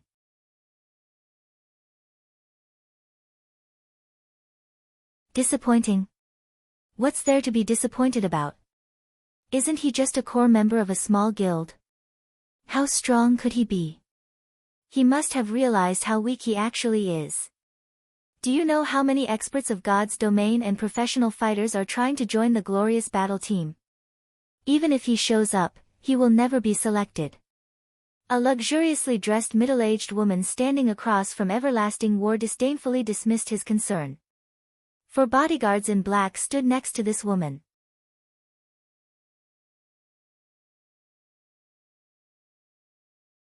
All 4 radiated intimidating auras that were capable of making Everlasting War, someone who had once been a professional bodyguard, anxious. Particularly, the rugged-looking man among these bodyguards was very famous in the bodyguard industry. He was known as the Steel Guard, and even some international fighters were no match for him. Director Hua, Yi Feng is no ordinary expert. If you can restore the recruitment conditions to what they were before and allow him to join the glorious battle team, our chances of beating our next opponent, the Midday Wolves, will be much higher. This will also greatly benefit the company, Everlasting War carefully suggested. The changes in the battle team's recruitment conditions were all due to this woman, Hua Qiushui, standing before him. Although he did not understand why Hua Qiushui had suddenly changed the conditions, this last-minute adjustment troubled him, the leader of the battle team. However, despite his annoyance, Hua Qiushui's position was extraordinary. A single word from her could easily leave him jobless. Hence, he did not dare speak too boldly in front of her. Naturally, I have considered these changes carefully. You only need to focus on how you're going to defeat your next opponent. He is merely a nameless expert.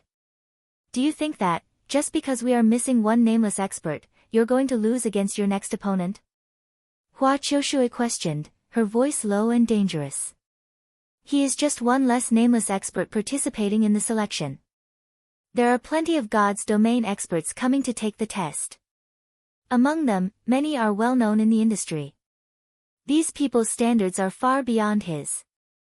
I think that Vice Leader Journey Leave should administer the test this time around. You should take this time to think of a strategy to deal with the midday wolves. Everlasting War's words had clearly dissatisfied Hua Qiushui.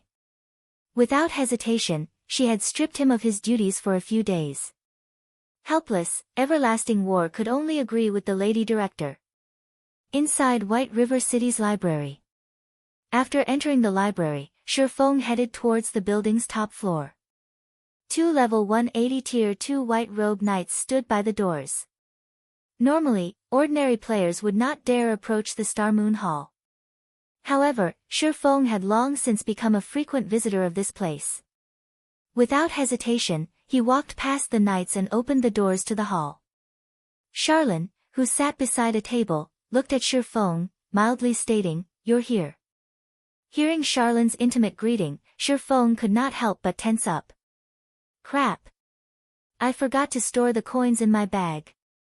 Seeing Charlene's intimate smile, Shifeng suddenly thought of the precious coins he had in his bag. This reaction was practically instinctual now. Although Charlene was an NPC, she seemed more realistic than a real person. Though she always appeared friendly, her actions said otherwise. If not for a few tricks he hid up his sleeves, she would have bankrupted him long ago. Ha ha ha. Come over here, let me see what you've brought this time. Charlene waved her hand at Shifeng. Suddenly, a huge force tugged at Shifeng's body, sending him flying towards Charlene. Shifeng was shocked at this sudden development. After not meeting for some time, Charlene's strength had increased once more. Charlene, who had been a Tier 4 Great Divine official, had now become a level 200 Tier 5 Red official. At this point, Charlene was many times stronger than Weissman, White River City's magistrate. She stood at the peak of Star Moon Kingdom. Although Shifeng had long since known that Charlene was not an ordinary NPC and that her strength would increase significantly every time they met, her improvement speed was simply mind-blowing. Even he, someone who had played God's Domain for more than a decade, found it astonishing. Just who is Charlene? Questions filled Shifeng's heart.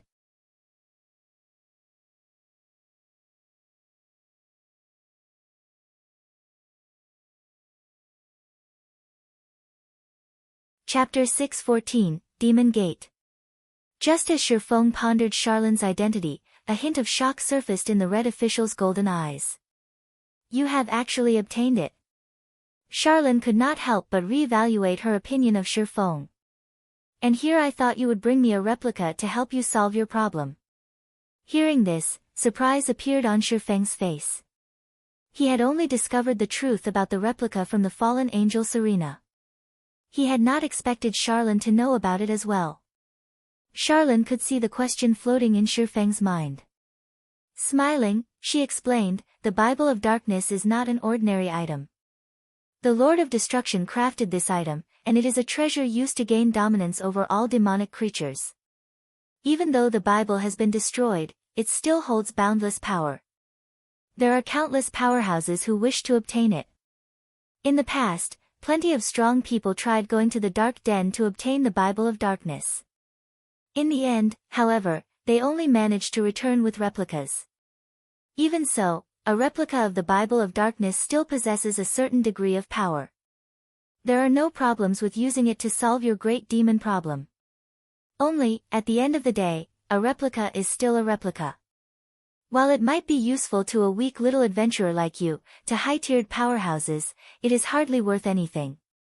It is no wonder why Fantasy Extinguisher stopped using the Bible of Darkness after he became a Tier 4 class.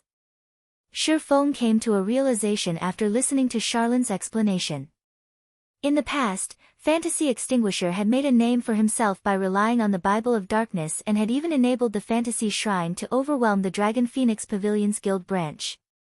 However, after Fantasy Extinguisher became a Tier 4 Spirit Emperor, he stopped using the Bible of Darkness. Back then, everyone had thought that Fantasy Extinguisher had dropped the Bible of Darkness and lost it after someone had killed him. Epic items, particularly special epic items like the Bible of Darkness, an item that would take effect even when inside a player's bag, would not lose its worth with the passing of time. Even a Tier 5 expert could continue to use it. After all, fragmented legendary and legendary items were simply too rare. Even Tier 6 God-ranked players would not necessarily own such items. Owning a unique epic item was still quite impressive. As Shifeng re-examined the situation, he realized that it was highly possible that the replica of the Bible of Darkness could only display its worth up until Tier 3. If it were not helpful to Tier 4 classes, Fantasy Extinguisher would not have continued to use it. Take it out, then, Charlene said softly, her eyes smiling. Shifeng carefully retrieved the Bible of Darkness from his bag and placed it on the table beside him. Sure enough, it's the real deal. You really are quite the capable fellow. Do you know just how many powerhouses are trying to retrieve the Bible of Darkness? In the end, everyone only returns with a replica. If they knew that a little fellow like you had the real thing, they would most likely go crazy from anger. Charlene nodded, smiling as she scrutinized the Bible of Darkness. She then continued, since you brought me the genuine article, I'll give you two options. The first option is free of charge. For this option, you'll be able to solve the problem of the great demon descending on you. The second option will cost you 1,500 gold and 100 soul crystals. For this option, you can be done once and for all, destroying the great demon that targets you. Sure enough. Shifeng could not help but send Charlene a contemptuous gaze. Currently, he had a little over 1,600 gold in his bag. This was the money the candlelight trading firm had made while he had been absent. If he gave it all to Charlene, he would become a pauper once more.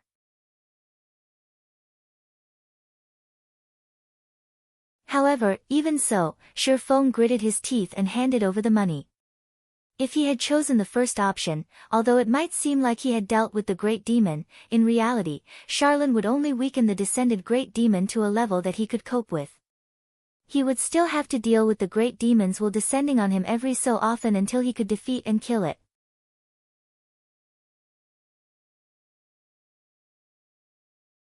In the past, the Darkness's descent plagued Fantasy Extinguisher, requiring him to deal with a weakened great demon every so often and throwing his guild, Fantasy Shrine, into chaos. The fact that he had a second option was considerably lucky. This might be the difference between a replica and the genuine product. Charlene received the coins and soul crystals with a saintly smile. Nodding with satisfaction, she said, "All right, step back." Following Charlene's request, Shifeng moved more than 30 yards away from her. Meanwhile, Charlene held up the Bible of Darkness. After flipping through a few pages, she began chanting a series of incantations, her hand continuously tracing out a line of runes in the air. As the line of runes grew longer, the power of darkness filling the Star Moon Hall grew denser and denser, to the point where Shifeng could even see faint black mist appear. This black mist desperately gathered in front of Charlene, forming a fourfold magic array. The surrounding space began to blur as well. The powerful mana was even capable of suppressing the space within the hall. This mana is simply too powerful. I can't move at all. Shifeng was shocked as he stared at the fourfold magic array suspended in midair. A magic array was actually capable of forming its own space. Chances were that only Tier 5 existences like Charlene were capable of forming such an array. After Charlene finished writing the runes, she casually scattered the 100 soul crystals before her. Immediately, all 100 soul crystals transformed into gray smoke. This gray smoke then formed a pair of silvery gray gates. There were countless images of demons engraved on these ancient gates, and every one of these demons was quite famous throughout God's domain. These were existences that even ordinary Tier 4 powerhouses would not dare provoke. Are you trying to summon a demon? Shifeng frowned at the gray gates. He could clearly feel how frightening their power was. If the gates opened, horrific creatures would most likely crawl out. You've guessed correctly. I am trying to summon a demon. Moreover, I am summoning the great demon that targets you. Otherwise, how you going to get rid of it? Charlene rolled her eyes at Shifeng. Her golden eyes then shifted back to the gray gates. In the name of darkness, I summon thee. Emerge, great demon Kildred. The moment Charlene finished speaking, the grey gates abruptly opened. Who dares to summon me? A cold, dark voice boomed through the grey gates. Following which, a figure pushed through the grey gates. This figure sported a large pair of black bat wings and 2 pitch-black goat horns on his head.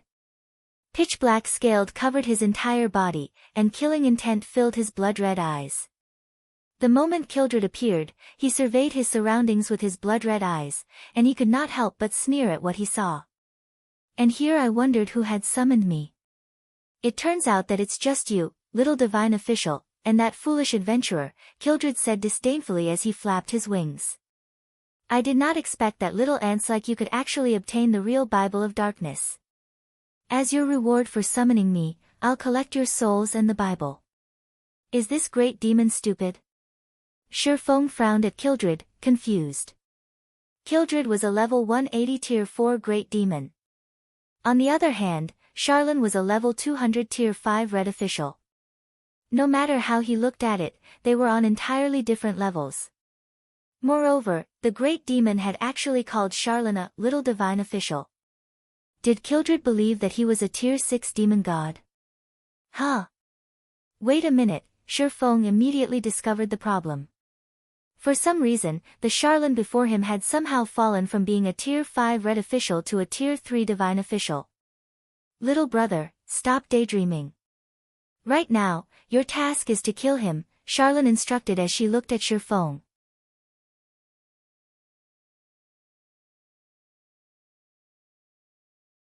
She paid no attention to the great demon Kildred's provocation.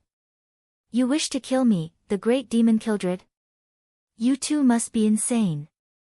I'll show you what the consequences are for summoning a great demon. Kildred revealed a malicious grin upon hearing Charlene's words. Suddenly, black flames appeared in his hand.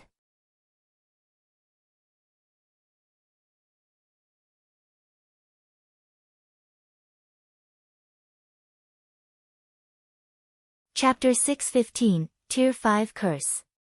The raging black flames quickly transformed into a ferocious beast that bared its fangs and brandished its claws as it pounced on Charlene.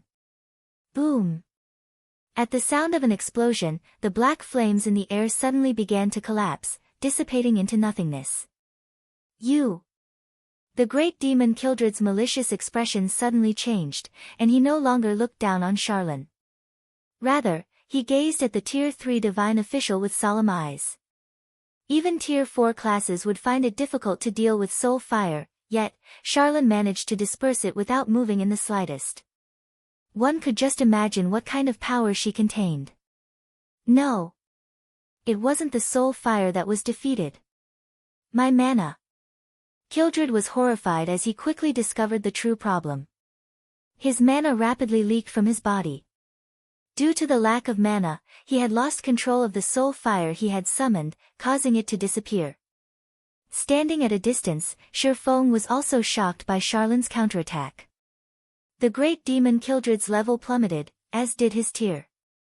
Level 180. Level 170. Level 160. In a short moment, the great demon Kildred had become a level 35 tier 2 evil spirit.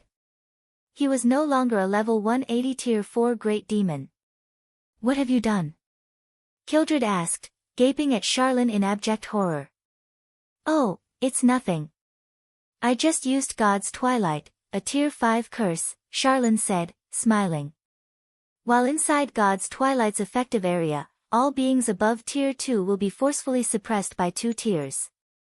Naturally, their levels will lower as well. Upon hearing these words, Kildred instantly paled. Shifeng was similarly astonished. A tier 5 curse.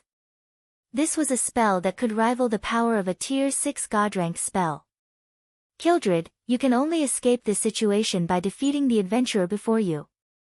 Otherwise, you will die here. Although Charlene's voice sounded pleasing to the ears, her words caused even a great demon like Kildred to shudder in fear. Realizing that was his cue, Shifeng unsheathed the abyssal blade and Purgatory's shadow. This should be the final test. Shifeng licked his lips as he stared at the great demon Kildred, who hovered in the air.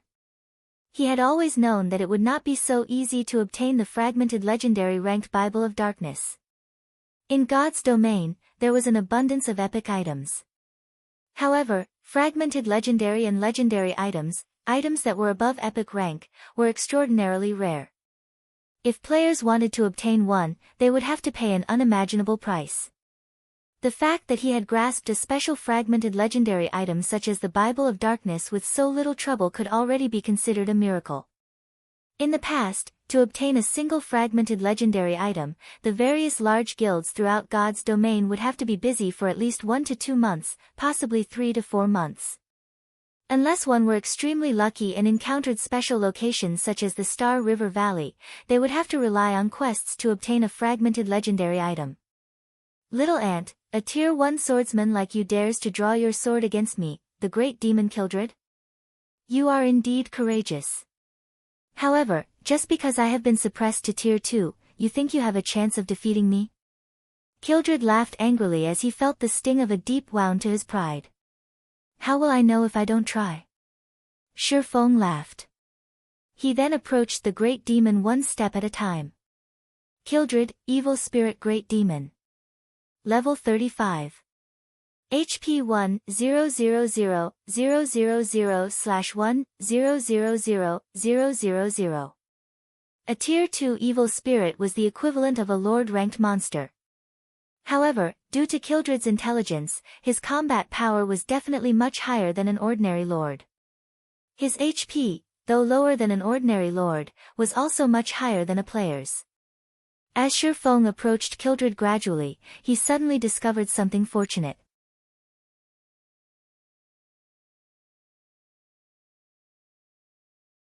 While he was under the effects of God's twilight, all of his skills cooldowns had not only been refreshed, but they had also been reduced by half.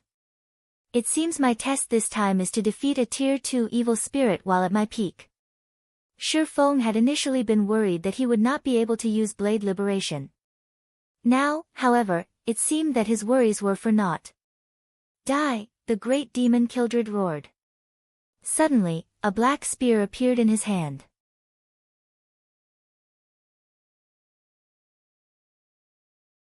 He then swooped down and jabbed the spear towards Shifeng in rapid succession. In the next moment, streaks of black light rained down on the swordsman. Tier 2 skill, Black Rain Annihilation. Shifeng did not dare to hold back. Immediately, he activated Heavenly Dragon's power and Blade Liberation. He then used the Aura of Wind's activatable skill, Wind Rider, and leaped into the air. With a 280% increase to his movement speed, Shifeng's speed could rival that of a Great Lord. Very easily, he escaped the effective area of Black Rain Annihilation. Moreover, due to his ability to fly, he had no need to fear the great demon Kildred's ranged attacks from the air. After avoiding Kildred's Black Rain Annihilation, Shifeng proceeded to activate the Ice Blue Devil Flame, Phantom Kill, Nine Dragons Slash, Black Emperor, and Purgatory Power, instantly pushing his combat power to its peak. Immediately, both sides began a fierce and deadly dance. With Wind Rider active, Shifeng held an absolute advantage in terms of speed. As a result, he was able to dodge all the great demon's attacks easily.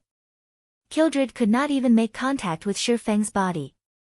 On the other hand, sword lights bombarded on the scales covering Kildred's body, easily penetrating the great demon's armor. Chop.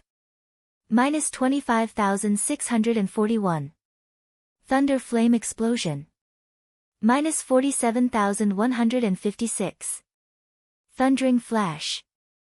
Minus 14,527, minus 18,546, minus 24,716.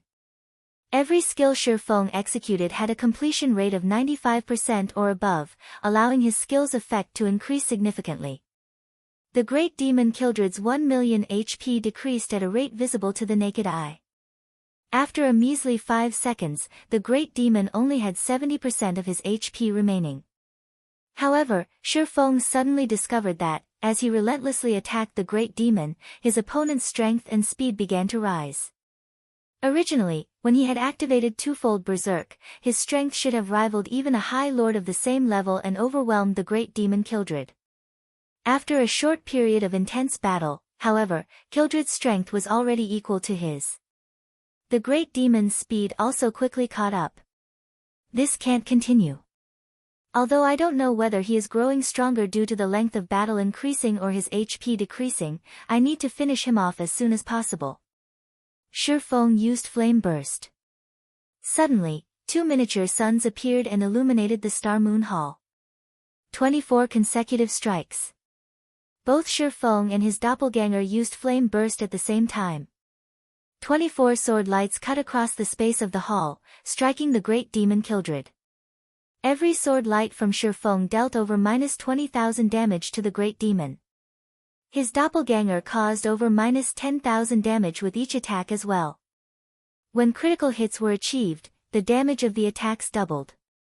When the attacks ended, the great demon Kildred suffered a total damage of over -500,000. This, Shifeng was stupefied when he saw the great demon that he had attacked. At this moment, the great demon Kildred had only 40% of his HP remaining. Meanwhile, a faint, black light radiated from Kildred's body. Tier 2 skill, Dark Shield. It was a spell that could absorb a relatively large amount of damage. Damn it! Shifeng frowned. Flame Burst was his ultimate skill. Yet, the great demon had actually managed to negate a portion of its damage. Currently, the great demon Kildred had grown more formidable after the attack. Meanwhile, there were less than 10 seconds left on Blade Liberation's duration. Ha ha ha. My strength has completely surpassed yours now. Die, human. Kildred snorted. He then threw his spear at Shifeng. Kildred's spear was extremely fast, and even Shifeng only barely managed to block it with his swords. Pang! Shifeng was immediately struck down from the air, his body colliding heavily with the floor and shattering it. A damage of close to -1,100 points appeared above his head.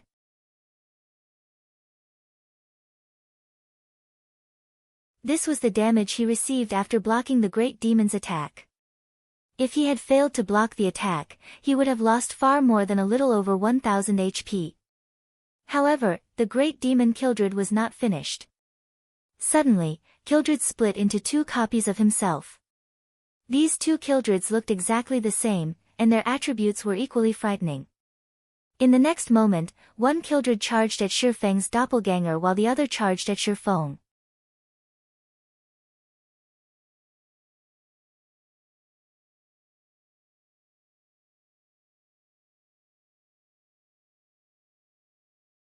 Chapter 616, Promotion to Count. 2 identical great demon Kildreds attacked Shifeng and his doppelganger. Shifeng, who had been at a disadvantage in terms of strength, had no choice but to dodge the great demon's attacks. Although Shifeng had entered the flowing water realm and could predict the trajectories of Kildred's attacks, the great demon's spear was like a venomous snake that consistently sent fatal blows towards his blind spots. If any other players stood in his place, not to mention dodging, even blocking the attacks would be difficult. Facing the unavoidable attacks, Shifeng had no choice but to block with his swords. However, the great demon Kildred's strength was simply too intense. Each of his attacks managed to push Shifeng back by several steps and inflict slightly more than -1,000 damage. Fortunately, Heavenly Dragon's power had increased Shifeng's defense and HP by 300%. With over 30,000 HP, Shifeng could endure the great demon's assault for quite some time. Only, Shifeng's twofold berserk state could only last for 20 seconds. Once these 20 seconds were over, he would enter a weakened state and would lose all power to resist the great demon. A short moment later, the other great demon Kildred defeated Shifeng's doppelganger. Ha ha ha. Human, you are quite amazing. A mere tier 1 swordsman like yourself has actually managed to damage me, the great demon Kildred, to such an extent. As a reward, I'll let you become my puppet, and you can follow my orders for the rest of your life. Kildred sneered at Shifeng, who desperately tried to defend against his attacks. Standing at a distance, Charlene frowned slightly as she watched the battle. Sighing, she muttered, was it still too soon? Now, Shifeng no longer had his doppelganger. His ultimate skill, Flame Burst, was also on cooldown. Even though he was under the effects of God's Twilight, reducing his cooldowns by half, Flame Burst still had a cooldown of 1 minute, 30 seconds. Most importantly, he had to face 2 great demon Kildreds who had the same attributes and 40% HP remaining. Shifeng had no chance of winning. It would be Shifeng's end once the 2 great demon Kildreds launched a pincer attack. Human, be at ease and become my slave. In the blink of an eye, the 2 great demon Kildreds appeared in front of and behind Shifeng, both great demons revealing a ferocious expression. This is just the twin life technique. Do you really think that I have no way of unraveling it? At this moment, Shifeng's previously stern expression suddenly vanished. On the contrary, he revealed a disdainful and victorious smile. Hearing Shifeng mention the words, twin life technique, Kildred's expression turned grim. Twin life technique was a special skill that did not possess any tears. It was a skill that utilized the aid of a treasure to produce a doppelganger with the same capabilities as the original, though both the doppelganger and the original shared the same HP. However, unlike the original, the damage the doppelganger received would be increased by 300%. While twin life technique boosted its users' combat power, it also increased the damage they took. The skill was a double-edged sword. If used correctly, it could display boundless power. If used badly, one would cut their own lifeline with this skill. So what if you know about the twin life technique? Can you tell which one is real and which is fake? Kildred did not believe that Shifeng could differentiate the true Kildred from his doppelganger. The doppelganger the twin life technique had created was exactly the same as the original. It was impossible to tell the difference by sight alone. Even if you identify the doppelganger, will you be able to block the attacks from both of us? Shifeng did not reply to the great demon. Instead, he pointed the abyssal blade towards the hall's ceiling.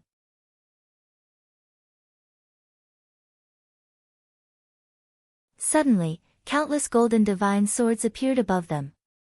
When these golden swords descended, 2 different damages appeared above the 2 great demons' heads. The great demon in front of Shifeng received over -5,000 damage, while the one behind Shifeng received over -15,000 damage. At this point, it was obvious which was real and which was fake.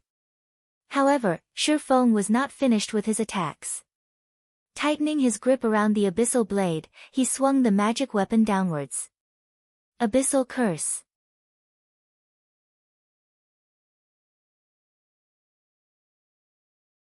Suddenly, the space within 30 yards around Shifeng took on the effects of a quagmire. The 2 great demon Kildreds were unable to move. Although Kildred was immune to fainted effects and other control conditions, the abyssal blade was as powerful as an epic weapon. Even if Abyssal Curse could not restrict the great demon for a full 5 seconds, to Shifeng, 2 or 3 seconds were more than enough. I've been waiting for this moment. Shifeng activated silent steps and appeared behind Kildred's doppelganger. Suddenly, the abyssal blade in Shifeng's hand released a dazzling flame. How is this possible? How can you still use that skill? Kildred's originally calm expression abruptly changed. The skill Shifeng currently used was none other than Flame Burst, the skill that had previously inflicted massive amounts of damage. However, Shifeng had used that skill recently. Now, the swordsman used it against his doppelganger once more. Die! Shifeng did not bother explaining anything to the great demon. In truth, while Kildred's doppelganger faced off against his doppelganger, he had used up the 30 stacks of death aura on Flame Burst.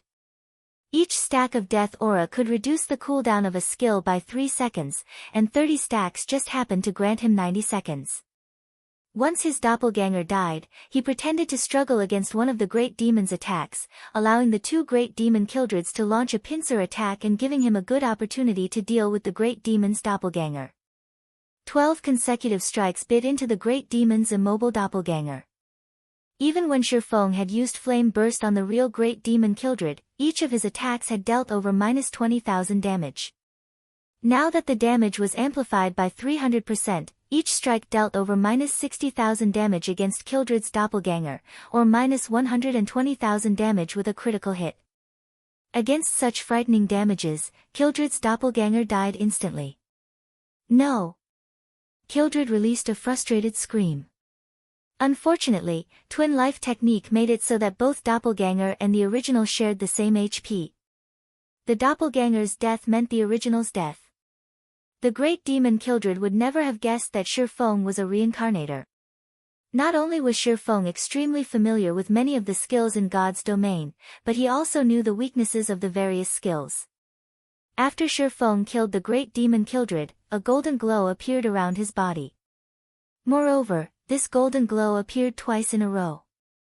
Shifeng's level immediately jumped from level 32 to level 34.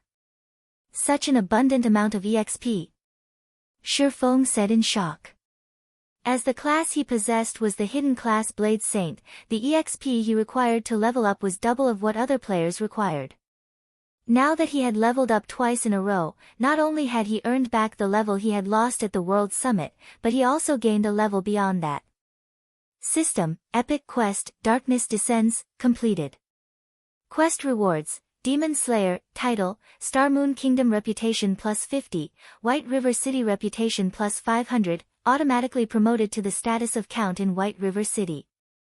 System, congratulations on becoming a Count of White River City. You can now employ 100 guards, including 4 personal guards. You can also enjoy a 20% discount on all expenditures in White River City. As expected of an epic quest. I've been promoted to a Count after completing a single quest. I can lessen my costs significantly when I head to the Divine Colosseum, Shifeng said, smiling. If a Viscount was considered a major noble, then a Count was a top figure among major nobles. In God's domain, the highest social status a player could attain in a city like White River City was Marquis. Only in a capital city like Star Moon City could players become dukes. Thus, becoming a Count of White River City was quite impressive.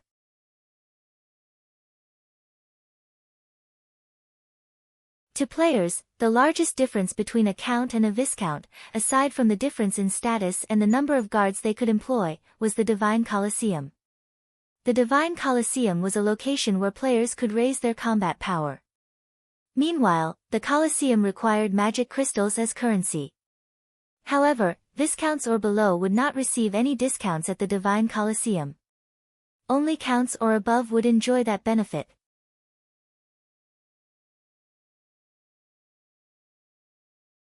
This was also one of the reasons why many players had strived to increase their reputation and become Counts. That way, one could lessen the burden on their wallet. Compared to ordinary players, a Count's title held far more importance to players who owned private lands because Counts possessed much greater authority. This authority was also the capital that a player required if they wished to rise and succeed in a city.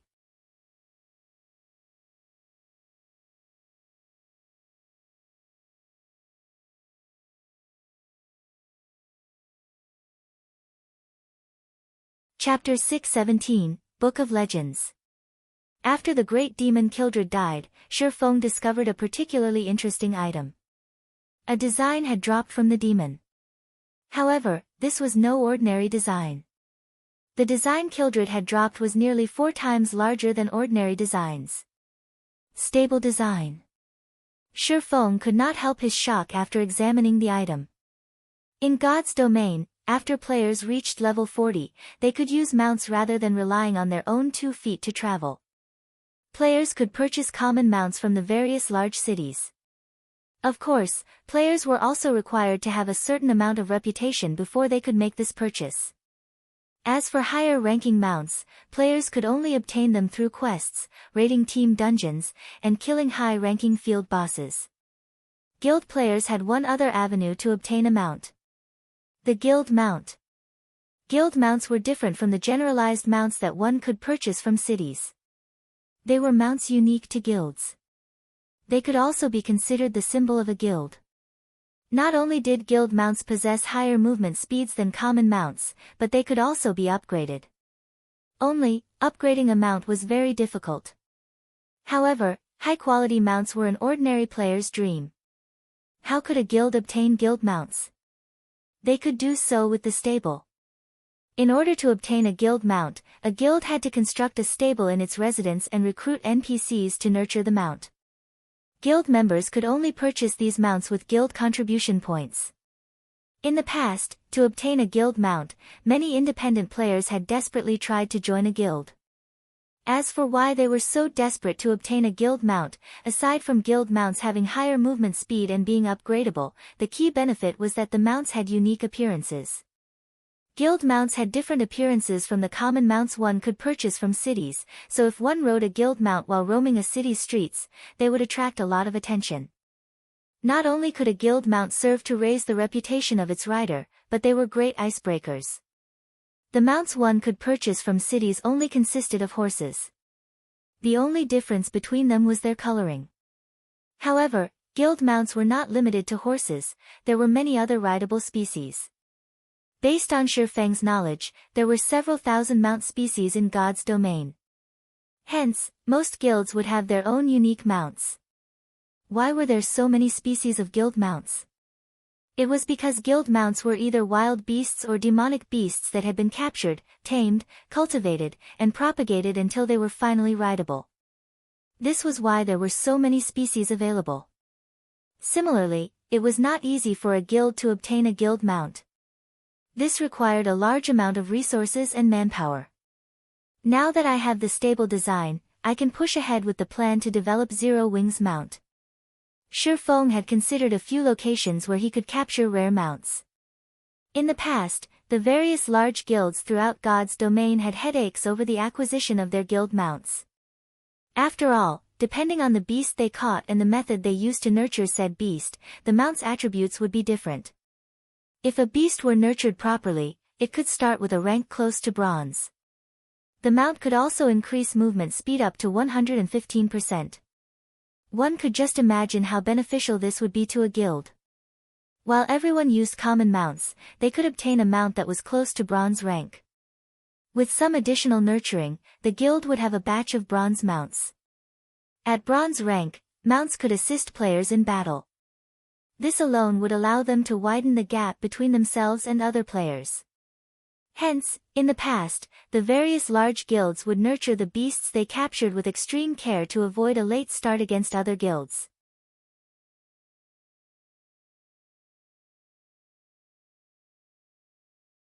The sooner a guild possessed the stable design, the sooner they could start preparing their guild mounts. However, the stable design was extremely rare. The easiest method to obtain it was through raiding level 20 to level 60, 100-man team dungeons.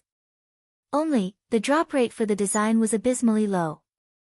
In the past, even when guilds had offered to purchase a stable design for 5,000 or 6,000 gold, nobody was willing to sell theirs.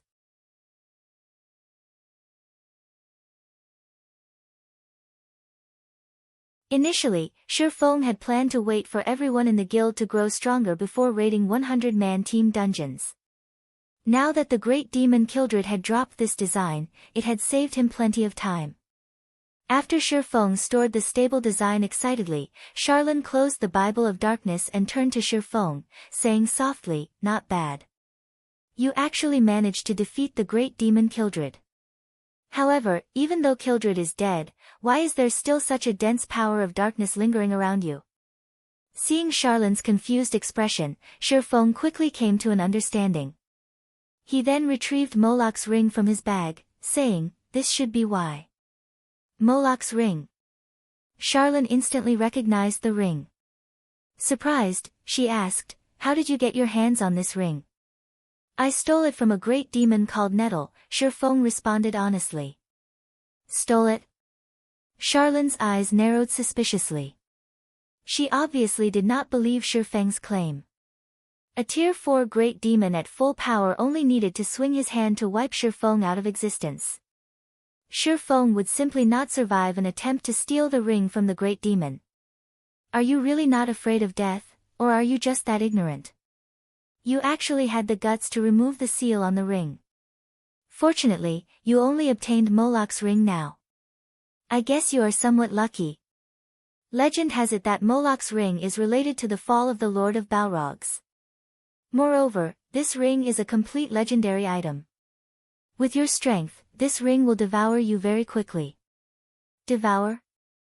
Shifeng thought back to when the great demon Nettle had chased after him. If not for his good luck, he would have certainly died. When I say, devour, I mean it in the literal sense. Do you really think a legendary item is easily controlled? Charlene rolled her eyes at Shifeng. Based on what I know, several hundred years ago, the demon that guarded this ring was a Tier 5 Great Demon King. After that Great Demon King was devoured, it became the current Great Demon Nettle's turn to guard it. Shifeng broke out in cold sweat upon hearing these words. At this moment, Shifeng understood what Charlene was trying to say. The so-called guardian of Moloch's ring was nothing but a sacrifice for the ring to devour. Meanwhile, those demons had been unaware of the fact that they were sacrifices. To make matters worse, he had foolishly stolen the ring without knowing this fact. If even a Tier 5 Great Demon King had not been able to avoid its fate, with Shifeng's current strength, he stood absolutely no chance against Moloch's ring. In the past, in order to seal this ring, 10 Tier 5 powerhouses sacrificed themselves. Now that you have removed one of the seals, if you wish to seal it again, you will need the help of at least 3 Tier 5 classes. Otherwise, no matter where you go, you will not be able to hide from your fate. Seeing Shifeng's grim expression, Charlene could not help but laugh as she said, however, I have also said that you are somewhat lucky. Lucky? Shifeng grew curious. That's ring. Your luck is quite good. You were able to obtain the real Bible of Darkness. If you had returned with a replica, even I would have no way to save your little life. Charlene rubbed her forehead lightly, saying seriously, the Bible of Darkness is a treasure made by the Lord of Destruction. If one wields the Bible of Darkness, they can rule over every demon in existence. The Lord of Balrogs is no exception. As for why the Bible of Darkness is capable of ruling over demons, it is because the Bible is the origin of all demons. All demons have evolved from the Bible. With the Bible of Darkness, one possessed the power to restrain all demons. Of course, in its current state, it won't be able to suppress Moloch's ring. Only the complete Bible of Darkness has the power to do so. What you need to do now is repair the Bible of Darkness. Do you understand?